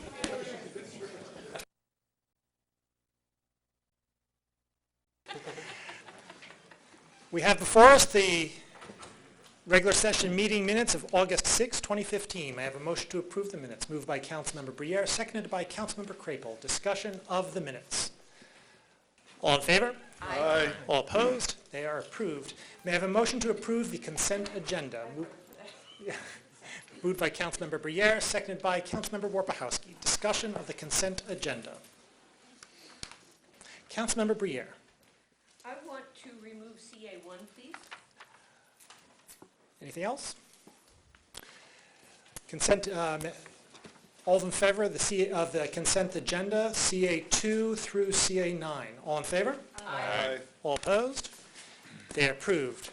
CA1, resolution to approve a purchase order between the City of Ann Arbor, Taser International, for the purchases of conducted electrical weapons, CEW, commonly known as tasers, in the amount of $36,412.05, moved by Councilmember Briere, seconded by Councilmember Crapel. Discussion of CA1, Councilmember Briere. I'm probably too incompetent tonight because I've been listening so hard that speaking is going to be difficult. But one of the reasons that I wanted to pull this out is because we are purchasing new tasers that are new to our police department, and the police department will be going through a significant amount of additional training in the use of these tasers. So I wanted to commend the police department for looking at this analytically, and for members of council, I want to remind them that we have received information about how much training the police go through, not just in using tasers, but also in dealing with weapons and difficult situations. So for those of us who have the public asking questions, we now have an answer. Further discussion of CA1. All in favor? Aye. All opposed? It is approved. B1, an ordinance to amend Chapter 55 zoning, rezoning of 53.61 acres from TWP Township District to R4A Multifamily Dwelling District, Woodbury Club Apartments, southeast corner of Nixon Road and M14. Moved by Councilmember Lum, seconded by Councilmember Warpachowski. Discussion of B1. Councilmember Lum. I was going to move to postpone, but perhaps I should wait if the other people want to speak to the actual item first before I do that. So, In the interest of time? In the interest of time. And the hour? In the hour, perhaps let me suggest that you jump in and try with the postponement and see whether anyone fights you on it. Thank you, Mr. Mayor. I appreciate your leadership. Thank you. So I will move to postpone to, that's the next excellent question, when? That's September 8th? Your next regular scheduled meeting is September 8th because of the Labor Day holiday. Okay, City Council. so September 8th. Is there a second? Second by Councilmember Eaton. Discussion of the postponement of B1. Councilmember Briere. For the public, this gives the city sufficient time to provide written notice to the affected neighbors. It is confirmed. Further discussion? Councilmember Lum. Thanks. We've got a couple others coming up, and I will just speak to all of them now. If you can just bear with me, I'll save you later. On the postponement, there are 6 agenda items tonight on the proposed Nixon Road developments, Woodbury Club Apartments, and Nixon Farms North and South. 3 related to approving second reading of the zoning for each, and 3 related to approving the site plans and development agreements for each. If no one else does, will be moving to postpone all of them. These are major projects and there are numerous significant open issues. They are just not ready for council decisions. What are the open issues? Well, there's quite a few, and let's group them into joint issues and specific development issues. As you know, the projects are across the street from each other on Nixon Road, south of M14, and the key joint issue is traffic. You heard that loud and clear tonight. Combined, the projects will add 1,660 parking spaces and presumably vehicles to an already problematic traffic area. That's a big number, and the traffic concerns relate to the Nixon-Green-Duvarn intersection and to the overflow in the area along the Nixon corridor. In terms of the intersection, it still isn't perfectly clear to me at this point who will pay how much. Until this afternoon, I had been under the understanding that the city would not be paying anything, that between federal grants and the two developers, the full cost would be covered. This afternoon, we were provided a traffic mitigation agreement for Nixon Farms in responses to questions that seemed to say it was too late to get any grants and that the city would be responsible for half the costs, about $1 million. Perhaps I'm wrong on that, but that's a very significant change from what my understanding was and certainly needs to be clarified. For me, one of the primary benefits of these three projects had been that they would relieve the city of the need to use scarce street millage taxpayer dollars for the intersection improvement, and now it appears that is not the case. Regarding the traffic in the surrounding area and on the Nixon corridor, it still seems there are no concrete plans to make any changes or even study it until after these projects would be completed. That's too late and is a significant open issue that does need to be addressed. As for specific development issues for Woodbury Club Apartments, open items include the city's potential parkland purchase, stormwater mitigation, and wetland buffers. Plus, the development agreement has not been updated since July 8th. At least, I've not seen it. This afternoon, we learned the Woodbury Club developer has apparently agreed to contribute $200,000 to the intersection, but it seems that will reduce the Nixon Farms developer's share, not the city's, and it's also not clear if that was what the city deemed to be a fair share for Woodbury. For Nixon Farms, I do want to thank the developer for meeting with neighbors and making adjustments to the site plan to address some of their concerns. That's certainly appreciated, but as a result, there's a new site plan that has not been digested, and the developer is also proposing conditional zoning. The conditional zoning seems to be the city's advantage, but nonetheless is something new that needs to be understood. And for Nixon Farms like Woodbury, there are open issues and concerns with regard to stormwater, retention, and wetlands.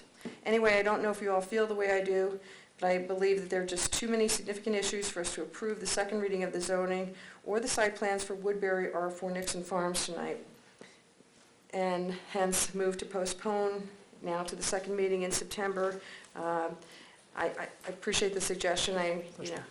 Sorry? First meeting? First meeting, Did you say I something? just said second. I would support the second because we don't want to overload another agenda like we've overloaded this. The motion has already been made to the first meeting. It's Yeah. of no matter to me where it goes. I wonder if, I don't know who, I second. okay, if you would consider it friendly, I think it belongs to the body now. okay. Is it friendly to the body that it be to the second Second meeting? meeting instead? Okay, thank you, friendly Yes. body, thanks. And, yeah, I mean, I just think, and whatever staff prefers, they preferred another date, but it does seem like a month then is more reasonable, and in terms of the others that will come up, we'll decide those dates when those come up, so thank you. I expect we'll strive for consistency, but we'll see. Further discussion of the postponement to the second meeting in September. All in favor? Aye. All opposed? It is postponed. DB1, resolution to approve the Woodbury Club Apartments planned project site plan and development agreement, southeast corner of Nixon Road and M14. Moved by Councilmember Lum, seconded by Councilmember Westfall. Discussion of DB1. Councilmember Lum. Move to postpone to the second meeting in September. Seconded by Councilmember Westfall. Discussion of the postponement. All in favor? Aye. All opposed? It is approved. B2, an ordinance to amend the Chapter 55 zoning of 69 acres from TWP Township District to R4A, Multiple Family Dwelling District, Nixon Farm North zoning, 3381 Nixon Road. Moved by Councilmember Briere, seconded by Councilmember Lum. Discussion of B2. Councilmember Briere. We've already heard that the developer offered conditional zoning. In this case, conditional zoning provides conditions that could be beneficial to the city in that it clarifies that zoning is attached to the contribution toward the intersection improvements and to the specific site plan as an as-built document, so that this is not a situation where we might zone the property and then have the developer move on to some other project and come back at a later date with a different site plan that was more dense or differently designed or with less respect for the wetlands. So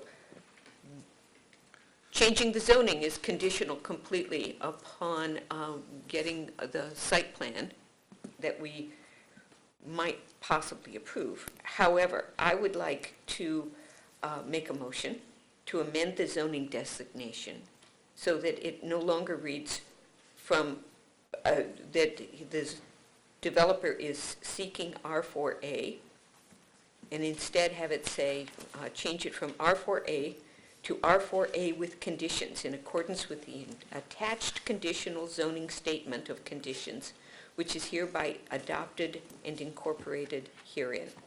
And that should be consistent with the revised ordinance that's been provided to the city clerk. So that's a motion? It's a motion. Is there a second? Second by Councilmember Warpahowski. The purpose of doing that amendment allows us to discuss whether we can vote on this at first reading tonight. We can, of course, postpone to a subsequent meeting and then pass it at first reading or not at that point.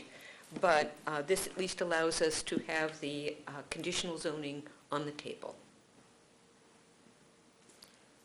Councilmember Kunzelman. Does it still require 8 votes?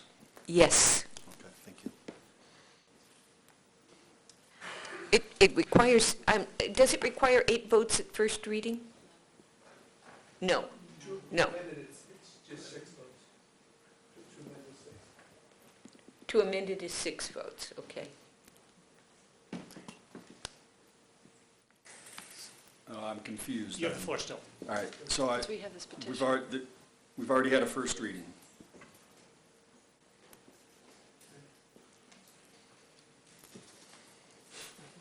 Hold, please. I'm in no hurry. We're all night. You didn't want to go anywhere tonight. This one, yeah. I was going to go deer spotting. I can tell you the good Yeah, I can tell you the spots too. Mr. McDonald.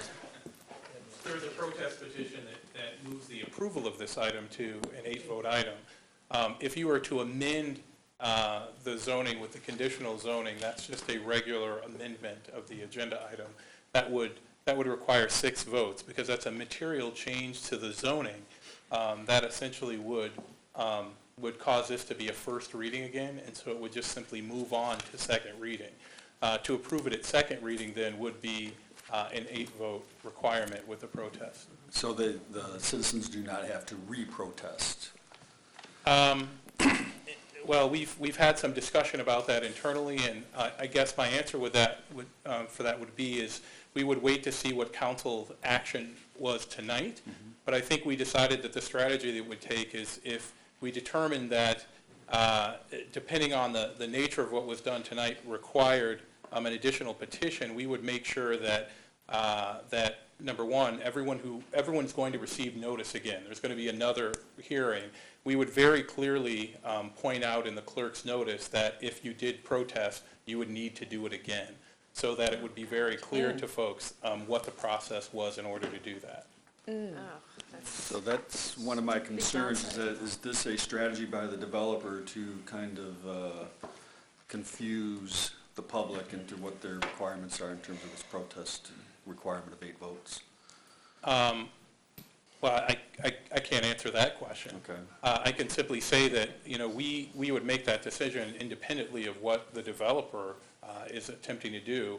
What we were trying to take into account is the fact that if there's a material change to the ordinance tonight that would push it back to a second reading, that's really considered a new ordinance. Right. And so we were looking for a way so that we would make sure that everyone who did protest would have notice of that. And in fact, if necessary, we talked about maybe even sending a second letter to folks as opposed to just their regular notice so that they would know. But the idea behind that is also that there's been some change to the ordinance, so people may or may not change their opinion based on that. But that's more of a nature of our first and second reading process, I think, than I'll just say than some strategy to Well, not I affect think of proper it as a notice. strategy because it's really late in the game. This project has been on the table, whatever, in the public eye for almost a year. And for them to come up with this offer on a night like tonight is a little disconcerting. Because especially if it does require the citizens to come back and do another re-protest to require this 8-vote requirement. Because I can count right now, I don't see 8 votes. And so that's why I'm a little concerned that there's something else going on here. Well, I can say this, because I think the issue is making sure that that protest petition is accurate. We can, if it was council's preference, we could simply provide notice of the folks of the change in zoning and indicate to them that there would be counted, that their past protest could be used here, and then we would just give them notice of the fact that there was a new zoning and that they could make themselves aware of it and determine whether they not wanted to change their protest or not.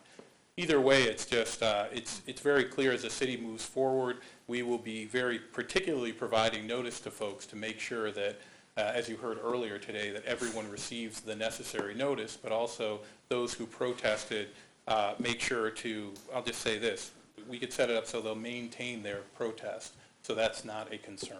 Okay, that's my biggest issue, is I want to make sure that the citizens still have their protest requirements or efforts there, so they don't really have to redo it again. I think that would really be, because this conditional zoning is not about changing the site plan, it's only about a monetary contribution from what I can tell. Is that correct? That is not completely correct, no. Okay, a little bit of the site plan change? Well, it's not about a site plan change, but it's about things that they're taking from the site plan and from their agreement to provide the intersection and adding it to the zoning. So it's not just about a monetary contribution. Okay. Just to myself clarify, so what I hear you saying is that we will going forward treat previous protests as being applicable to a conditional zoning approved at first reading. We will provide residents notice of the change, and if they choose to opt out of the protest, they choose to opt out, but that their protest will continue to count. That is correct. Okay. I believe I had Councilmember Eaton, then Lum. Unless you were done, Councilmember. I'm done. Thank you. You bet. So Councilmember Eaton. with regard to the amendment, yes. If we're going to adopt this significant of an amendment, I would move to postpone the first reading to give, first of all of us time to understand everything that we received late this afternoon, but also give the residents time to react to what we're doing. So I would move to postpone this matter, the first reading of this matter until the second meeting in September. Could we do that to the first meeting in September so everything doesn't end up back at once? The amendment is still on the floor. Motion postpones. To the conditional zoning amendment. Yeah, we haven't voted on that yet. But I believe a motion to postpone Fair that to a first reading, the first reading of that till a subsequent meeting is timely at any point in. I'm not saying it's that, my point is the substance, but I'll let it run. You're exactly right. We'll let it run, and then I'll comment on the substance. Is there a second? Councilmember Crapel. Councilmember Eaton, you're still on the floor on the motion to postpone. I think that it's important to give the residents in that area time to digest this before we consider it on first reading, and so that's the full reason for postponing it to the first meeting in September. Councilmember Lum. I would support that, but I have a question, clarifying questions. Okay, so I'm trying to follow all of this, and I assume that if it's amended to reflect the conditional zoning, that the next time this comes back, it's really a first reading, not a second reading? It is a second reading? Even though it's changed materially? If it is amended tonight, then this constitutes the first reading, and then it comes back at the second reading. Okay, and then And there'll be a public hearing at that time. By postponing this, so when it comes back, it still requires 8 of us to vote for this, right? Yes. Okay. Thanks. But it's a second reading, not a first, even though this is materially changed right now? Correct. Okay. Councilmember Briere. I think I just got mixed messages there, so let me make certain that I absolutely understand. We haven't approved yet the amended language. Because we haven't approved the amended language, it's not on the floor. I mean, it's on the floor, but it's not what, if we postpone, we're not postponing the amended ordinance. We are postponing the original ordinance. Correct. So if that comes back to us in that shape, we may have to be answerable to my constituents anyway, because they will be confused about what is actually appearing on the agenda if we're considering the amended language. If we postpone now, we're postponing our second reading. If we, I'm watching Mr. Postema's nod because I'm just making sure I'm getting this right. If we, yeah, it's late for me too. If we decide tonight whether to adopt the change in language, then that is the equivalent of first reading, and it goes then to second reading? Yes. Which can then be postponed. Which can then be postponed, okay. So I think that gives us what we're really doing here tonight. Councilmember Westphal. So effectively, if we postponed what we have in front of us without it being amended, it's not offering the public any additional information, it's just time. And if we decided to amend it at whatever next meeting, then that will be new information for the public. So if we just postpone, right now, it's time, but there's no new information because we don't have this amendment on the floor. So I guess I just don't know how that would help. So I guess the way I'm reading it now, my preference would be to amend so we have this new information for the public to share with the public, and then at our next meeting we can choose to postpone if it hasn't been digested or vetted. Is the direction I'm looking at. Councilmember Warpowski. I can see no downside to the conditional zoning. I can see no loss to, even if we decide that it doesn't pass on second reading, we are still dealing with a better option with the conditional zoning than we are without the conditional zoning. So I see no advantage to delaying the amendment to get the better deal, to get these added protections about the underlying zoning. So I'll be voting against postponing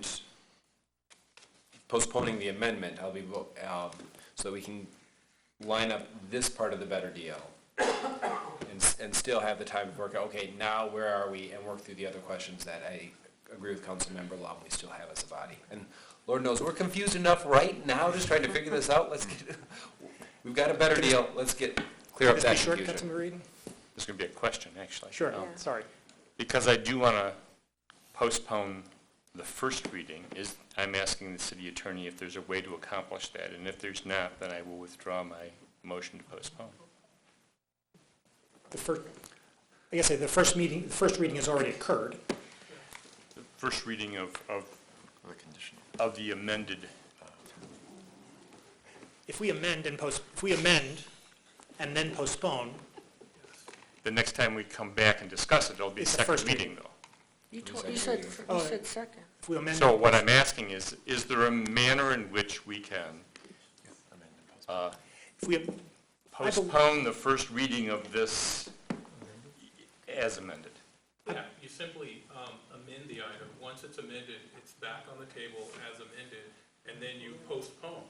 The first, So it's still at first reading then, and you postpone to an additional first reading. so then I would withdraw my motion to postpone so that we can get to that point. Fair enough.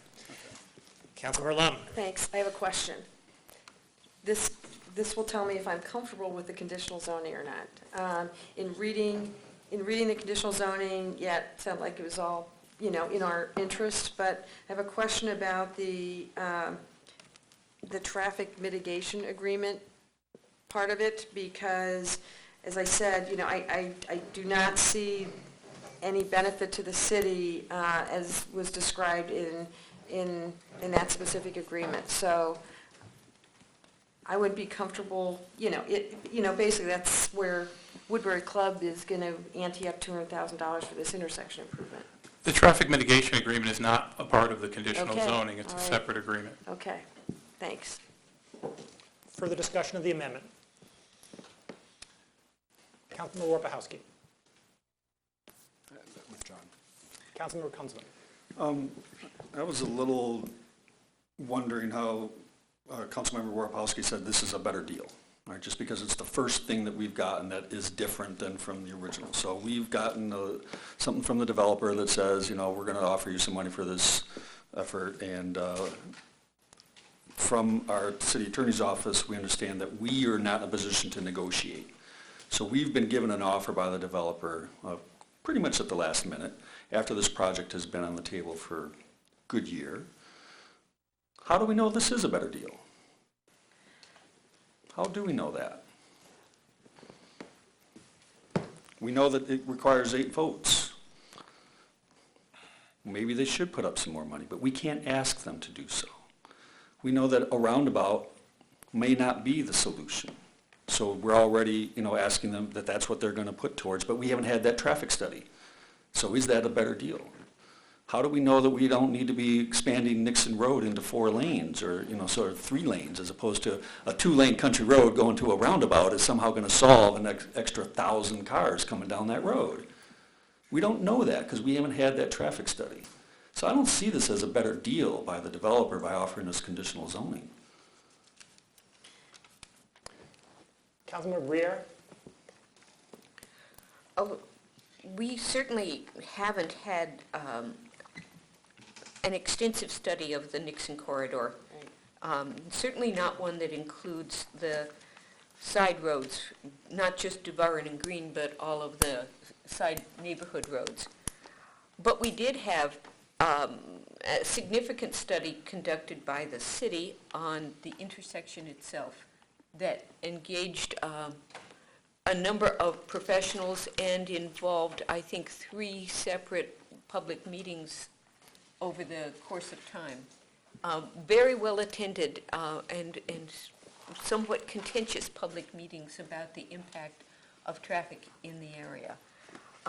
So certainly the city's recommendation that the best solution for the intersection would be a roundabout, while for me that's still kind of new science, I'm perfectly willing to pay attention to that. But no one is suggesting that recommendation solves the traffic problem, and it doesn't.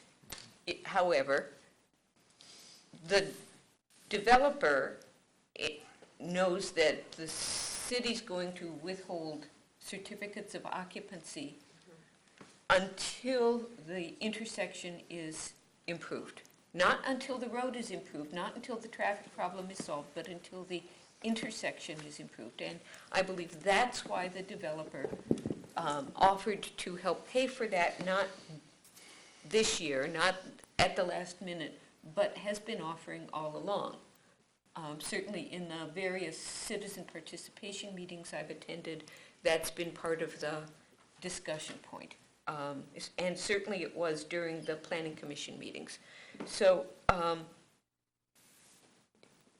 knowing that the intersection is something that would cost the city over $2 million to deal with, and that the city no longer has access to federal funds, makes this offer intriguing, but the most important part of all of this is that the developer has said as a condition of approving the zoning that in these measures which are normally put in the development agreement, and you and I both know that development agreements get amended here and there and at an administrative level that doesn't make it all the way to council. So instead of these agreements being in the development agreement, has offered to put them in the zoning.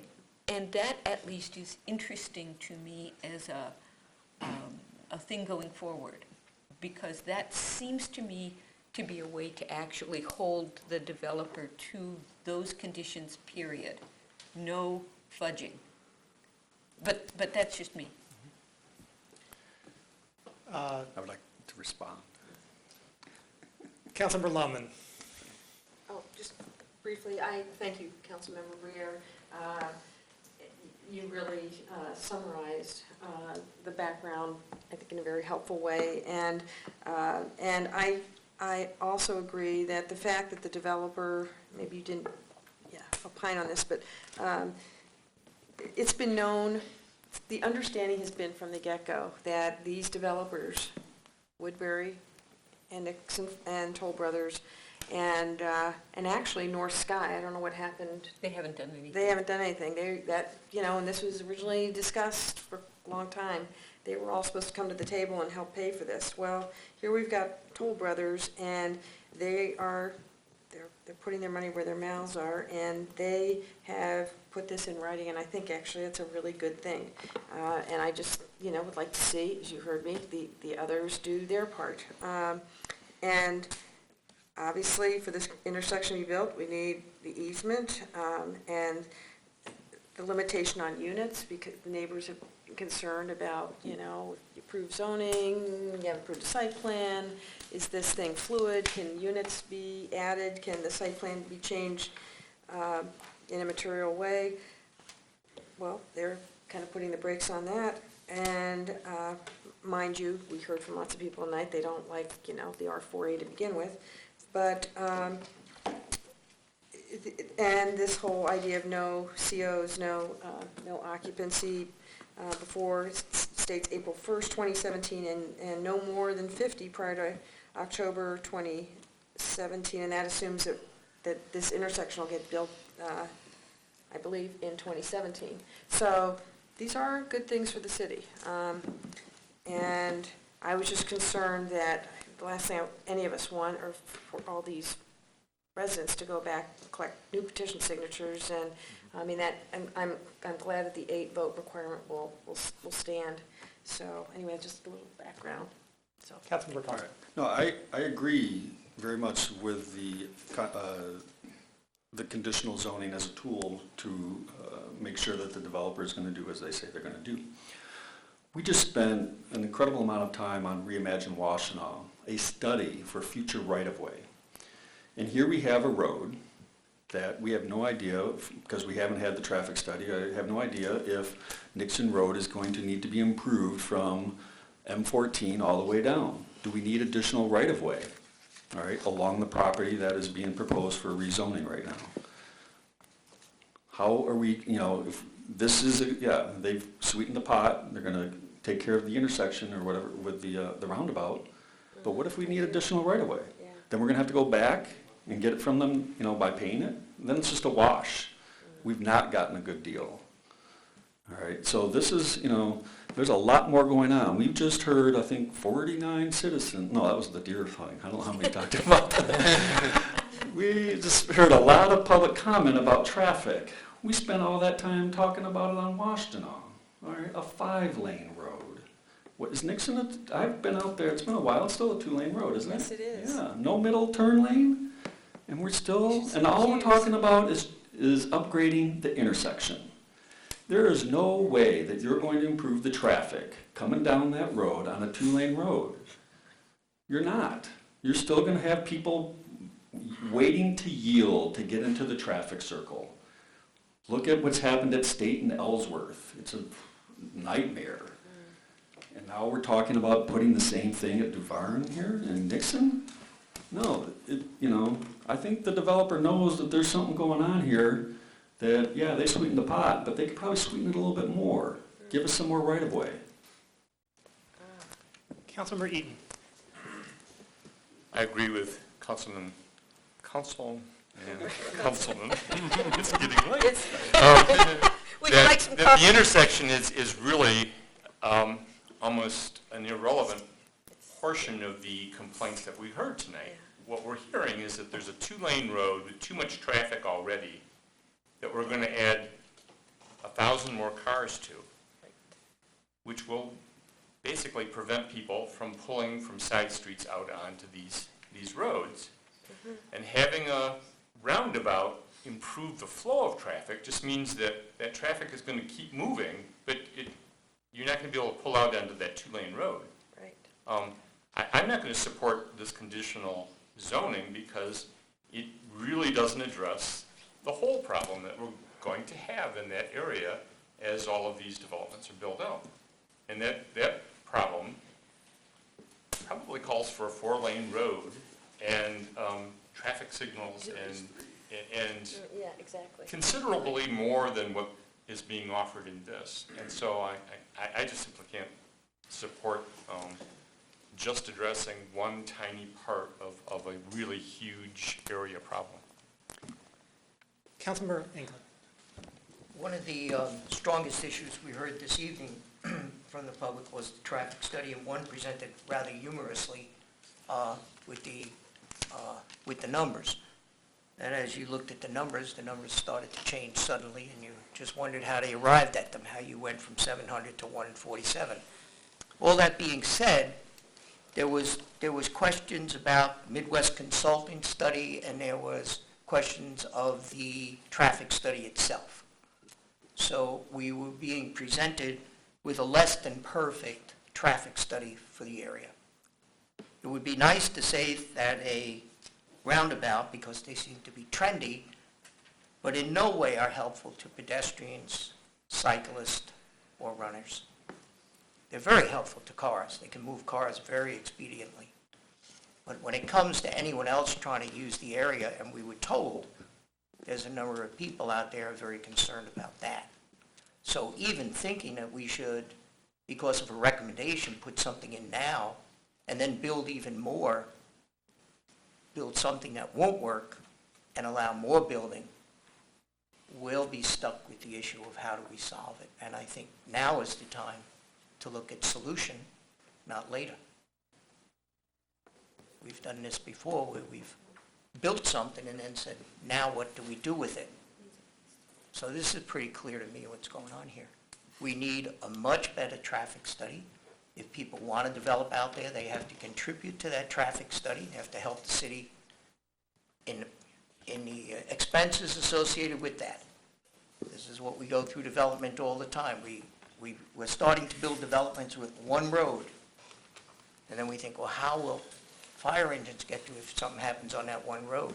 Well, that's kind of too late to think about that. You think about it right now, and you make those decisions now.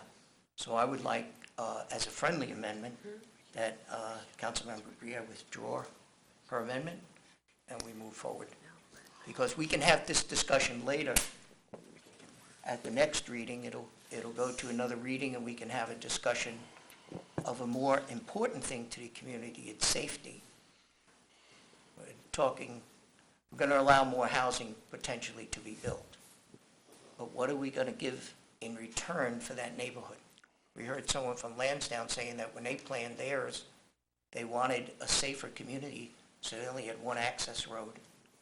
In this case, we have two access roads, both of which are becoming overused, and possibility of further problems being created. Further discussion? Perhaps we can move this to vote. Question? Councilmember Westfall is musing my request. Go for it. This is on the post. This is the amendment on the floor. On the amendment. Yes.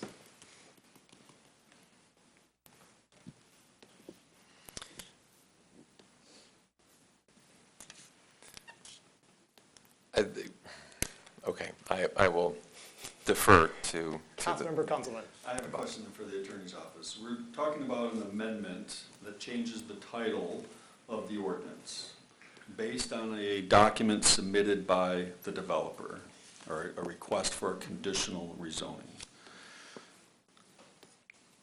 If we approve the change in title, does it allow for the developer to revise their conditional rezoning request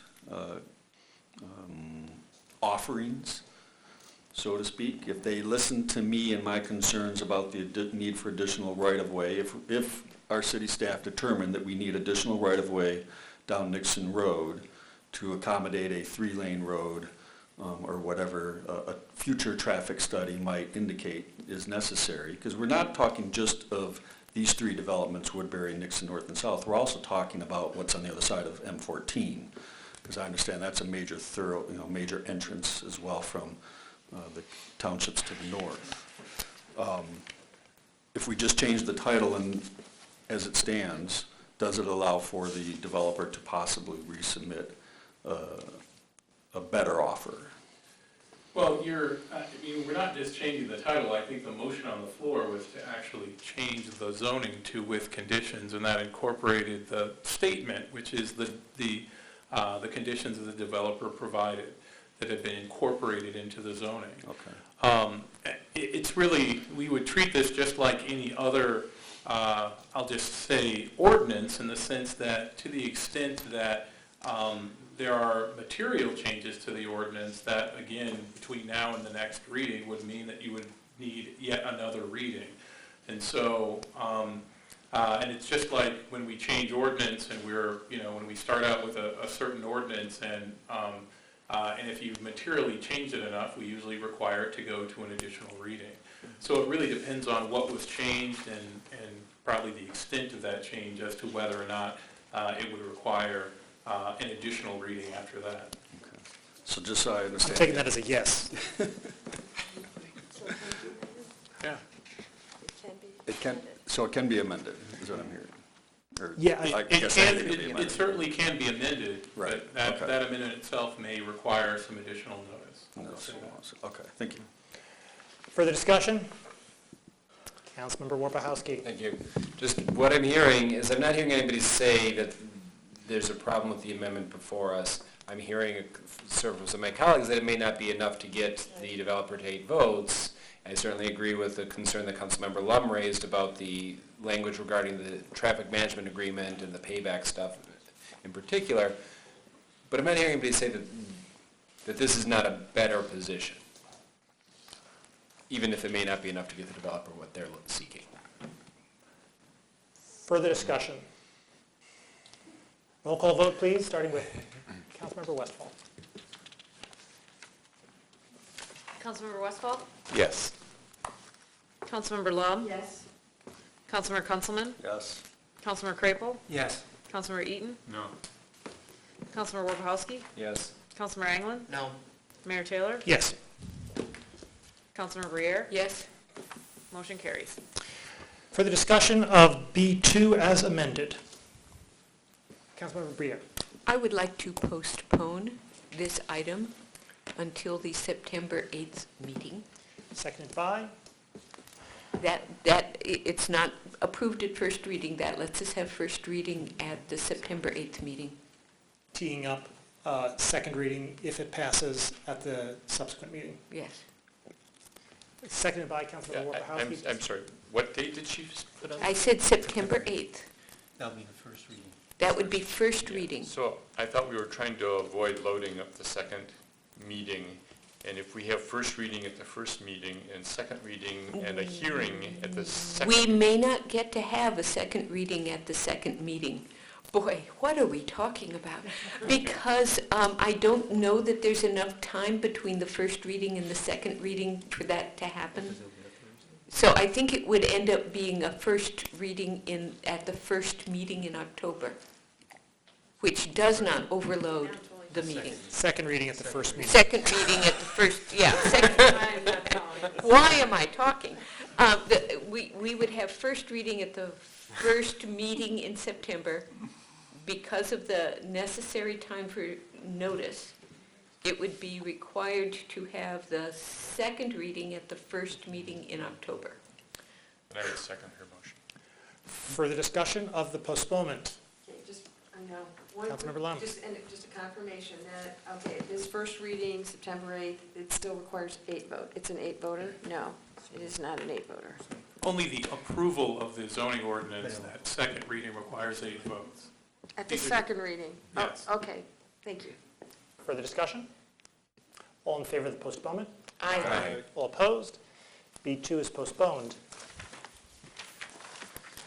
as amended. DB5, pardon me? DB5, resolution to approve Nixon Farm South, resolution to approve Nixon Farm North Site Plan and Development Agreement with modifications to Chapter 62 Landscaping and Screening and Wetland Use Permit 3381 Nixon Road. Moved by Councilmember Briere, seconded by Councilmember Lum. Discussion of DB5. Councilmember Briere. I would like to postpone this to the first meeting in October. Seconded by Councilmember Lum. Discussion of the postponement. All in favor? Aye. All opposed? It is postponed. B3, an ordinance to amend Chapter 55 zoning of 41 acres from TWP Township District to R4A Multifamily Dwelling District. Nixon Farm South zoning 2999 Nixon Road. Moved by Councilmember Lum, seconded by Councilmember Westfall. Discussion of B3. Councilmember Briere. I would also like to amend the zoning on, the ordinance on zoning to change R4A to R4A with conditions in accordance with the attached conditional zoning statement of conditions, which is hereby adopted and incorporated herein. And this would be identical to what we just did for Nixon Farm North. Seconded by Councilmember Lum. Discussion of the amendment.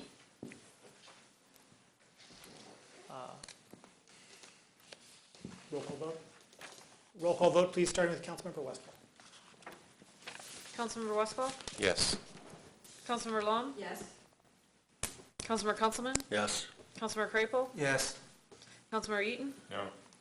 Councilmember Warpowski? Yes. Councilmember Anglin? No. Mayor Taylor? Yes. Councilmember Briere? Yes, Motion carries. Councilmember Briere. I would like to postpone this item for first reading on the 8th of September. Seconded by Councilmember Eaton. Discussion of the postponement. All in favor? Aye. All opposed? It is approved. DB6, resolution to approve Nixon Farm South Site Plan and Development Agreement with modifications to Chapter 62 Landscaping and Screening and Wetland Use Permit 2999 Nixon Road. Moved by Councilmember Lum, seconded by Councilmember Briere. Discussion of DB6. Councilmember Lum. Thank you. I'd like to move to postpone to the first meeting in October. Seconded by Councilmember Westphal. Discussion of the postponement. All in favor? Aye.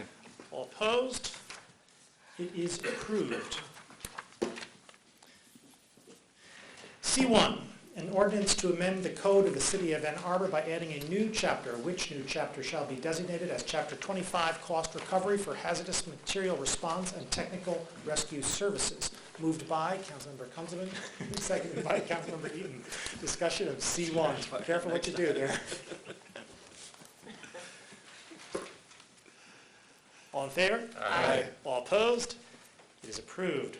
C2, an ordinance to amend Chapter 55 zoning, rezoning of 2.48 acres from limited industrial M1 district to fringe commercial C3 district. Rockbridge Hotel and Retail rezoning 3201 South State Street. Moved by Councilmember Eaton, seconded by Councilmember Crapo. Discussion of C2. All in favor? Aye. All opposed? It is approved. C3, an ordinance to amend Chapter 55 zoning, rezoning of 0.86 acres from R4C multifamily residential district to PUD planned unit development district. White State Henry PUD zoning and supplemental regulations, 701 Henry Street. Moved by Councilmember Eaton, seconded by Councilmember Crapo. Discussion of C3. All in favor? Aye. All opposed? It is approved. C4, an ordinance to amend sections 1, 221, 1222, and 1226, and to delete the existing language of sections 1223 and add a new provision, section 1223 of Chapter 8, Organization of Boards and Commissions, Title I of the Code of the City of Ann Arbor, to implement changes in Human Rights Commission duties consistent with Chapter 112, Non-Discrimination, moved by Councilmember Briere, seconded by Councilmember Eaton. Discussion of C4. All in favor? Aye. All opposed? It is approved. C5, an ordinance to amend the code of the City of Ann Arbor by adding new sections, which new sections shall be designated as sections 954, Deer Feeding Prohibition, of Chapter 107, Animals, of Title IX of said code, moved by Councilmember Lum, seconded by Councilmember Briere. Discussion of C5, Councilmember Lum. Thank you, Mr. Mayor, and thanks as well to Councilmember Briere for co-sponsoring this proposed ordinance, and thanks especially to City Attorney Fales. City Attorney Fales crafted the language, and our efforts are much appreciated. For folks at home or in the audience, this agenda item is not the resolution where council decides on the deer management action plan. That will come a bit later tonight. This item is to adopt, or this morning, this item is to adopt a deer feeding ban, which is a complementary strategy that's on the agenda separately because it requires a new city ordinance. Adopting a deer feeding ban is one of the strategies recommended by city staff in their final report. Actually, it was recommended by staff early on, last August, but since it makes sense to consider all of the potential actions at one time, that's why it's on the agenda tonight. The intent here is to adopt a feeding ban ordinance that's reasonable but clear, focused on feeding deer. Not punitive or intended to impact bird feeding at all. Specifically, the ordinance would prohibit placing edible materials that deer eat on the ground or within 5 feet above the ground, unless they are screened or somehow protected from deer feeding on them. There are exceptions provided, and in terms of enforcement, a written warning or notice to comply would come first, but if after getting a notice, failure to comply could result in a civil infraction and a fine. As this is the first reading, please provide any thoughts, edits you have. Your suggestions and comments are welcome and encouraged, and I'm sure Councilmember Briere feels that way also. A feeding ban is recommended by staff as a complementary strategy in deer management because it has potential to reduce the probability that deer will gather and remain in neighborhoods where previous food sources are diminished. Also, the MDNR has indicated that feeding deer in the winter months can concentrate the animals into even a smaller area than their normal habitat, which can have negative consequences, habitat degradation as well as potential for disease transmission. Again, this is a complementary strategy, not something that would have a major impact as a standalone action, but part of the comprehensive plans and recommendations staff developed. I believe we should adopt the full set of recommendations, and hopefully you'll agree and will support this at first reading tonight. Thanks. Further discussion of C5. Councilmember Kunzelman. I'm just curious from staff, and you don't have to necessarily answer this now, but how this will be enforced since we no longer have an animal control officer. And we already have a stretched community standards organization. Just reading this, I have seen a number of bird feeders where the bird seed falls to the ground around the feeder. And so that could certainly be considered a violation because deer will be able to eat it. And that could raise issues throughout our city since we have lots of bird feeders. How are we going to handle this? Well, I think first we'd start with information and education regarding the purpose of the ordinance. Then it would fall on community standard, similar to the backyard chickens and other neighbor-to-neighbor types of issues that the city through community standards gets involved with in trying to resolve according to the ordinance. And some of the specific circumstances that you're mentioning, I think it really would depend upon the judgment of our community standards officers, the nature of the complaint, whether it's the third or fourth visit to that particular property, the severity of the feed on the ground. So I think it would depend somewhat on the circumstances. interim police chief Baird is here this evening, if you would like his assessment of how that type of ordinance would be We can save it for second. We can save that for second reading. Further discussion? Councilmember Briere? Well, one of the things that Councilman brings up is the effect of aggressive bird feeding. That is the sense that birds are... Not a typical joining of words. No. But anyone who's ever watched finches at a finch feeder knows that they get pretty aggressive, and sometimes the thistle seed spreads itself rather thickly on the ground underneath. Anyone who listened to the speaker earlier tonight describe how she had learned that she was contributing to mice in her home by having birdseed on the ground knows that birdseed drops, and that it can be indeed attractive for unanticipated eaters.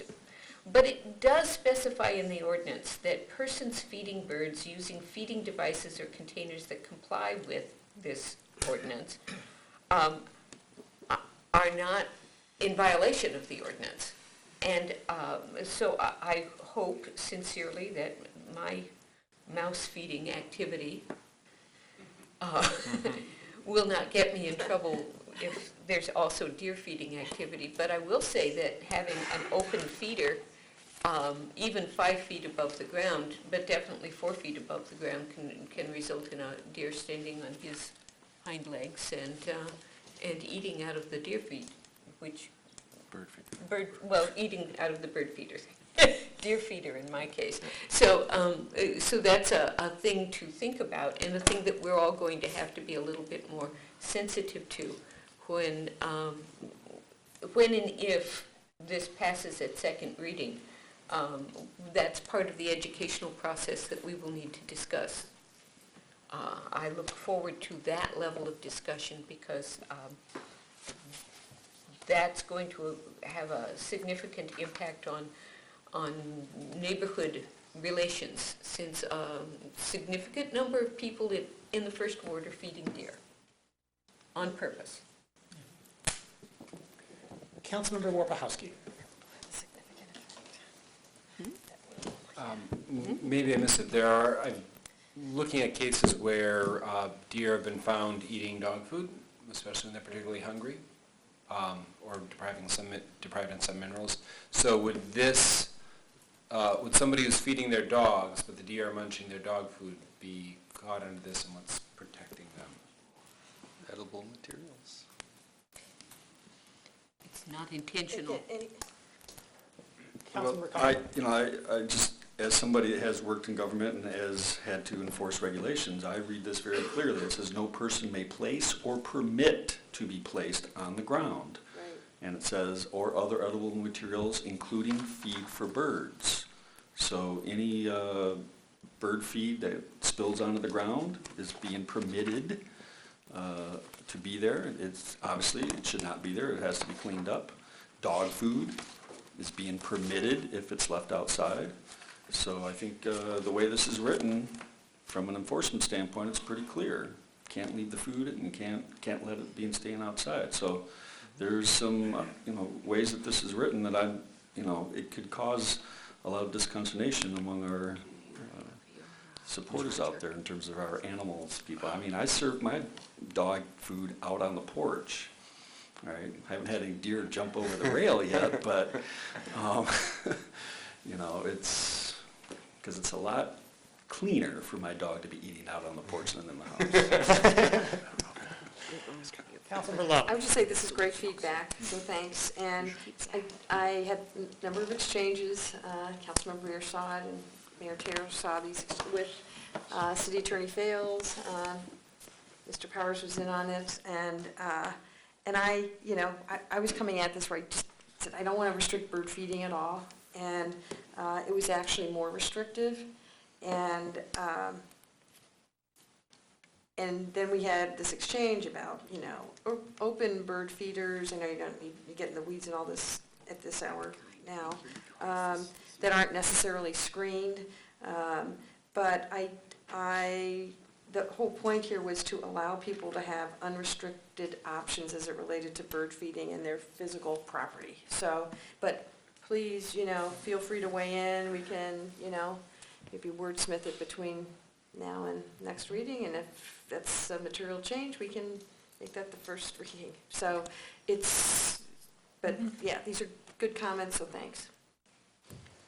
Further discussion of C5? All in favor? Aye. All opposed? It is approved at first reading. C1, resolution to establish speed limits no greater than 25 miles per hour throughout the near downtown residential neighborhoods. Moved by Councilmember Eaton, seconded by Councilmember Englund. Discussion of DC1. Councilmember Eaton. I'm going to move to postpone this again. When I postponed it to this date, I had actually intended to meet with staff and discuss this, and I have not had that chance because there were elections and things. So I do fully intend to meet with staff and further discuss this. So if you'll all indulge me, I would like to postpone this to the second meeting in October. Seconded by Councilmember Englund. Discussion of the postponement. Councilmember Englund. I think some of the questions raised by staff were very legitimate, and they also, I think, would also benefit from the rest of council commenting on them and having a discussion, further discussion of it when we have the time to do it. Because this is of a serious nature. It has to do with pedestrian safety and safety in the immediate downtown. And I think as the public becomes more aware of the statistics of accidents and things that happen as you increase the speed of vehicles, it's quite clear that the reduction of speed will have a very positive effect in the downtown area and the surrounding neighborhoods. Further discussion? All in favor of the postponement? Aye. All opposed? It is postponed. DC2, resolution to establish a deer management program within the city of Ann Arbor. Moved by Councilmember Lum, seconded by Councilmember Briere. Discussion of DC2. Councilmember Lum. I don't know if I should jump in here and do it, but I would like to move to amend the resolution to remove approaches B and C and to adopt approach A, which is call only. Perhaps I can suggest, as they are logically distinguishable, that we take one approach at it. Okay. We address one approach at a time. Okay, so move A then? My suspicion is that you would not want to remove approach A, but rather you want to... No, I was moving to remove B and C. Oh, so remove B. Okay. Sure. I'll move to remove B. Seconded by Councilmember Eaton. Discussion of the amendment.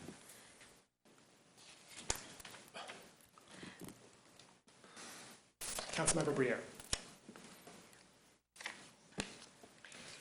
The downside of selecting approach B is that coming up with any kind of a solution using approach B in the course of the next couple of months is not going to happen.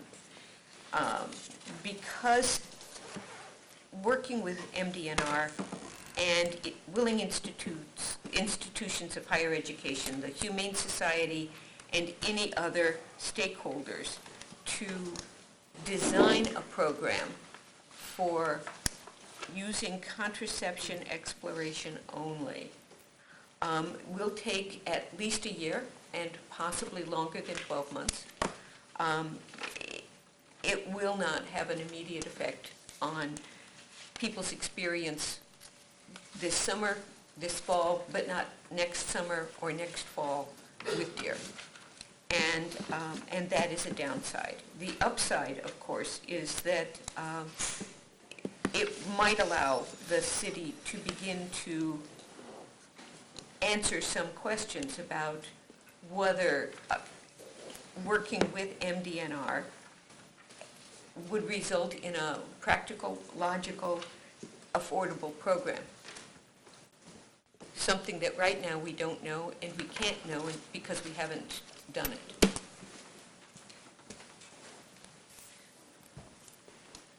Councilmember Eden. I don't think that removing approach B at this point in time prevents us from addressing it in next year's budget. My concern with approach B is that it would put considerable demand on our staff, and I think that there would be considerable cost to it that we really haven't included in the $90,000 that we budgeted for deer management this year. And so I'm not opposed to thinking about it in the long term, but I really do think that we have to provide the resources in a budget before we ask staff to go about coordinating with all of these other organizations and doing some rather elaborate study, I think. So I'm going to support removing approach B for that reason, but not preclude us from discussing having those things come up in the next budget. Councilmember Lum. Thank you very much. I will say that I did meet with the city administrator, Mr. Ball, to discuss the city's exploration of these contraceptive and other, surgical sterilization, the things that have been recommended to us, these non-lethal methods. And please, Mr. Powers, correct me, but it was made very clear in these discussions that we do not have the staff or resources to do this. And if we divert staff and resources to do that, then we're not going to do, we won't be able to do the culling and other things. And to that, I would just like to note, because there were a number of folks who talked about spending $90,000 on culling. The budget for culling year one is estimated $25,000 to $35,000. Year two and ongoing, $25,000 to $30,000. This budget includes this $90,000 budget. I just want to make sure everybody understands it's an annual flyover of $3,000. Year one, it's been identified this is an important, this is in the city's deer management plan to measure the impact of, we're recommending this, hopefully, of the impact of deer on the city's natural areas. That's estimated year one costs $30,000 to $40,000. Develop deer management materials and resources for the website. So the year one total ranged from $58,000 to $78,000 plus staff time and contingency. But and then we had a year two amount set aside as well. So it was for a number of things. So just wanted to clarify that while I was at it. Further discussion? Councilmember Westphal. So just clarifying, so what's on the table right now is B has been removed? No. It is an amendment to remove B. It is an amendment to remove the exclusively non-lethal approach. So we're just talking about this. Okay. To only remove approach B? Correct. Okay. For my part, this is, and I'll talk a little bit here. This is a very, very difficult issue that we all obviously have been grappling with for quite some time now. And it's very difficult because there have been reports of residents, many residents, who have their lives negatively impacted by animals outside of their control. They are capable of mitigating to a greater or lesser degree, but ultimately it is beyond their control, and that and it does impact their quality of life. I think we also, as we heard today, and I think that we've heard of late, that there is not a community consensus behind a call, and that the step to a call is a significant one for a community, and one that has the potential to itself be divisive. And and to itself have a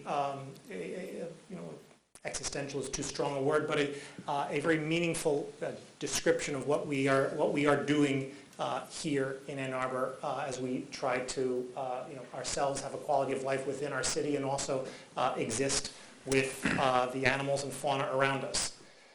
For my part, I think that the city needs to take action to do what we can to mitigate the deer impact on the fauna and on the residents. But at the same time, I don't see, as I said, the community consensus behind a call.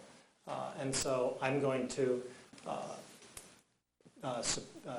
vote against the amendment, that is to say, vote against the removal of B, because I think that it's an approach that we ought to explore. I think in Ann Arbor, we pride ourselves in leadership, and that this is an opportunity for us to take a step. It doesn't mean that it would be a successful step. I agree with the assessment of non-lethal methods as experimental and unproven. But I think we have an opportunity to engage that in a meaningful, enthusiastic way. And I'd like to do so. Further discussion of the amendment? Councilmember Warpahowski. Thank you. Stepping back from the initial thing into the big picture here, I appreciate the executive director of the Humane Society starting out by talking about we're dealing with conflicting values in some ways, and certainly for those who carry deeply values-driven opposition to any harm to animals, that I can't argue with that. I have no problem with people who choose to be vegetarian or vegan and to abstain in their personal behavior, in their personal lives from causing harm to animals.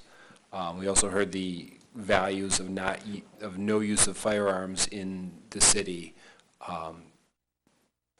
under any circumstances, presumably some exclusions for law enforcement. I understand that's a deeply held belief.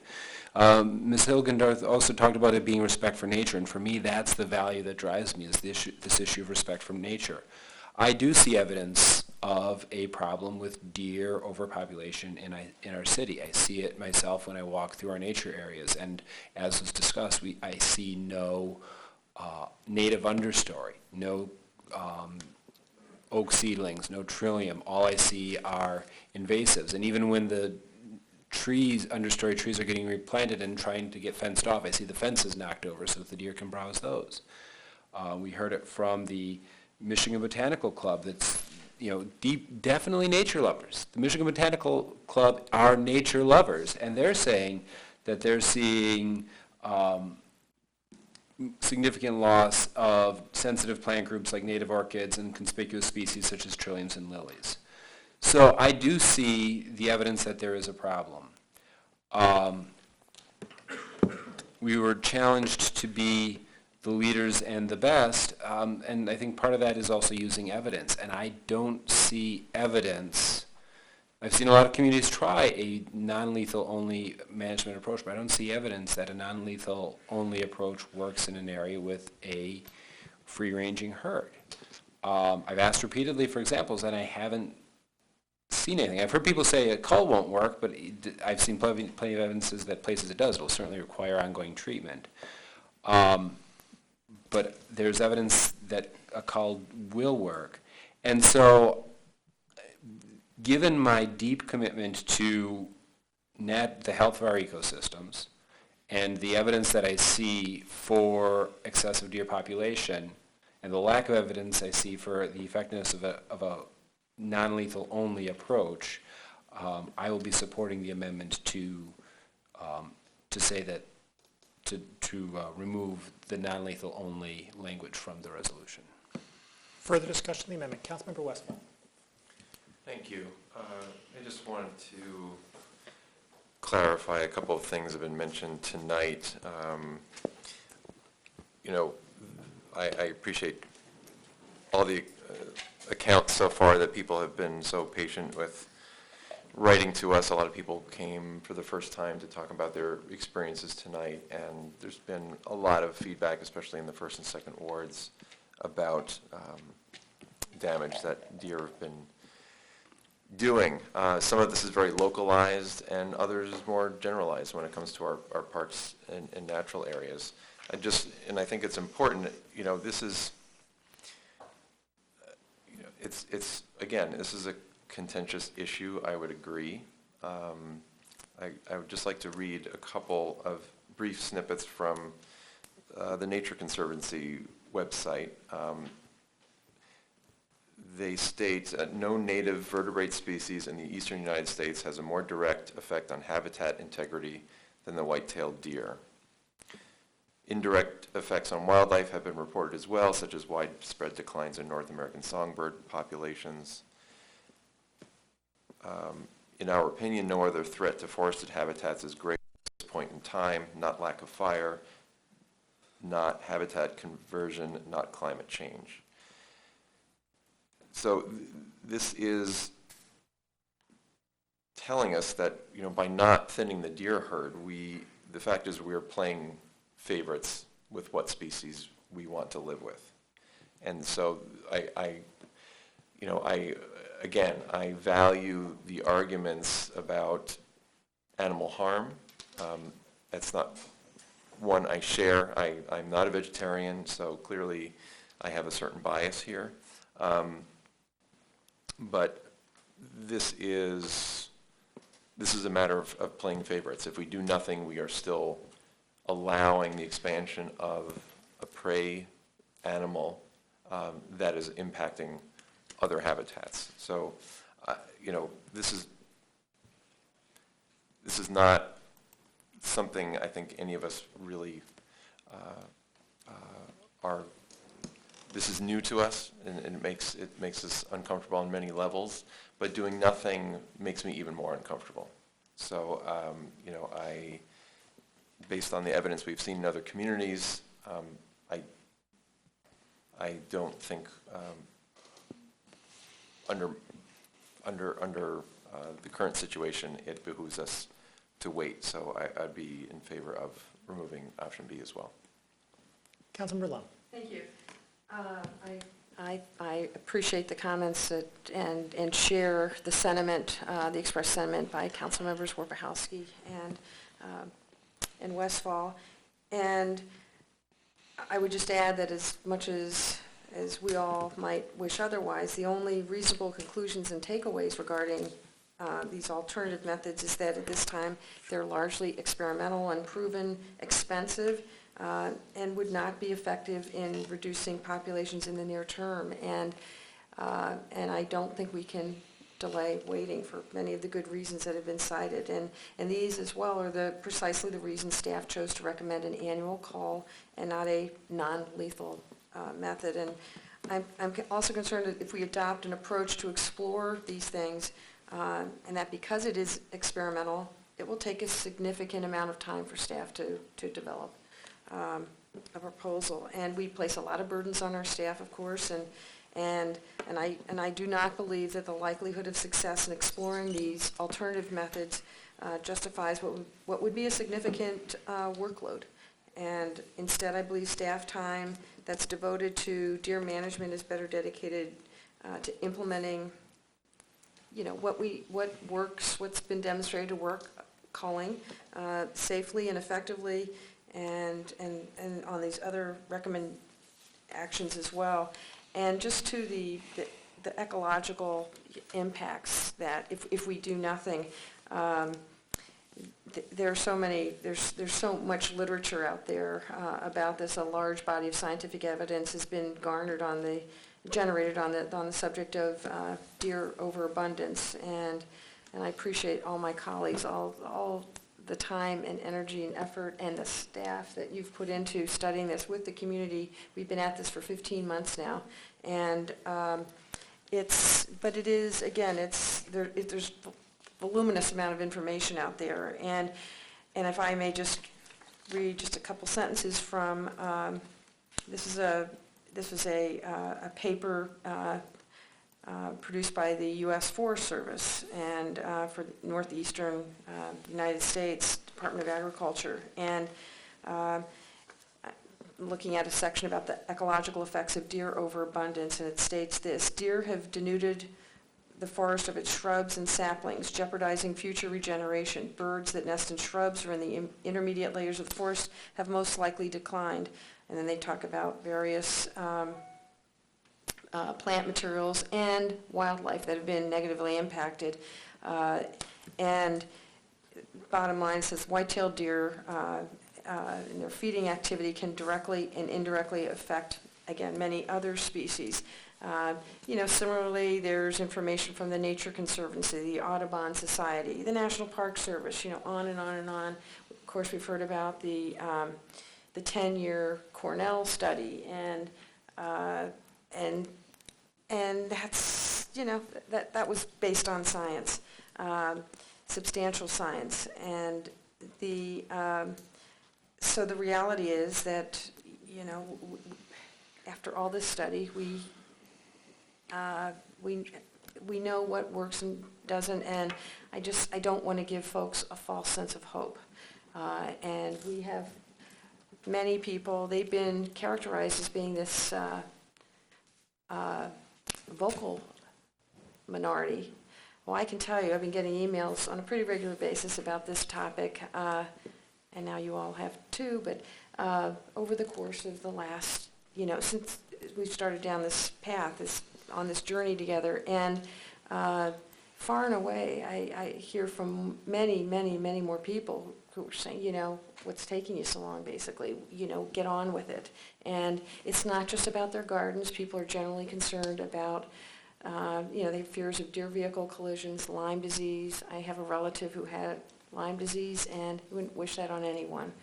It's serious, and the Lyme disease risk is moving eastward. So for all these reasons, I feel we need to take action, and we know what that entails. So also why I would like to see us dispense with this recommendation. Thank you. You bet. Further discussion of the amendment. Councilmember Kunzman. Thank you. I will be supporting the amendment because I don't believe that the ideas of sterilization and surgical birth control methods work.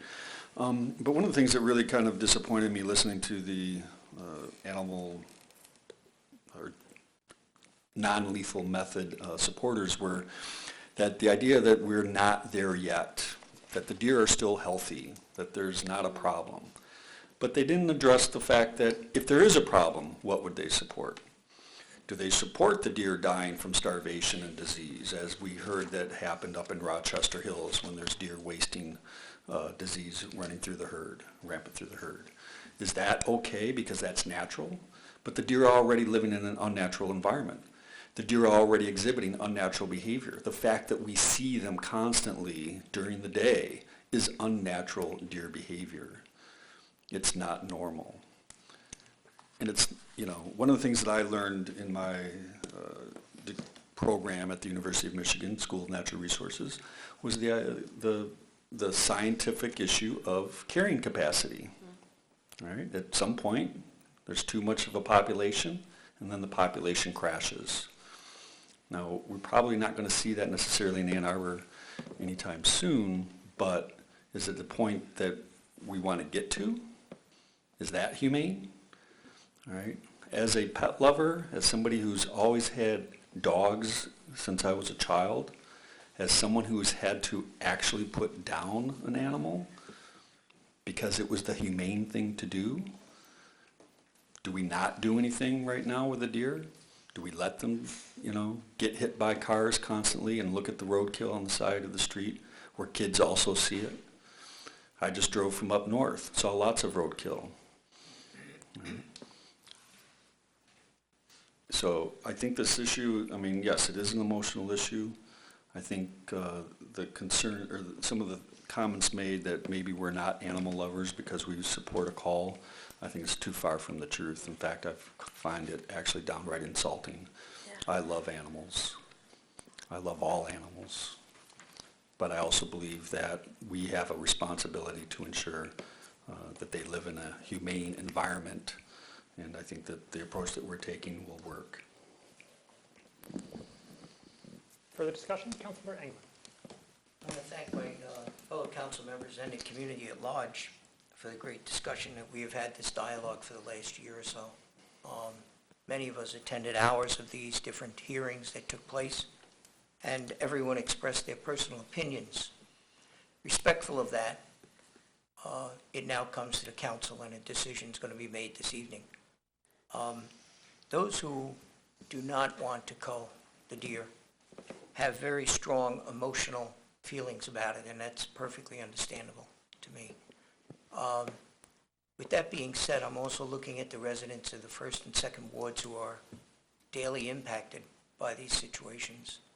I don't live in that ward, in those wards, and I've never hit a deer, never had an accident, things of that sort. So for me personally,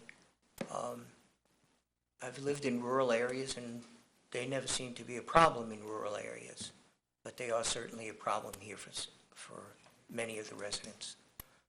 So I will be voting this evening in favor of having a cull, cognizant that it's going to disappoint a lot of people because they hold such strong opinions as to why we shouldn't do this. This is a program that the City Council is embarking on, not with a lot of enthusiasm, but one that they feel it's their obligation to do.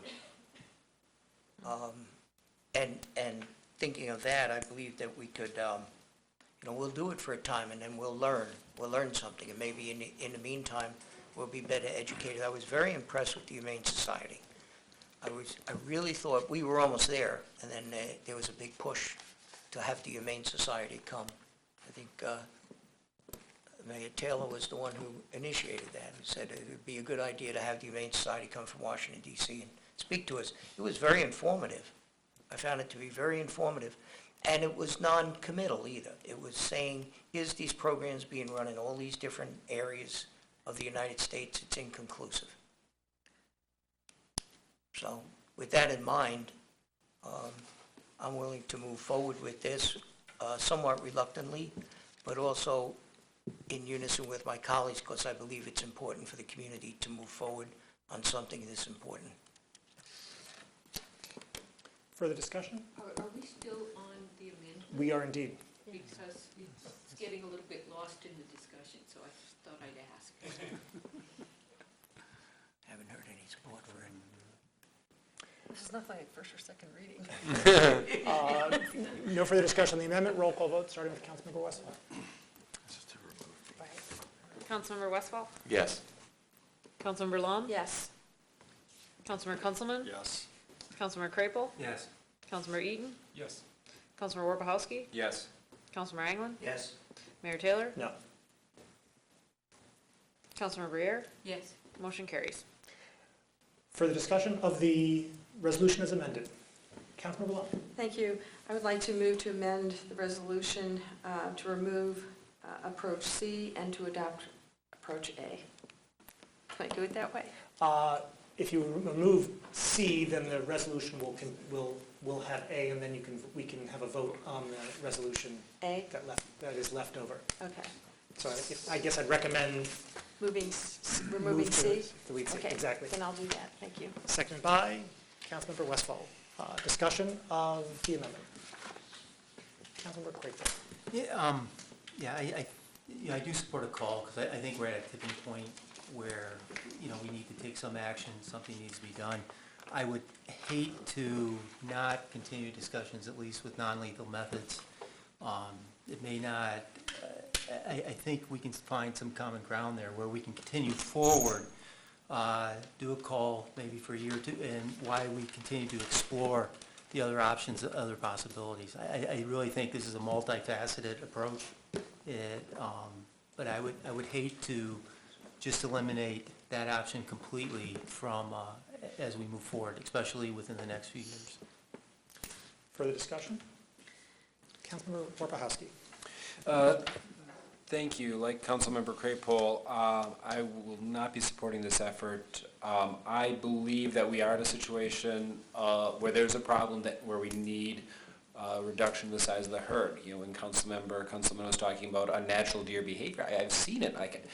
Just on Wednesday, a fawn let me get within 6 feet of it at 3 in the afternoon. That's not natural. I've got some hope for how well the fawn was still thinking. When I tried to take a selfie with it, then it got to 10 feet away. It didn't want to be seen with me on camera. Lucky you didn't get butted. I was worried about getting butted on Sunday, though, at a friend's house. So I think we are in a situation where there is a problem of overpopulation, and we need to reduce the herd size, and that's where I'm most concerned about the lack of evidence from the advocates of a non-lethal method. Now, after we've reduced the herd size, and perhaps the Humane Society or other advocates of a non-lethal method can then go through the process, trying to get approval, and in a couple of years, we'll be able to use non-lethal means to maintain a herd size, particularly if the outside fundraising, some things come together. That may be an option to tee up down the line. And so, like Councilmember Crapo, I don't want to close that door. I will say that if the non-lethal means is the use of the PZP vaccine, I have significant concerns about that being deployed within a dense urban area because of the evidence that it can be a buck magnet and bring aggressive bucks in rut into the area. Where I grew up, somebody got gored by a buck in rut, and it's not, it's something I'm nervous about. But if I don't want to Councilmember Lum's point about city resources, at this point I think, my hope would be that it would be the advocates of non-lethal means carrying the ball on some of these regulatory approvals. We would be open to it, but it's not something I want to see in year 1 and 2 in particular, see a significant allocation of staff time. We need to get the numbers down. That's job 1. But down the line, I'm absolutely open to using non-lethal means as a method of deer herd maintenance after we've gone through the additional population reduction. Further discussion of the amendment. Councilmember Westfall, then Briere. Thank you. I share Councilmember Lum's concern about staff time, and certainly, and I also share the views expressed about not closing the door sometime in the future. Staff time is sort of a zero-sum game, so I want to be cognizant of that, and I'm wondering if we can view this as not permanently shutting the door, but just for the first couple of years that we focus on reduction, and depending on the outcome, we can open the door to other means. Just something to consider,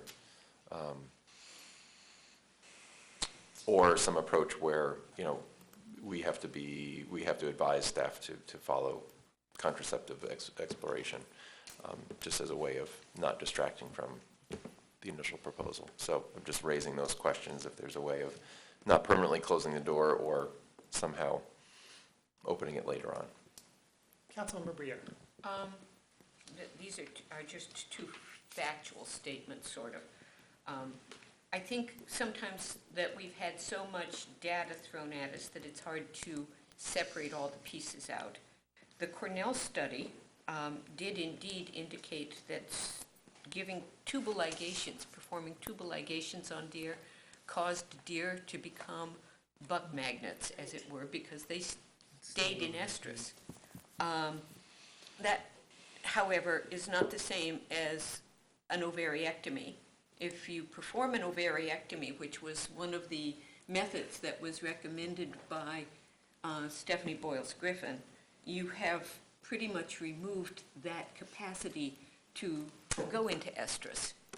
And as a result, while there was an incident of 1 deer that they hypothesized had some ovary tissue left, and it retained its fertility and had a fawn, I think that would be kind of similar to what sometimes happens in other animals. So that doesn't shock me that occurred, but with an ovariectomy, you're not a buck magnet. With PZP, you're not a buck magnet either. Yes, you are. Actually, no, you're not. I did confirm this. You don't go into estrus. And that was the most important thing. I made a phone call today to confirm that you don't, that does do not go into estrus. I, of course, can always be wrong, but that is what I am fully informed. That is an important thing because there's always a lot of data. And of course,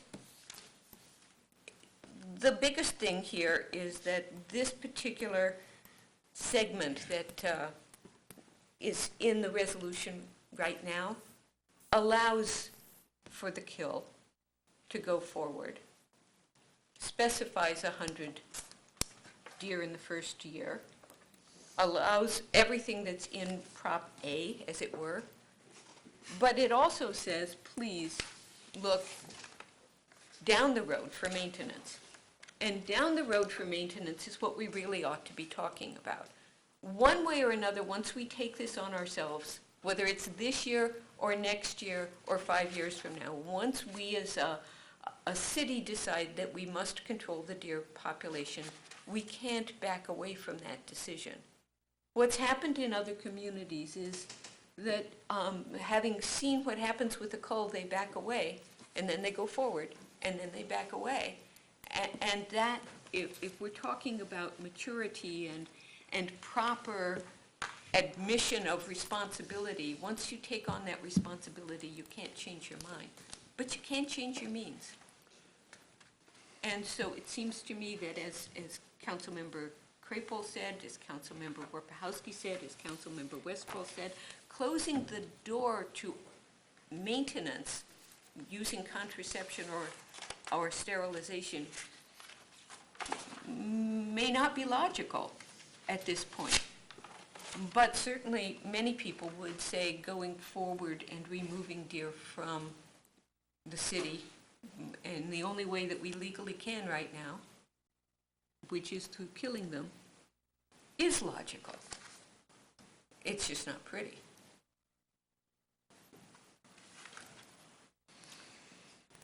Councilman Lowe. Thank you. Okay, to go off and explore these contraceptive approaches, I just think is again, it is giving people, it's not focusing our efforts where we know efforts, we know what the efforts are what is necessary to address this problem, and this does not, this diverts that effort. This states that, we're going to go off and, again, down the road, after we initially make some headway into addressing the overabundance issue and reduce the herd. That's one thing, but to do this simultaneous to that effort will, without question, require staff resources to do something that is, there's a lot of ifs here. Go off and explore these things if practical and cost effective.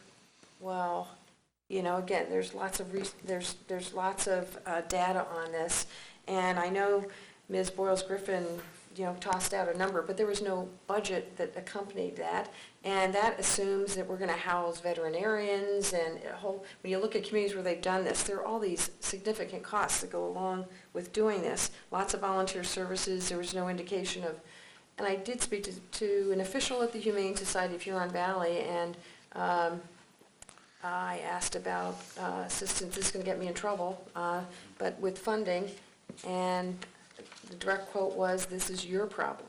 So I don't think there's going to be any funding for this kind of effort coming there. I could be wrong. It'd be nice if I were about that. And again, this says to implement dose sterilization or contraceptive program in areas where. In areas, and to do this beginning the winter of fiscal year 2017. Again, I think we've got a lot here to take on to really begin to address this concern. And I also, I share the sentiment that was expressed tonight by a speaker about how, quote-unquote, humane these approaches are, and the unknown effects that these sterilization and contraception have on the gene pool, social habitats, I'm quoting from a speaker tonight, and the mortality of deer and the herd over time. And I do not think that's humane. And yes, I am supportive of culling. None of us are saying this is great, we can't wait to do this. We just feel it's the responsible and necessary thing to do to address the many concerns that have been raised by our residents. And to that end, I think that again, this will divert our attention, and waste resources. So I would strongly encourage us not to pursue contraceptive exploration at this time. Councilmember Kunstman. I share the sentiments of Councilmember Crapel and Councilmember Warpowski, and that this is, that we don't really need to shut the door. And I'm also not as concerned that staff is going to take this resolve clause so literally and devote so much staff time that they're going to neglect other things. I think what will end up happening is that there will be very little willingness by institutions of higher education or by other local stakeholders, the MDNR, and it won't be practical or cost effective, and it'll be basically a moot point. So I can support approach C, knowing that we're going to move forward with a call. And also knowing that from everything that we've already heard, contraceptive exploration has been dealt with quite a bit already out there, and it's not going to be wasting their staff time because there's not going to be much for them to do. And so, we can talk about this for, till 2 o'clock in the morning, but, let's just wrap this up. Contraceptive exploration, as we've seen, Councilmember Lum, it's not going to go anywhere. So there's no point in trying to defeat it now. It'll defeat itself. We're saying go They won't go very far. They won't go very far. Let's not project. Further discussion of the amendment? I'm sorry, thank you. Councilmember Warpowski. So just, maybe there are other facts out here, but I'm looking at a website regarding PZP that does indicate that it does trigger potentially additional extra cycles each year for the treated does. I'm looking at the same thing. And the city of Bloomington, Indiana indicates that one of the reasons they recommend against PZP is because of potential changes in buck behavior and additional doe activity at a time when they should be storing up calories for the winter. So it appears that PZP does not prevent estrus. Further discussion? Can you just Councilmember Lum. clarify, sir, this is an amendment to? This is your amendment. To remove. Okay. To remove C. Thank you. To remove C. Councilmember Westphal. I'll just tack on here that, this may be a very subtle difference, but, after having experience moving forward with A, in the future, I would not be averse to opening the door to other approaches. So it's just a matter, we're just talking about what the default option is. And right now, I would like to, again, give staff the room to focus on A and, not be diverted and not basically give them direction to look at C at this time. So I would just ask people to consider that for now. In the future, I would be open to looking at other methods depending on how A works. Further discussion? Councilmember Briere. Oh, I'll wait. Further discussion on the amendment? Roll call vote, please, starting with Councilmember Westphal. Councilmember Westphal? Yes. Councilmember Lum? Yes. Councilmember Kunzelman? No. Councilmember Crapel? No. Councilmember Eaton? Yes. Councilmember Warpowski? No. Councilmember Anglin? Yes. Mayor Taylor? No. Councilmember Briere? No. Motion fails. Further discussion of the motion as amended with A and C. Councilmember Malone. Okay, so we're voting on A and C. Correct. Okay. I would just like to acknowledge staff again for their great work and our Ann Arbor residents for their active participation over the last 15 months. And I'd like to again thank my colleagues. This has been quite a difficult and emotional challenge, and one that is concentrated at least now because they'll be coming to a place near you pretty soon in wards 1 and 2. And despite that, I know each of you have very carefully considered both the problem and the alternative action plans. As I have mentioned on other occasions, my approach in considering this was first to dimension the significance and magnitude of the problem, and then in that context to consider the appropriate action plans. Over the last 15 months, it has become readily apparent to me that the overabundance of deer is not just a nuisance, but a serious and rapidly growing problem that genuinely threatens our natural environment. And beyond the damage and degradation of our natural environment and threatening the ecological balance, there are also safety and public health concerns with the escalating deer populations. Councilmember Warpahowski mentioned the email we received yesterday from the gentleman who is the president of the local chapter of the Michigan Botanical Club that happens to be, the Huron chapter is housed at Mathi Botanical Gardens, and he wrote to us about the adverse impacts of too many deer on native plants, wildflowers, sensitive plant groups, and tree reproduction, and in promoting invasive species. He also mentioned the destruction of landscaping in residents' yards, and he supports the deer management plan, including culling.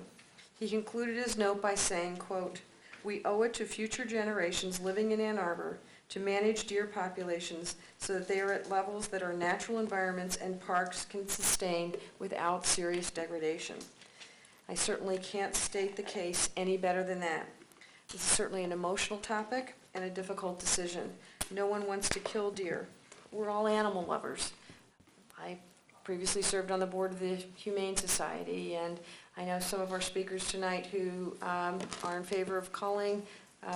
One gentleman has pets that he rescued from Hurricane Katrina. You know, I could go on.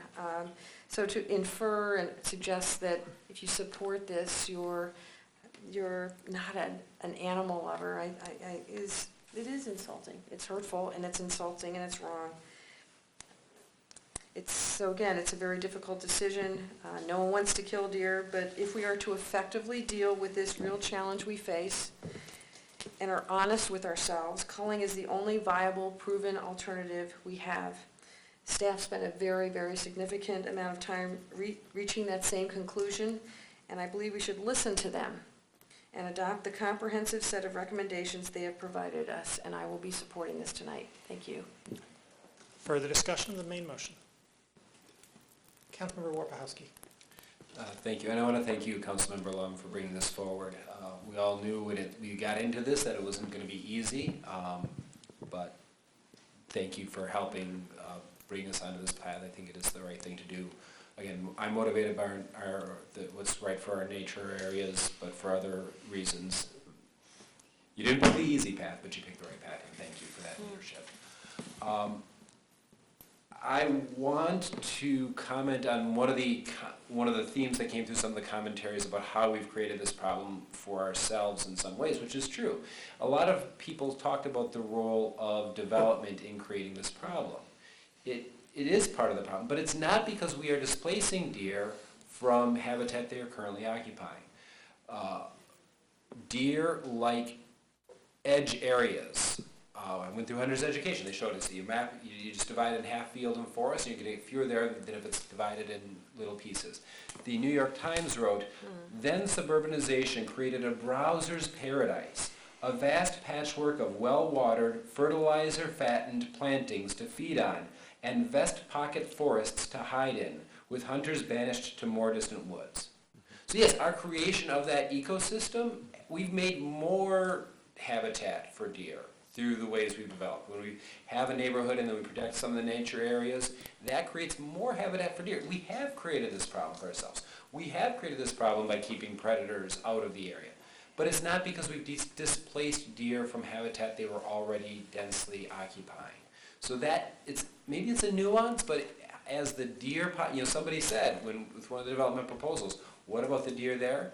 When we go through the development, it's going to create more habitat for deer. And so we do need to be forward-thinking and assertive in dealing with the problem that residential subdivision-style development creates. And again, so thank you to Councilmember Blum, thank you to staff, thank you for everybody who's helped us to do this as mindfully and thoughtfully and intelligently as we can. I'll be supporting the resolution as well. Further discussion? Councilmember Briere. It's getting late, so bear with me. Because we all know the community's been discussing deer. Actually, some of us have been talking about deer for more than a decade. Those of us who live on the north side of town have certainly wondered what could be done about deer. And I know that when I reached out to Councilmember Lum before she was elected to council, it was to talk about deer. Recently, the discussion has turned to a council-driven effort to determine what we can do about the growing deer population. And the problem with the deer population could be defined in a number of ways. Are the deer in the wrong place? And if so, why?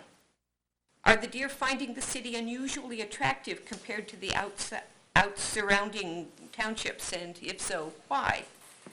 But we've defined the problem as there are too many deer. We haven't really asked why. And since some assume it's due to the unusual fecundity of deer and others to the protected status of deer in the city, that why is assumed to be answered. But by defining the problem as too many deer, we have also limited the solutions to finding ways to reduce the number of deer. And for some, that means quickly and permanently by killing them.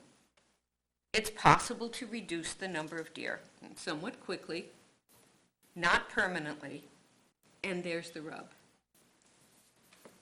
Killing deer is not new. Our ancestors pushed deer and other animals into confined areas and killed them with rocks, spears, arrows, guns. There's no new idea here, and that makes it seem easy.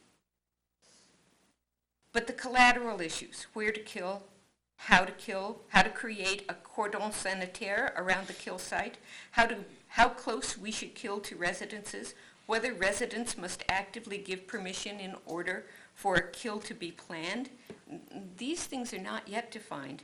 And in order for the city staff to go into these details, the details that people have been asking me for the past 3 months, the staff first have to hear from council that the council wants to kill deer.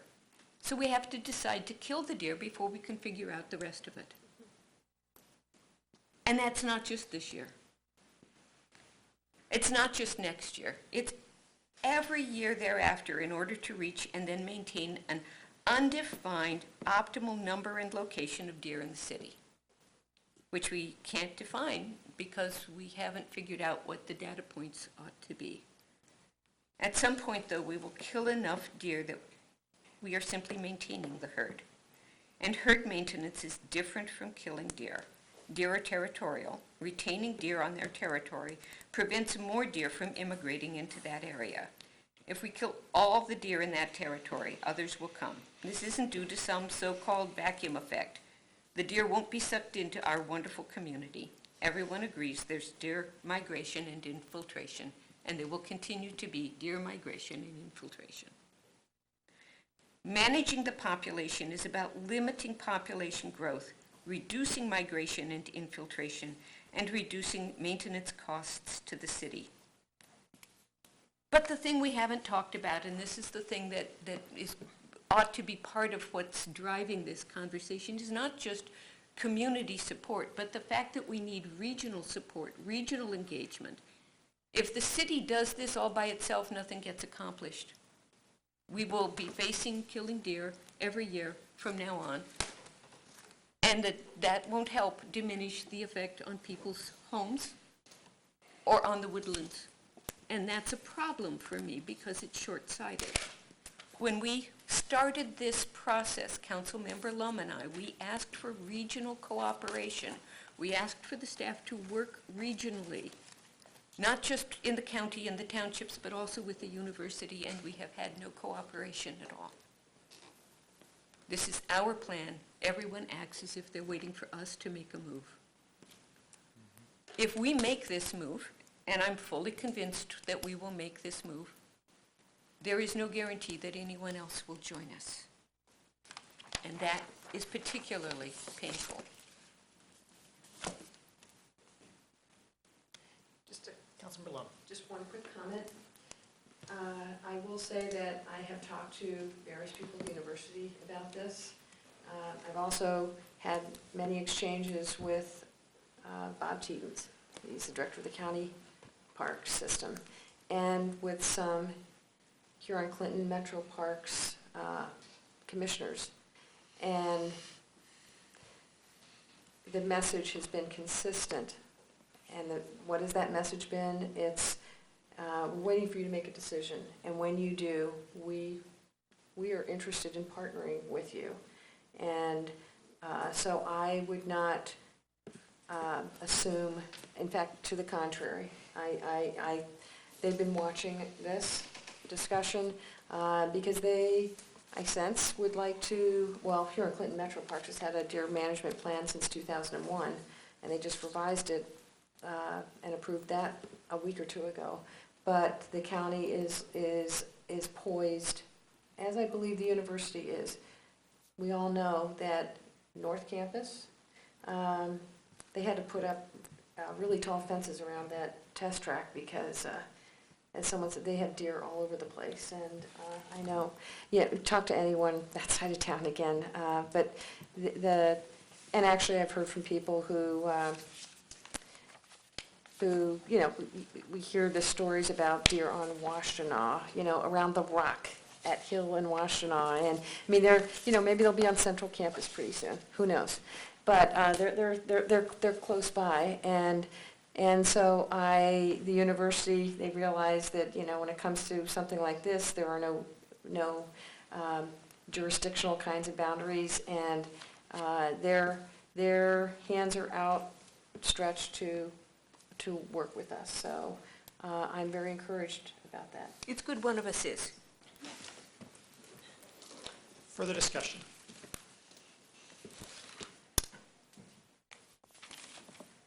Clarify what we're voting. This is the main resolution, as amended, by the removal of B, C, and A are retained. Okay. For my part, in the end, I continue to think that I'm convinced that there is a problem with deer in the city. I know residents experience it. Staff identifies that it exists. I, at the same time, believe that that there is not a consensus on a cull.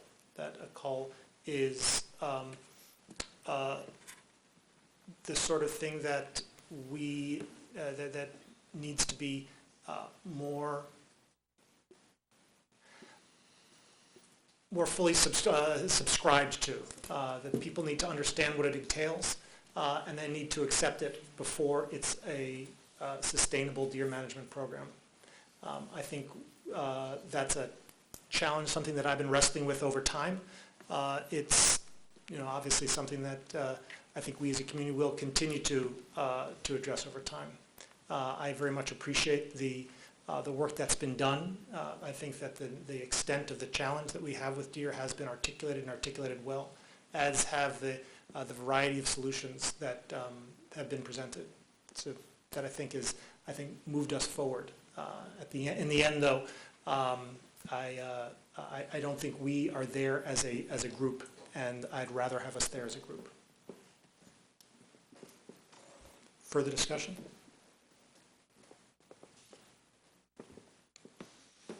Roll call vote, please, starting with Councilmember Westphal. Councilmember Westphal? Yes. Councilmember Lum? Yes. Councilmember Kunzelman? Yes. Councilmember Crapel? Yes. Councilmember Eaton? Yes.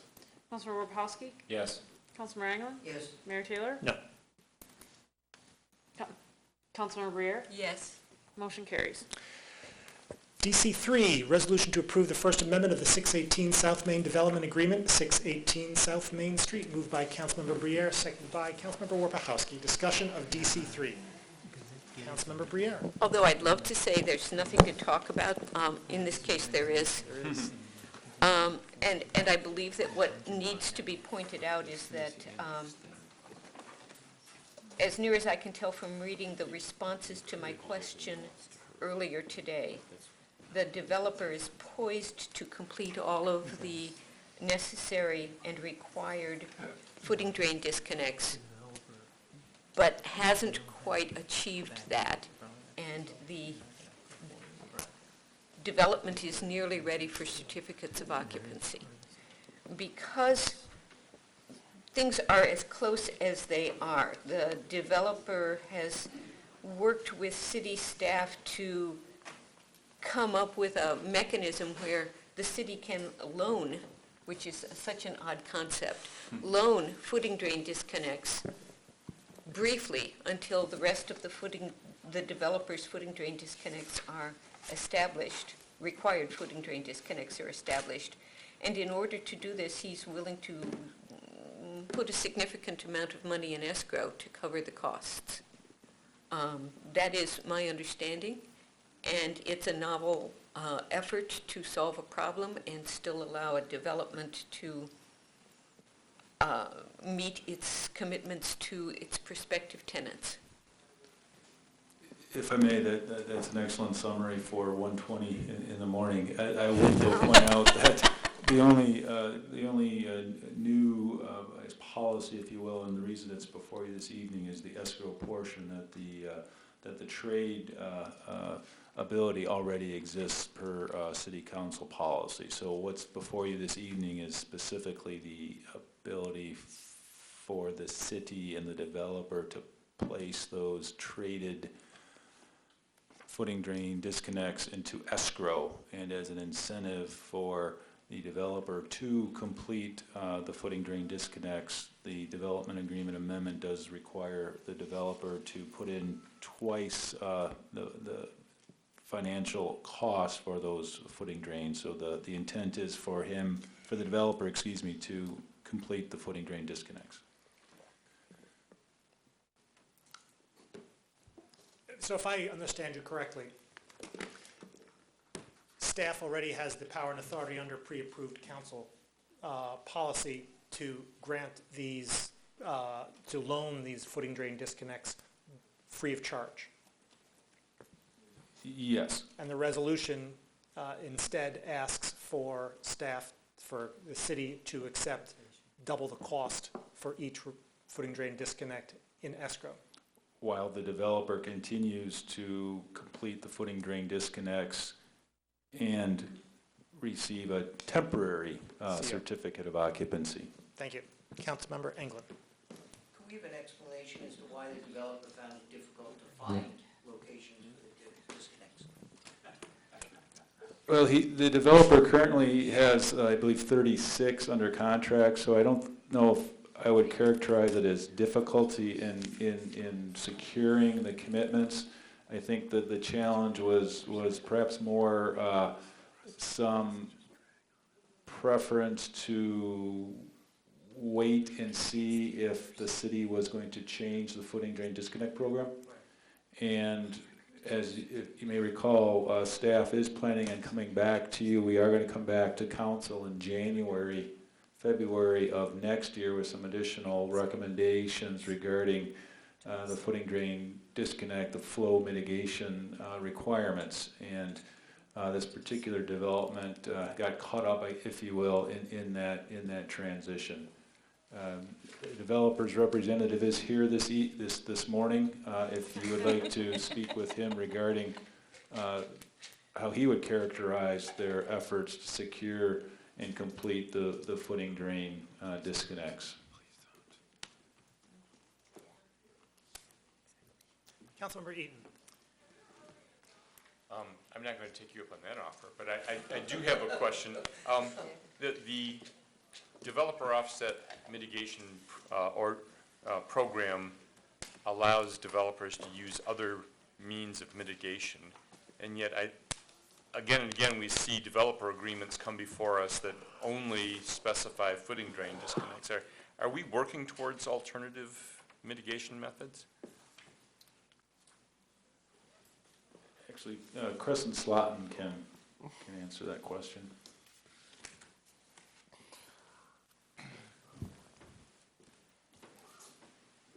The answer is yes. We have developers who have ongoing developments in progress right now that we're working with them in calculating fixture replacements in other properties. Some development teams have approached us seeking sewers in our system that are leaking with groundwater infiltration, where they could propose a project to perhaps line those sewers and remove that infiltration and work to quantify that amount of flow removal as well. So yes, we are working with various proposals and options and trying to find other means to provide mitigation for the development flows. Thank you. Board of Insurance says go for it. Further discussion? All in favor? Aye. All opposed? It is I'm sorry. Would you care for a roll call? It is approved. DC4, resolution to consent to termination of an easement for ingress and egress at the Michigan Theater and to authorize the city administrator to enter into agreement for alternate easements. Moved by Councilmember Briere, seconded by Councilmember Lum. Discussion of DC4. Councilmember Briere. Just a quick question for the city administrator. During one of the breaks this evening, I was asked if this resolution at all addressed some of the buildings in an alleyway behind the Michigan Theater. I'm not really familiar with Lot 9 or Parcel 7, and I just don't really know what it is that we're giving up by terminating this egress and ingress, and would like to understand that. Actually, that would be a question for the city attorney. I think this really is an example of no good deed goes unpunished, that the city's only involvement with this is because the city stepped in to save the Michigan Theater a number of years ago, and there were some tales to that weren't quite cut off until they were discovered during a closing that the city was not part of. But either Mr. McDonald or Mr. Postma can provide you a much more specific answer. Thank you. Quite frankly, our interest in this is very little. We deeded this property to the Michigan Theater in 2007, as some of you recall, and it has a possibility of reverter. So if they don't continue to use it as a nonprofit theater, it will come back to the city. So there was another transaction taking place that we had nothing to do with, and I think they looked at that reverter and decided that we needed to consent to the Michigan Theater, who had already decided, as the current owner of the property, to agree to allow this developer, I'll just say, to move an easement at the time when they decide to do it. So really, for us, I think it's really just sort of joining an agreement with the Michigan Theater, who's already decided to do this. The Michigan Theater has, as you can see in the resolution, what they've decided to do is they've decided to, in order to make sure that the city has complete rights, they at some future time will sort of, will work on a document, so we'll make sure that any rights that would come back to the city that they agree to would be tied to that reverter. So right now, we really have no property interest there at all, except for that possibility of reverter. Thank you. Further discussion of DC4. Councilmember Council. I'm just curious where this easement lies. I mean, there's no graphic to show what it is that we're talking about. So it's off of Washington. Is it going down the driveway next to the one house? Or? And the interesting thing about this is Michigan Theater is an interesting piece of real estate. There's actually both I'll just say a general easement and a specific easement. And these are easements from the building, which would be the new part of the building at the rear of the Michigan Theater towards Washington. So they're not the alleys that come back towards Liberty. They're sort of between houses. And so really what this will, the deal the Michigan Theater worked out for the person who's buying those houses is that when and if they redevelop those properties, they'll have the ability to move it, but the Michigan Theater will still get their required access as part of that. Is there a fire escape or anything back there that requires access? I don't think there's a fire escape, but as you know, what we've decided, or essentially what you're being asked to do, is really agree with what the Michigan Theater had already agreed to. This kind of came up at the last minute, and the reason why it's in front of you tonight is because it's my understanding is if a decision is not made on this, it'll stop a transaction that the Michigan Theater had been working on with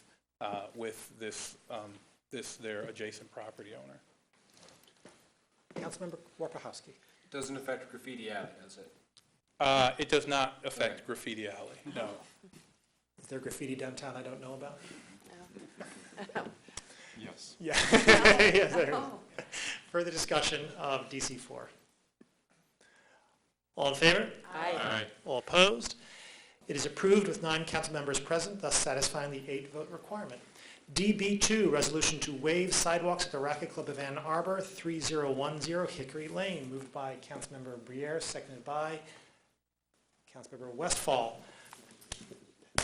Consistent with past practice, Councilmembers Lum and I have a conflict on this matter, and so I turn the chair over. I believe I resolution. We have to vote. Yes, let's vote on it this time. I'm not sure it's carried forward. So moved. Thank you very much. Seconded by Councilmember Westfall. Discussion. All in favor? Aye. All opposed? 7-0, it is approved.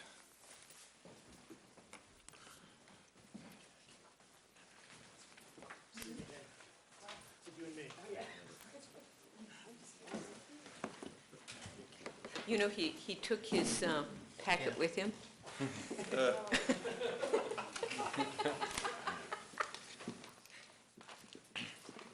So, this is a resolution to waive sidewalks at the Racket Club of Ann Arbor, 3010 Hickory Lane. I'd like a motion to put this on the floor. Oh, I think we did that. Sorry. So, any discussion? No discussion? I assume this went back to the Planning Commission. Maybe you could give us a little summary of what happened at the Planning Commission on this topic. The Planning Commission members looked at the presentation from the developer, which included both drawings and photographs of the area along Gettys Road, showing how difficult the terrain would be to run sidewalk along Gettys Road through there. Members of the Planning Commission specifically asked if it wouldn't be possible to move that sidewalk further into the lot in order to manage having sidewalk on Gettys without confronting the significant slope. And we're told that it could be done, but in order to do that, they would need to remove tennis courts. At which point, we confirmed as a body with the developer that they were willing to contribute toward sidewalks in that corridor as a special assessment district in the event that more sidewalks get added. And the Planning Commission said they would support this particular amendment, the request to waive the sidewalks, and it was approved 6-1 with 7 members of Planning Commission present. It was not embraced, it was approved. Okay.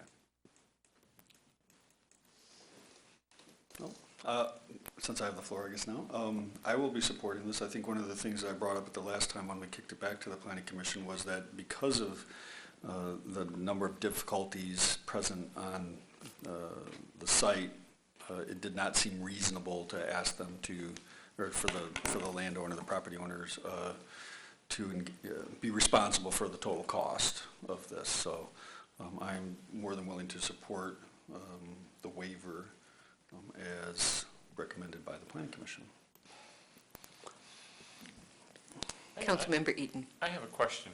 You were saying that putting the sidewalk adjacent, deeper into their property along Getty's would require removal of tennis courts? I'm looking at a Google map, and I don't see any tennis courts at the north end of their property. Well, I'm not looking at a Google okay. map, but we were told that there were courts, and Ms. Ramson is still here?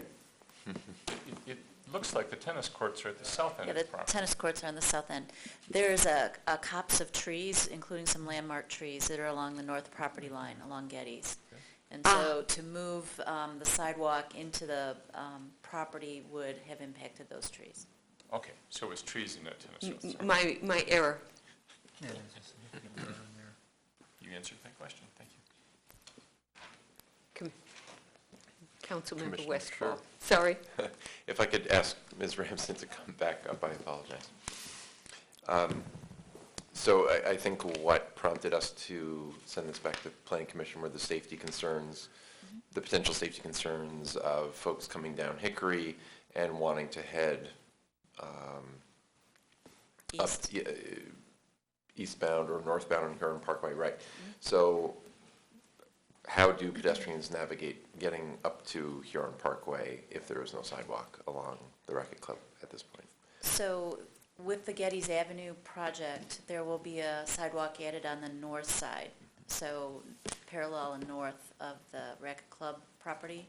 So with the new sidewalk that the Racquet Club would build on Hickory Lane, there would be a crossing to the north side of Getty's. You'd have to take that sidewalk and cross south to go on the ramp, the former ramp onto Huron Parkway, or you can continue around and up to the top of the bridge on the north side. Okay. And the sight distance and visibility was something that will be improved with the Getty's project? Yes, and the sight distance for the Hickory crossing, that pedestrian crossing, was looked at and that was found to be acceptable. Right. Thank you. Mm-hmm.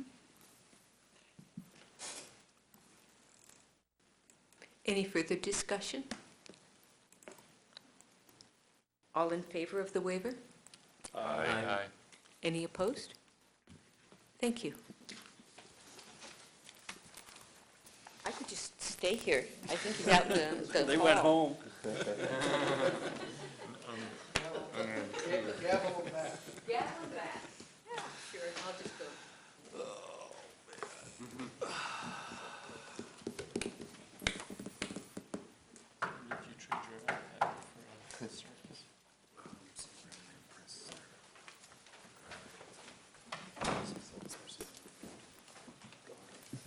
Well, what happened? Oh, doesn't matter to you. No, really, what happened? Where are we? We have DB3. just finished that. DB3, resolution to approve the 2250 Ann Arbor Saline Road annexation, 5.34 acres, 2250 Ann Arbor Saline Road. Moved by Councilmember Eaton, seconded by Councilmember Crapel. Discussion of DB3. Councilmember Briere. The Planning Commission did recommend this annexation, but they have not recommended the site plan. There are significant unanswered and unsatisfactory solutions on the site plan. Going forward with the annexation does not commit to the site plan as a result. Further discussion? Councilmember Eaton. So are there any benefits to going forward on the annexation while we don't know how we might want to zone or deal with the site plan? From a practical standpoint, as a person who's had to answer a lot of questions about why are you letting all this property be in the city and not pay city taxes, there is a minor benefit to the city to annex property when the property owner seeks annexation. It is impossible for me to say that Planning Commission will make a recommendation to this body, and that this body will agree with that recommendation when it comes to the site plan or the zoning. But the Planning Commission did think that annexing this property would be beneficial to the city, generally speaking. That if this development can go forward, some other one would. Further discussion of DB3? All in favor? Aye. All opposed? It is approved. DB4, resolution to approve 542-548 North Main Site Plan. Moved by Councilmember Briere, seconded by Councilmember Warpahowski. Discussion of DB4.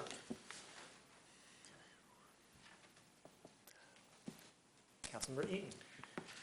I note that this is a combination of two lots that probably wouldn't be allowed if we passed our R4C zoning revisions that we've sent back to Planning Commission and have not yet heard a peep out of them since. And so I'm really reluctant to vote in favor of this because if in fact the Planning Commission had followed the advice of our Citizens Advisory Committee and prohibited such lot combinations, we wouldn't be approving this. So I won't be supporting this. Further discussion? Councilmember Briere. While it is true the Planning Commission has not come to grips with R4C, R2A, and for that I routinely express dismay. This is D2 zoning. And in D2 zoning, and as in D1 zoning, lot combinations are already allowed.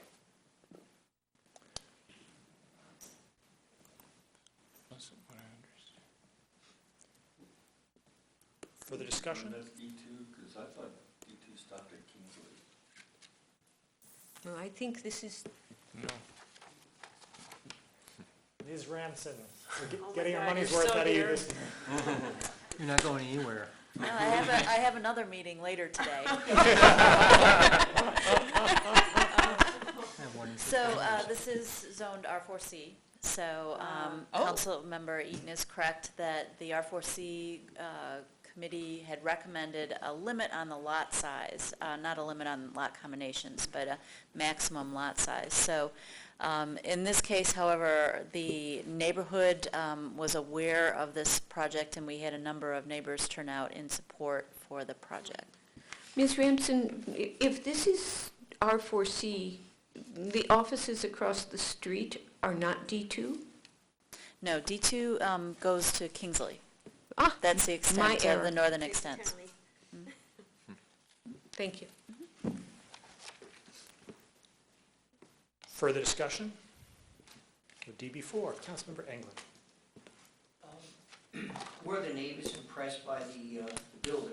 I mean, oftentimes that happens. It seems that if the neighborhood has a good respect for the builder coming into the community, they don't offer much objection. Was that the case for those who attended this meeting? Councilmember Briere. The builder's in the room, so I would not like to say the neighbors were unimpressed with him. But I will say that this same builder has properties on Kingsley that were just finished. Right. And is working on another property on Kingsley. And so in this particular neighborhood, if there is any dismay with those projects, that probably should not be discounted as causing a problem for the developer. I know that many people in the neighborhood are concerned about the effects of that kind of development happening in this area, and they still supported this because of the scale. Right. Okay. Thank you. Further discussion of DB4? All in favor? Aye. Aye. All opposed? It is- Nay. I'm sorry. Councilmember Eaton? He said no. I just said no. Sure. Would you prefer a roll call? I think it's pretty clear. All right, fair enough. DB5 and 6 have been processed. DS1, resolution to approve an agreement with the Washtenaw County Water Resources Commissioner to support and fund the 2015-2017 Rain Garden Program Partnership and Online Rain Garden Training Grant Program in the amount of $206,596 over 2 years. City cost $32,166. Moved by Councilmember Eaton, seconded by Councilmember England. Discussion of DS1. All in favor? Aye. All opposed? It is approved. DS2, resolution authorizing an annual purchase order for UPM high-performance cold patch material per ITB 4394 from Cadillac Asphalt LLC, not to exceed $113,000 annually. Moved by Councilmember Orpahowski, seconded by Councilmember Westfall. Discussion of DS2. All in favor? Aye. All opposed? It is approved. DS3, resolution approving a purchase order with Oakland County for Clemis Information Services for fiscal year 2016, not to exceed $110,000. Moved by Councilmember Lum, seconded by Councilmember Crapel. Discussion of DS3. All in favor? Aye. All opposed? It is approved. DS4, resolution to authorize contract amendment number 4 with Recycle Ann Arbor for municipal resource recovery services. Moved by Councilmember Crapel, seconded by Councilmember Briere. Discussion of DS4. All in favor? Aye. All opposed? It is approved. DS5, resolution to accept a water main easement, 2311 Shadowwood Drive from Forest Hills Cooperative, Inc. Moved by Councilmember Kunzelman, seconded by Councilmember Lum. Discussion of DS5. Councilmember Kunzelman. Just wondering why are we getting an easement now? This place is already built out. Is there a new water main going in? I don't know the exact reason, other than it took a while to do it, but sometimes these easements come up at different times, and it's usually to correct exactly what is supposed to be there. So in some ways, it's not unusual to have them later, but I can forward it on, if you're curious, I can forward it on the reason to you. That's all right, thanks. Further discussion of DS5. All in favor? Aye. All opposed? It is approved with 9 council members, it is approved unanimously with 9 council members present, thus satisfying the 8-vote requirement. Are there communications from council? Good night. Go home. Are there communications from the city attorney? We have before us the clerk's report of communications, petitions, and referrals. May I have a motion, please? Moved by Councilmember Briere, seconded by Councilmember Orpahowski. Discussion of the clerk's report. All in favor? Aye. All opposed? It is approved. We now come to public comment general time. Public comment general time is an opportunity for members of the public to speak to council and the community about matters of municipal interest. You need not have signed up in advance. You do, however, have 3 minutes in which to speak, so please pay close attention to the time clock. If you require assistance in speaking, we'd be delighted to provide it to you. Is there anyone who would like to speak at public comment this morning? Hi, my name is Edward Vilmetti. I'll be very brief. Thank you for approving the agreement with Hathey Trust to allow the publication of many decades worth of city council meetings. They've already digitized them, so there's no cost to you. All you had to do is give the go-ahead, which you did on the consent agenda. This will give citizens insight into many years of municipal history going back well before anyone on this council was ever on council, which is going to be a real interesting treasure trove. Well before anyone on any in the room was on council, back to 33. 93. No, the earliest ones of these, I think, bring us back to almost a complete run of council since the district library did them up into the 20s, and then copyright gets weird, and then your decision corrected that, so thank you. Just wanted to voice great respect for the council members dealing with the issue of deer management. I know it was a very long process for those involved, and listening to all of the public comment, takes a lot out of you just to experience people's emotions and what they're feeling and whatnot. Perhaps I'm the optimist versus the cynic, But I think that with some research universities involved and with some community support, that option C can be something that might be fruitful. I think that actually research institutions have a vested interest in coming up with a solution, particularly in a state like Michigan. So I'm optimistic, and if there's anything that I can do to help, I'll definitely get involved in that. So thanks a lot. I'm going to make this really brief. Congratulations. You guys wrestled with a very serious topic, a topic that could have definitely really divided this community. I applaud your stance on this. I applaud all the diligence that everyone has done on this. And on behalf of the Ann Arbor Residents for Non-Lethal Deer Management, we reach out our hand to find out how we can work with you and staff to help in any way to make the non-lethal part of this very successful. And once more, congratulations to all of you. I know this was a very gut-wrenching thing, and quite personally, I've worked with each of you on this, and I think you guys behind the scenes did a lot of work, asked very intelligent questions, and did a phenomenal job on this. So, like I said, this is something now that to bring the community together and move forward with the way we're going to manage deer. Thank you. Thank you. Is there anyone else who'd like to speak at public comment? Seeing no one, do we have a closed session tonight? Go ahead, say yes. We could if you would like. We have a motion to adjourn. Moved by Councilmember Lum, second by Councilmember Westfall. Discussion? All in favor? Aye. Opposed? We are adjourned.